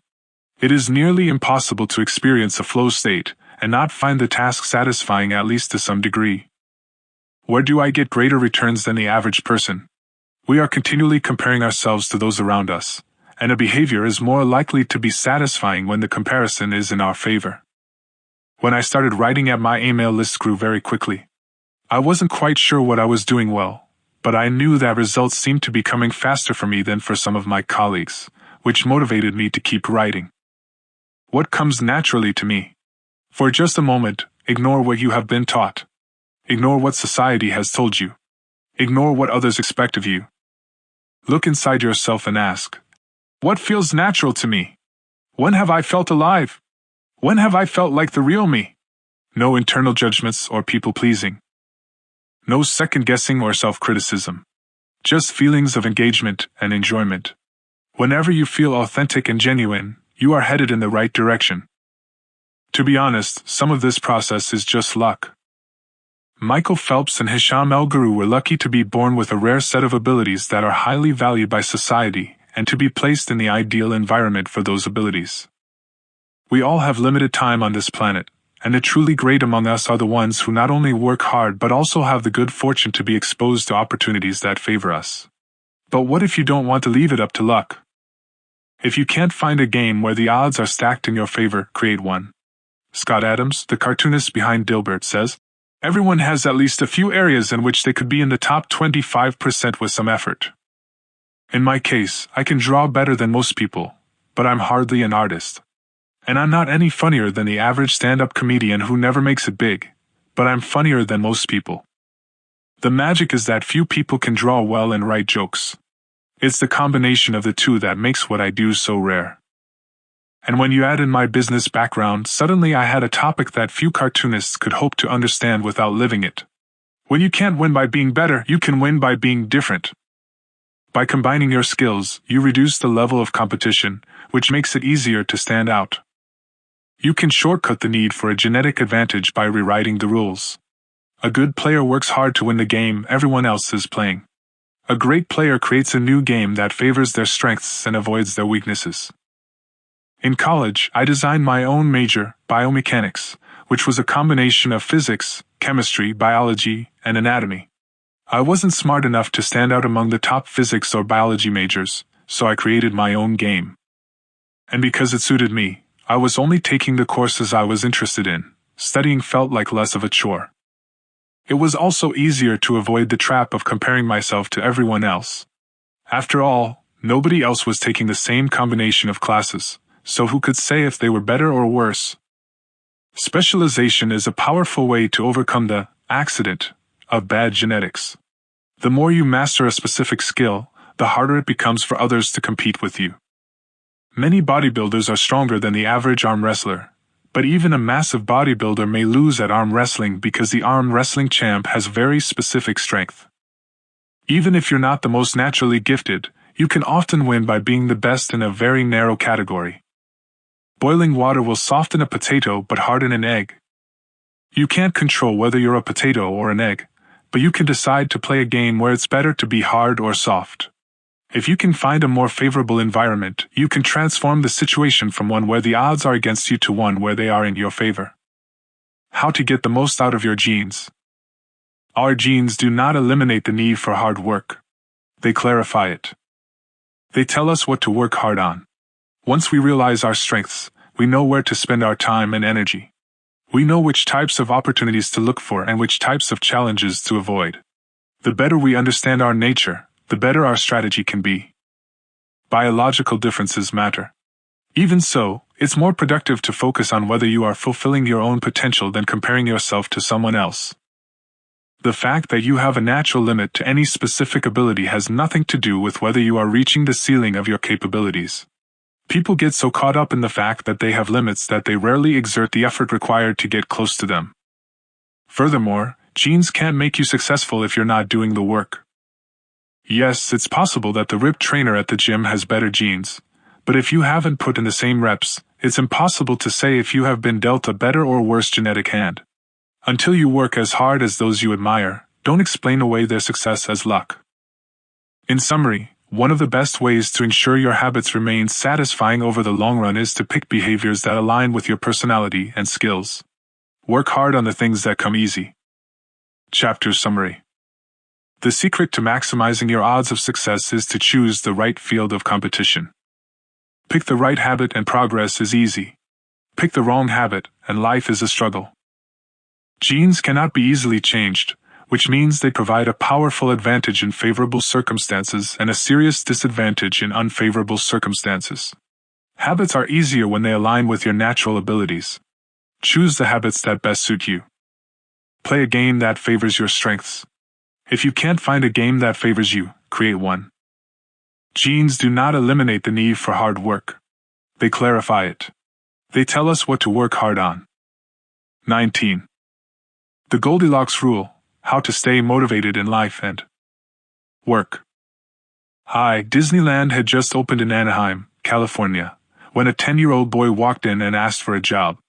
Labor laws were loose back then, and the boy managed to land a position selling guidebooks for 50 cents apiece. Within a year, he had transitioned to Disney's Magic Shop, where he learned tricks from the older employees. He experimented with jokes and tried out simple routines on visitors. Soon he discovered that what he loved was not performing magic but performing in general. He set his sights on becoming a comedian. Beginning in his teenage years, he started performing in little clubs around Los Angeles. The crowds were small and his act was short. He was rarely on stage for more than 5 minutes. Most of the people in the crowd were too busy drinking or talking with friends to pay attention. One night, he literally delivered his stand-up routine to an empty club. It wasn't glamorous work, but there was no doubt he was getting better. His first routines would only last 1 or 2 minutes. By high school, his material had expanded to include a 5-minute act and, a few years later, a 10-minute show. At 19, he was performing weekly for 20 minutes at a time. He had to read 3 poems during the show just to make the routine long enough, but his skills continued to progress. He spent another decade experimenting, adjusting, and practicing. He took a job as a television writer and gradually, he was able to land his own appearances on talk shows. By the mid-1970s, he had worked his way into being a regular guest on The Tonight Show and Saturday Night Live. Finally, after nearly 15 years of work, the young man rose to fame. He toured 60 cities in 63 days. Then 72 cities in 80 days. Then 85 cities in 90 days. He had 18,695 people attend one show in Ohio. Another 45,000 tickets were sold for his 3-day show in New York.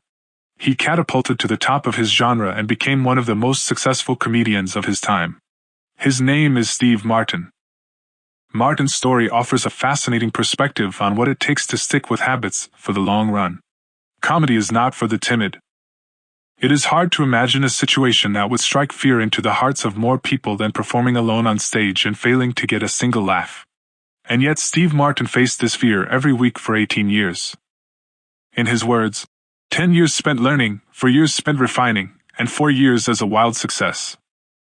Why is it that some people, like Martin, stick with their habits, whether practicing jokes or drawing cartoons or playing guitar, while most of us struggle to stay motivated? How do we design habits that pull us in rather than ones that fade away? Scientists have been studying this question for many years. While there is still much to learn, one of the most consistent findings is that the way to maintain motivation and achieve peak levels of desire is to work on tasks of just manageable difficulty. The human brain loves a challenge, but only if it is within an optimal zone of difficulty. If you love tennis and try to play a serious match against a 4-year-old, you will quickly become bored. It's too easy. You'll win every point. In contrast, if you play a professional tennis player like Roger Federer or Serena Williams, you will quickly lose motivation because the match is too difficult. Now consider playing tennis against someone who is your equal. As the game progresses, you win a few points and you lose a few. You have a good chance of winning, but only if you really try. Your focus narrows, distractions fade away, and you find yourself fully invested in the task at hand. This is a challenge of just manageable difficulty, and it is a prime example of the Goldilocks rule. The Goldilocks rule states that humans experience peak motivation when working on tasks that are right on the edge of their current abilities. Not too hard. Not too easy. Just right. The Goldilocks rule. Figure 15. Maximum motivation occurs when facing a challenge of just manageable difficulty. In psychology research, this is known as the Yerkes-Dodson law, which describes the optimal level of arousal as the midpoint between boredom and anxiety. Martin's comedy career is an excellent example of the Goldilocks rule in practice. Each year, he expanded his comedy routine, but only by a minute or two. He was always adding new material, but he also kept a few jokes that were guaranteed to get laughs. There were just enough victories to keep him motivated and just enough mistakes to keep him working hard. When you're starting a new habit, it's important to keep the behavior as easy as possible so you can stick with it even when conditions aren't perfect. This is an idea we covered in detail while discussing the third law of behavior change. Once a habit has been established, however, it's important to continue to advance in small ways. These little improvements and new challenges keep you engaged. And if you hit the Goldilocks zone just right, you can achieve a flow state. A flow state is the experience of being in the zone and fully immersed in an activity. Scientists have tried to quantify this feeling. They found that to achieve a state of flow, a task must be roughly 4% beyond your current ability. In real life, it's typically not feasible to quantify the difficulty of an action in this way, but the core idea of the Goldilocks rule remains: working on challenges of just manageable difficulty, something on the perimeter of your ability, seems crucial for maintaining motivation. Improvement requires a delicate balance. You need to regularly search for challenges that push you to your edge while continuing to make enough progress to stay motivated. Behaviors need to remain novel in order for them to stay attractive and satisfying. Without variety, we get bored. And boredom is perhaps the greatest villain on the quest for self-improvement. How to stay focused when you get bored working on your goals. After my baseball career ended, I was looking for a new sport. I joined a weightlifting team, and one day an elite coach visited our gym. He had worked with thousands of athletes during his long career, including a few Olympians. I introduced myself, and we began talking about the process of improvement. "What's the difference between the best athletes and everyone else?" I asked. "What do the really successful people do that most don't?" He mentioned the factors you might expect: genetics, luck, talent. But then he said something I wasn't expecting. At some point it comes down to who can handle the boredom of training every day, doing the same lifts over and over and over. His answer surprised me because it's a different way of thinking about work ethic. People talk about getting amped up to work on their goals. Whether it's business or sports or art, you hear people say things like, "It all comes down to passion." Or, "You have to really want it." As a result, many of us get depressed when we lose focus or motivation because we think that successful people have some bottomless reserve of passion. But this coach was saying that really successful people feel the same lack of motivation as everyone else. The difference is that they still find a way to show up despite the feelings of boredom. Mastery requires practice. But the more you practice something, the more boring and routine it becomes. Once the beginner gains have been made and we learn what to expect, our interest starts to fade. Sometimes it happens even faster than that. All you have to do is hit the gym a few days in a row or publish a couple of blog posts on time, and letting one day slip doesn't feel like much. Things are going well. It's easy to rationalize taking a day off because you're in a good place. The greatest threat to success is not failure but boredom. We get bored with habits because they stop delighting us. The outcome becomes expected. And as our habits become ordinary, we start derailing our progress to seek novelty. Perhaps this is why we get caught up in a never-ending cycle, jumping from one workout to the next, one diet to the next, one business idea to the next. As soon as we experience the slightest dip in motivation, we begin seeking a new strategy, even if the old one was still working. As Machiavelli noted, men desire novelty to such an extent that those who are doing well wish for a change as much as those who are doing badly. Perhaps this is why many of the most habit-forming products are those that provide continuous forms of novelty. Video games provide visual novelty. Porn provides sexual novelty. Junk foods provide culinary novelty. Each of these experiences offer continual elements of surprise. In psychology, this is known as a variable reward. Slot machines are the most common real-world example. A gambler hits the jackpot every now and then, but not at any predictable interval. The pace of rewards varies. This variance leads to the greatest spike of dopamine, enhances memory recall, and accelerates habit formation. Variable rewards won't create a craving, that is, you can't take a reward people are uninterested in, give it to them at a variable interval, and hope it will change their mind, but they are a powerful way to amplify the cravings we already experience because they reduce boredom. The sweet spot of desire occurs at a 50-50 split between success and failure. Half of the time you get what you want. Half of the time you don't. You need just enough, winning, to experience satisfaction, and just enough, wanting, to experience desire.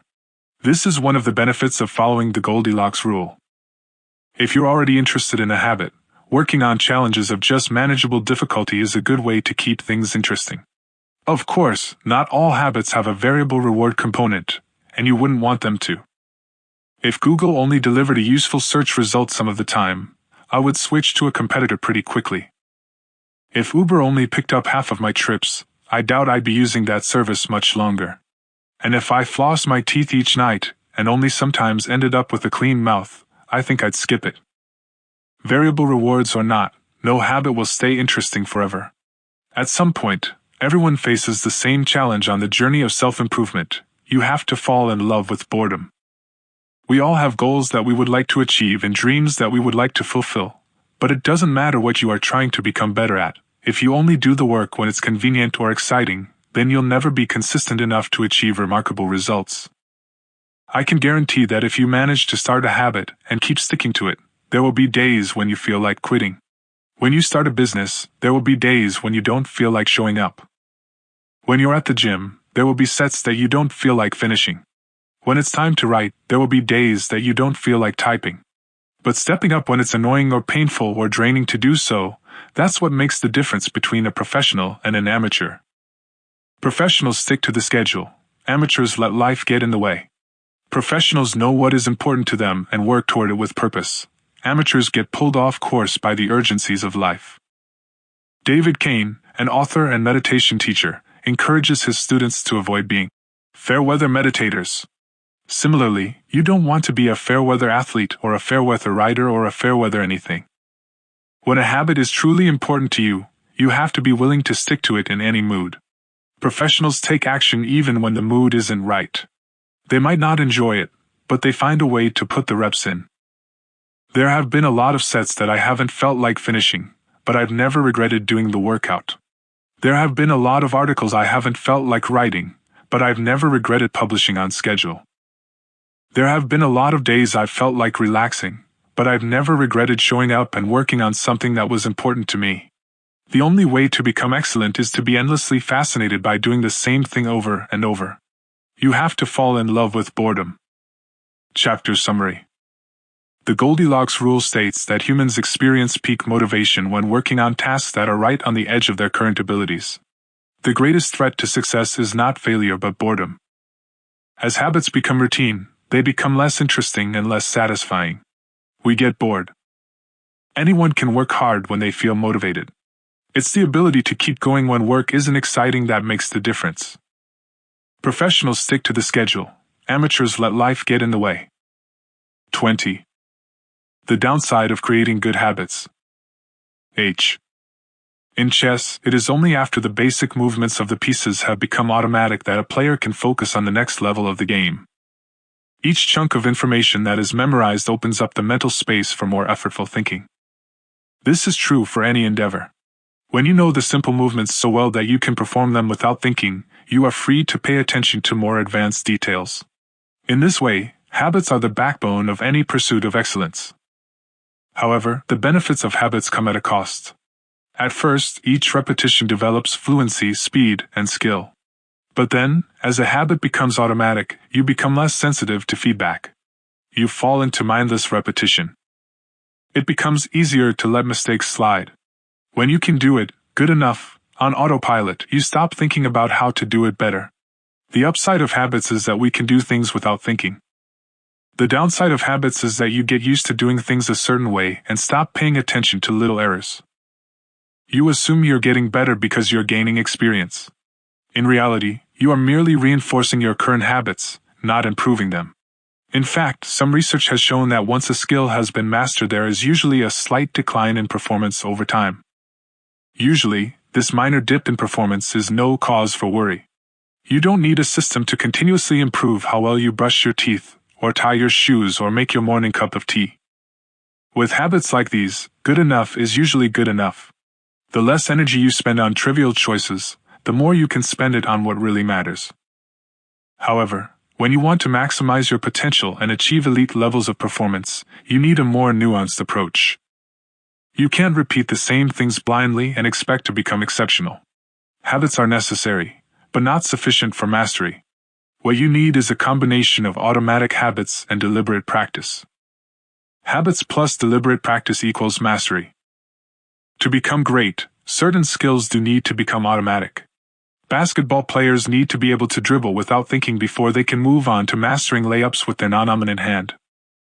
Surgeons need to repeat the first incision so many times that they could do it with their eyes closed, so that they can focus on the hundreds of variables that arise during surgery. But after one habit has been mastered, you have to return to the effortful part of the work and begin building the next habit. Mastery is the process of narrowing your focus to a tiny element of success, repeating it until you have internalized the skill, and then using this new habit as the foundation to advance to the next frontier of your development. Old tasks become easier the second time around, but it doesn't get easier overall because now you're pouring your energy into the next challenge. Each habit unlocks the next level of performance. It's an endless cycle. Mastering one habit. Mastering a field. Figure 16.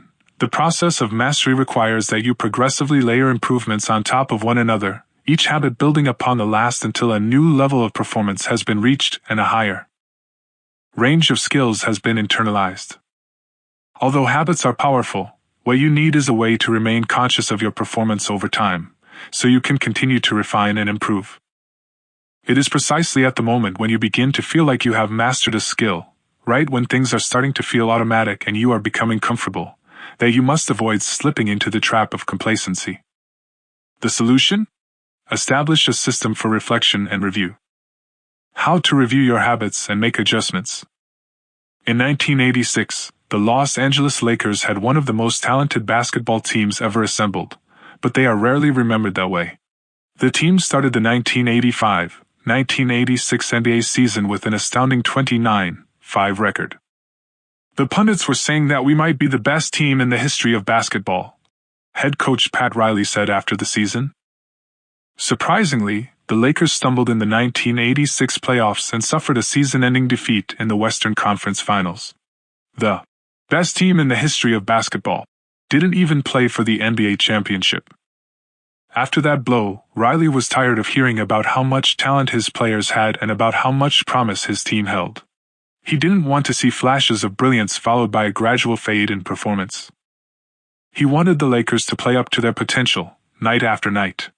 In the summer of 1986, he created a plan to do exactly that, a system that he called the Career Best Effort Program, or CB. When players first joined the Lakers, Riley explained, we track their basketball statistics all the way back to high school. I call this taking their number. We look for an accurate gauge of what a player can do, then build him into our plan for the team, based on the notion that he will maintain and then improve upon his averages. After determining a player's baseline level of performance, Riley added a key step. He asked each player to improve their output by at least 1% over the course of the season. If they succeeded, it would be a CBE, or Career Best Effort. Similar to the British cycling team that we discussed in Chapter 1, the Lakers sought peak performance by getting slightly better each day. Riley was careful to point out that CB was not merely about points or statistics, but about giving your best effort spiritually and mentally and physically. Players got credit for allowing an opponent to run into you when you know that a foul will be called against him, diving for loose balls, going after rebounds whether you are likely to get them or not, helping a teammate when the player he's guarding has surged past him, and other unsung hero deeds. As an example, let's say that Magic Johnson, the Lakers' star player at the time, had 11 points, 8 rebounds, 12 assists, 2 steals, and 5 turnovers in a game. Magic also got credit for an unsung hero deed by diving after a loose ball. Finally, he played a total of 33 minutes in this imaginary game. The positive numbers add up to 34. Then, we subtract the 5 turnovers to get 29. Finally, we divide 29 by 33 minutes played. 2933 is equal to 0.879. Magic CB number here would be 879. This number was calculated for all of a player's games, and it was the average CB that a player was asked to improve by 1% over the season. Riley compared each player's current CB to not only their past performances, but also those of other players in the league. As Riley put it, we rank team members alongside league opponents who play the same position and have similar role definitions. Sports writer Jackie McMullen noted, Riley trumpeted the top performers in the league in bold lettering on the blackboard each week and measured them against the corresponding players on his own roster. Solid, reliable players generally rated a score in the 600s, while elite players scored at least 800. Magic Johnson, who submitted 138 triple-doubles in his career, often scored over 1,000. The Lakers also emphasized year-over-year progress by making historical comparisons of CB data. Riley said, we stacked the month of November 1986 next to November 1985 and showed the players whether they were doing better or worse than at the same point last season. Then we showed them how their performance figures for December 1986 stacked up against November's. The Lakers rolled out CB in October 1986. 8 months later, they were NBA champions. The following year, Pat Riley led his team to another title as the Lakers became the first team in 20 years to win back-to-back NBA championships. Afterward, he said, sustaining an effort is the most important thing for any enterprise. The way to be successful is to learn how to do things right, then do them the same way every time. The CB program is a prime example of the power of reflection and review. The Lakers were already talented. CB helped them get the most out of what they had, and made sure their habits improved rather than declined. Reflection and review enables the long-term improvement of all habits because it makes you aware of your mistakes and helps you consider possible paths for improvement. Without reflection, we can make excuses, create rationalizations, and lie to ourselves. We have no process for determining whether we are performing better or worse compared to yesterday. Top performers in all fields engage in various types of reflection and review, and the process doesn't have to be complex. Kenyan runner Eliud Kipchoge is one of the greatest marathoners of all time and an Olympic gold medalist. He still takes notes after every practice in which he reviews his training for the day and searches for areas that can be improved. Similarly, gold medal swimmer Katie Ledecky records her wellness on a scale of 1 to 10 and includes notes on her nutrition and how well she slept. She also records the times posted by other swimmers. At the end of each week, her coach goes over her notes and adds his thoughts. It's not just athletes either. When comedian Chris Rock is preparing fresh material, he will first appear at small nightclubs dozens of times and test hundreds of jokes. He brings a notepad on stage and records which bits go over well and where he needs to make adjustments. The few killer lines that survive will form the backbone of his news show. I know of executives and investors who keep a decision journal, in which they record the major decisions they make each week, why they made them, and what they expect the outcome to be. They review their choices at the end of each month or year to see where they were correct and where they went wrong. Improvement is not just about learning habits, it's also about fine-tuning them. Reflection and review ensures that you spend your time on the right things and make course corrections whenever necessary, like Pat Riley adjusting the effort of his players on a nightly basis. You don't want to keep practicing a habit if it becomes ineffective. Personally, I employ two primary modes of reflection and review. Each December, I perform an annual review, in which I reflect on the previous year. I tally my habits for the year by counting up how many articles I published, how many workouts I put in, how many new places I visited, and more. Then I reflect on my progress by answering 3 questions. 1. What went well this year? 2. What didn't go so well this year? 3. What did I learn?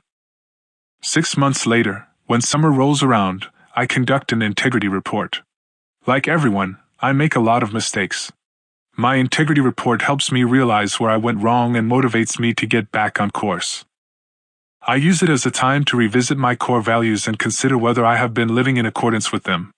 This is when I reflect on my identity and how I can work toward being the type of person I wish to become. My yearly integrity report answers 3 questions. 1. What are the core values that drive my life and work? 2. How am I living and working with integrity right now? 3. How can I set a higher standard in the future? These 2 reports don't take very long, just a few hours per year, but they are crucial periods of refinement. They prevent the gradual slide that happens when I don't pay close attention. They provide an annual reminder to revisit my desired identity and consider how my habits are helping me become the type of person I wish to be. They indicate when I should upgrade my habits and take on new challenges and when I should dial my efforts back and focus on the fundamentals. Reflection can also bring a sense of perspective. Daily habits are powerful because of how they compound, but worrying too much about every daily choice is like looking at yourself in the mirror from an inch away. You can see every imperfection and lose sight of the bigger picture. There is too much feedback. Conversely, never reviewing your habits is like never looking in the mirror. You aren't aware of easily fixable flaws, a spot on your shirt, a bit of food in your teeth. There is too little feedback. Periodic reflection and review is like viewing yourself in the mirror from a conversational distance.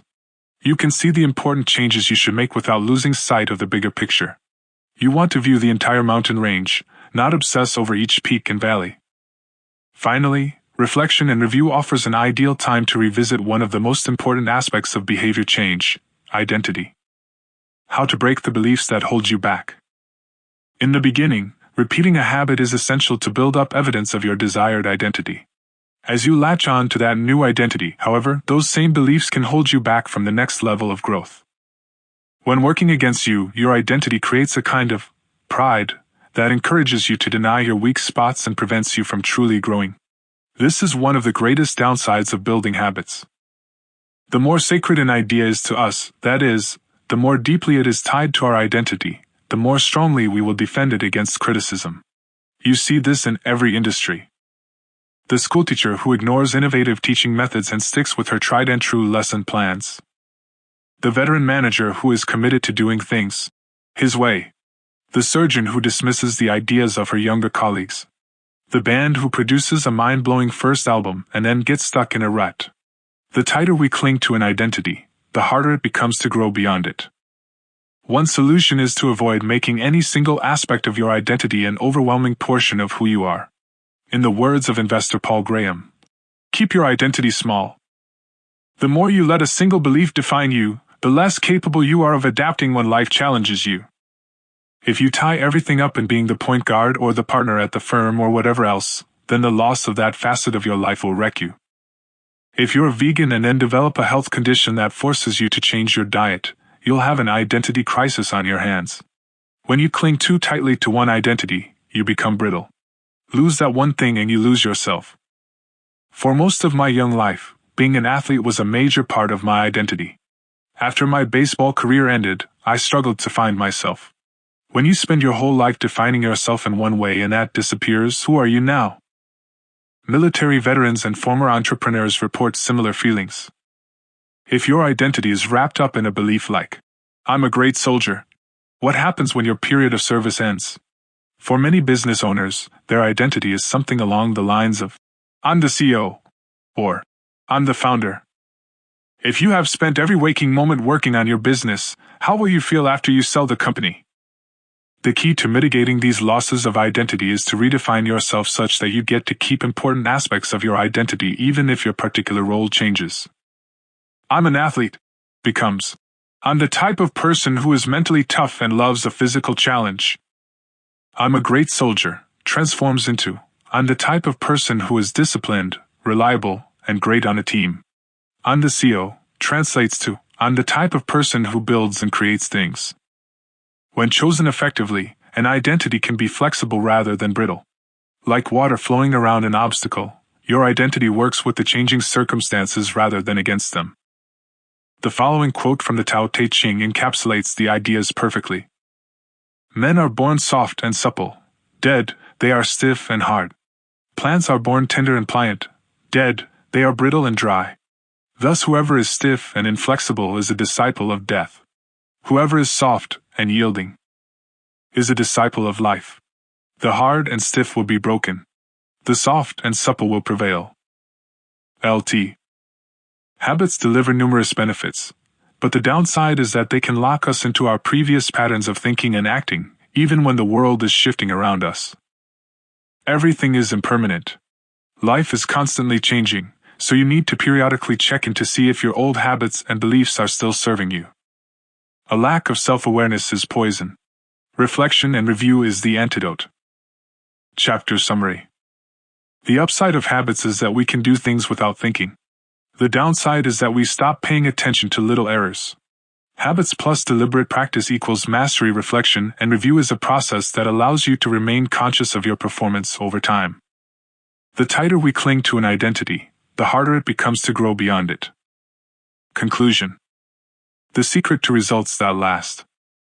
The ancient Greek parable known as the Sorites paradox, which talks about the effect one small action can have when repeated enough times.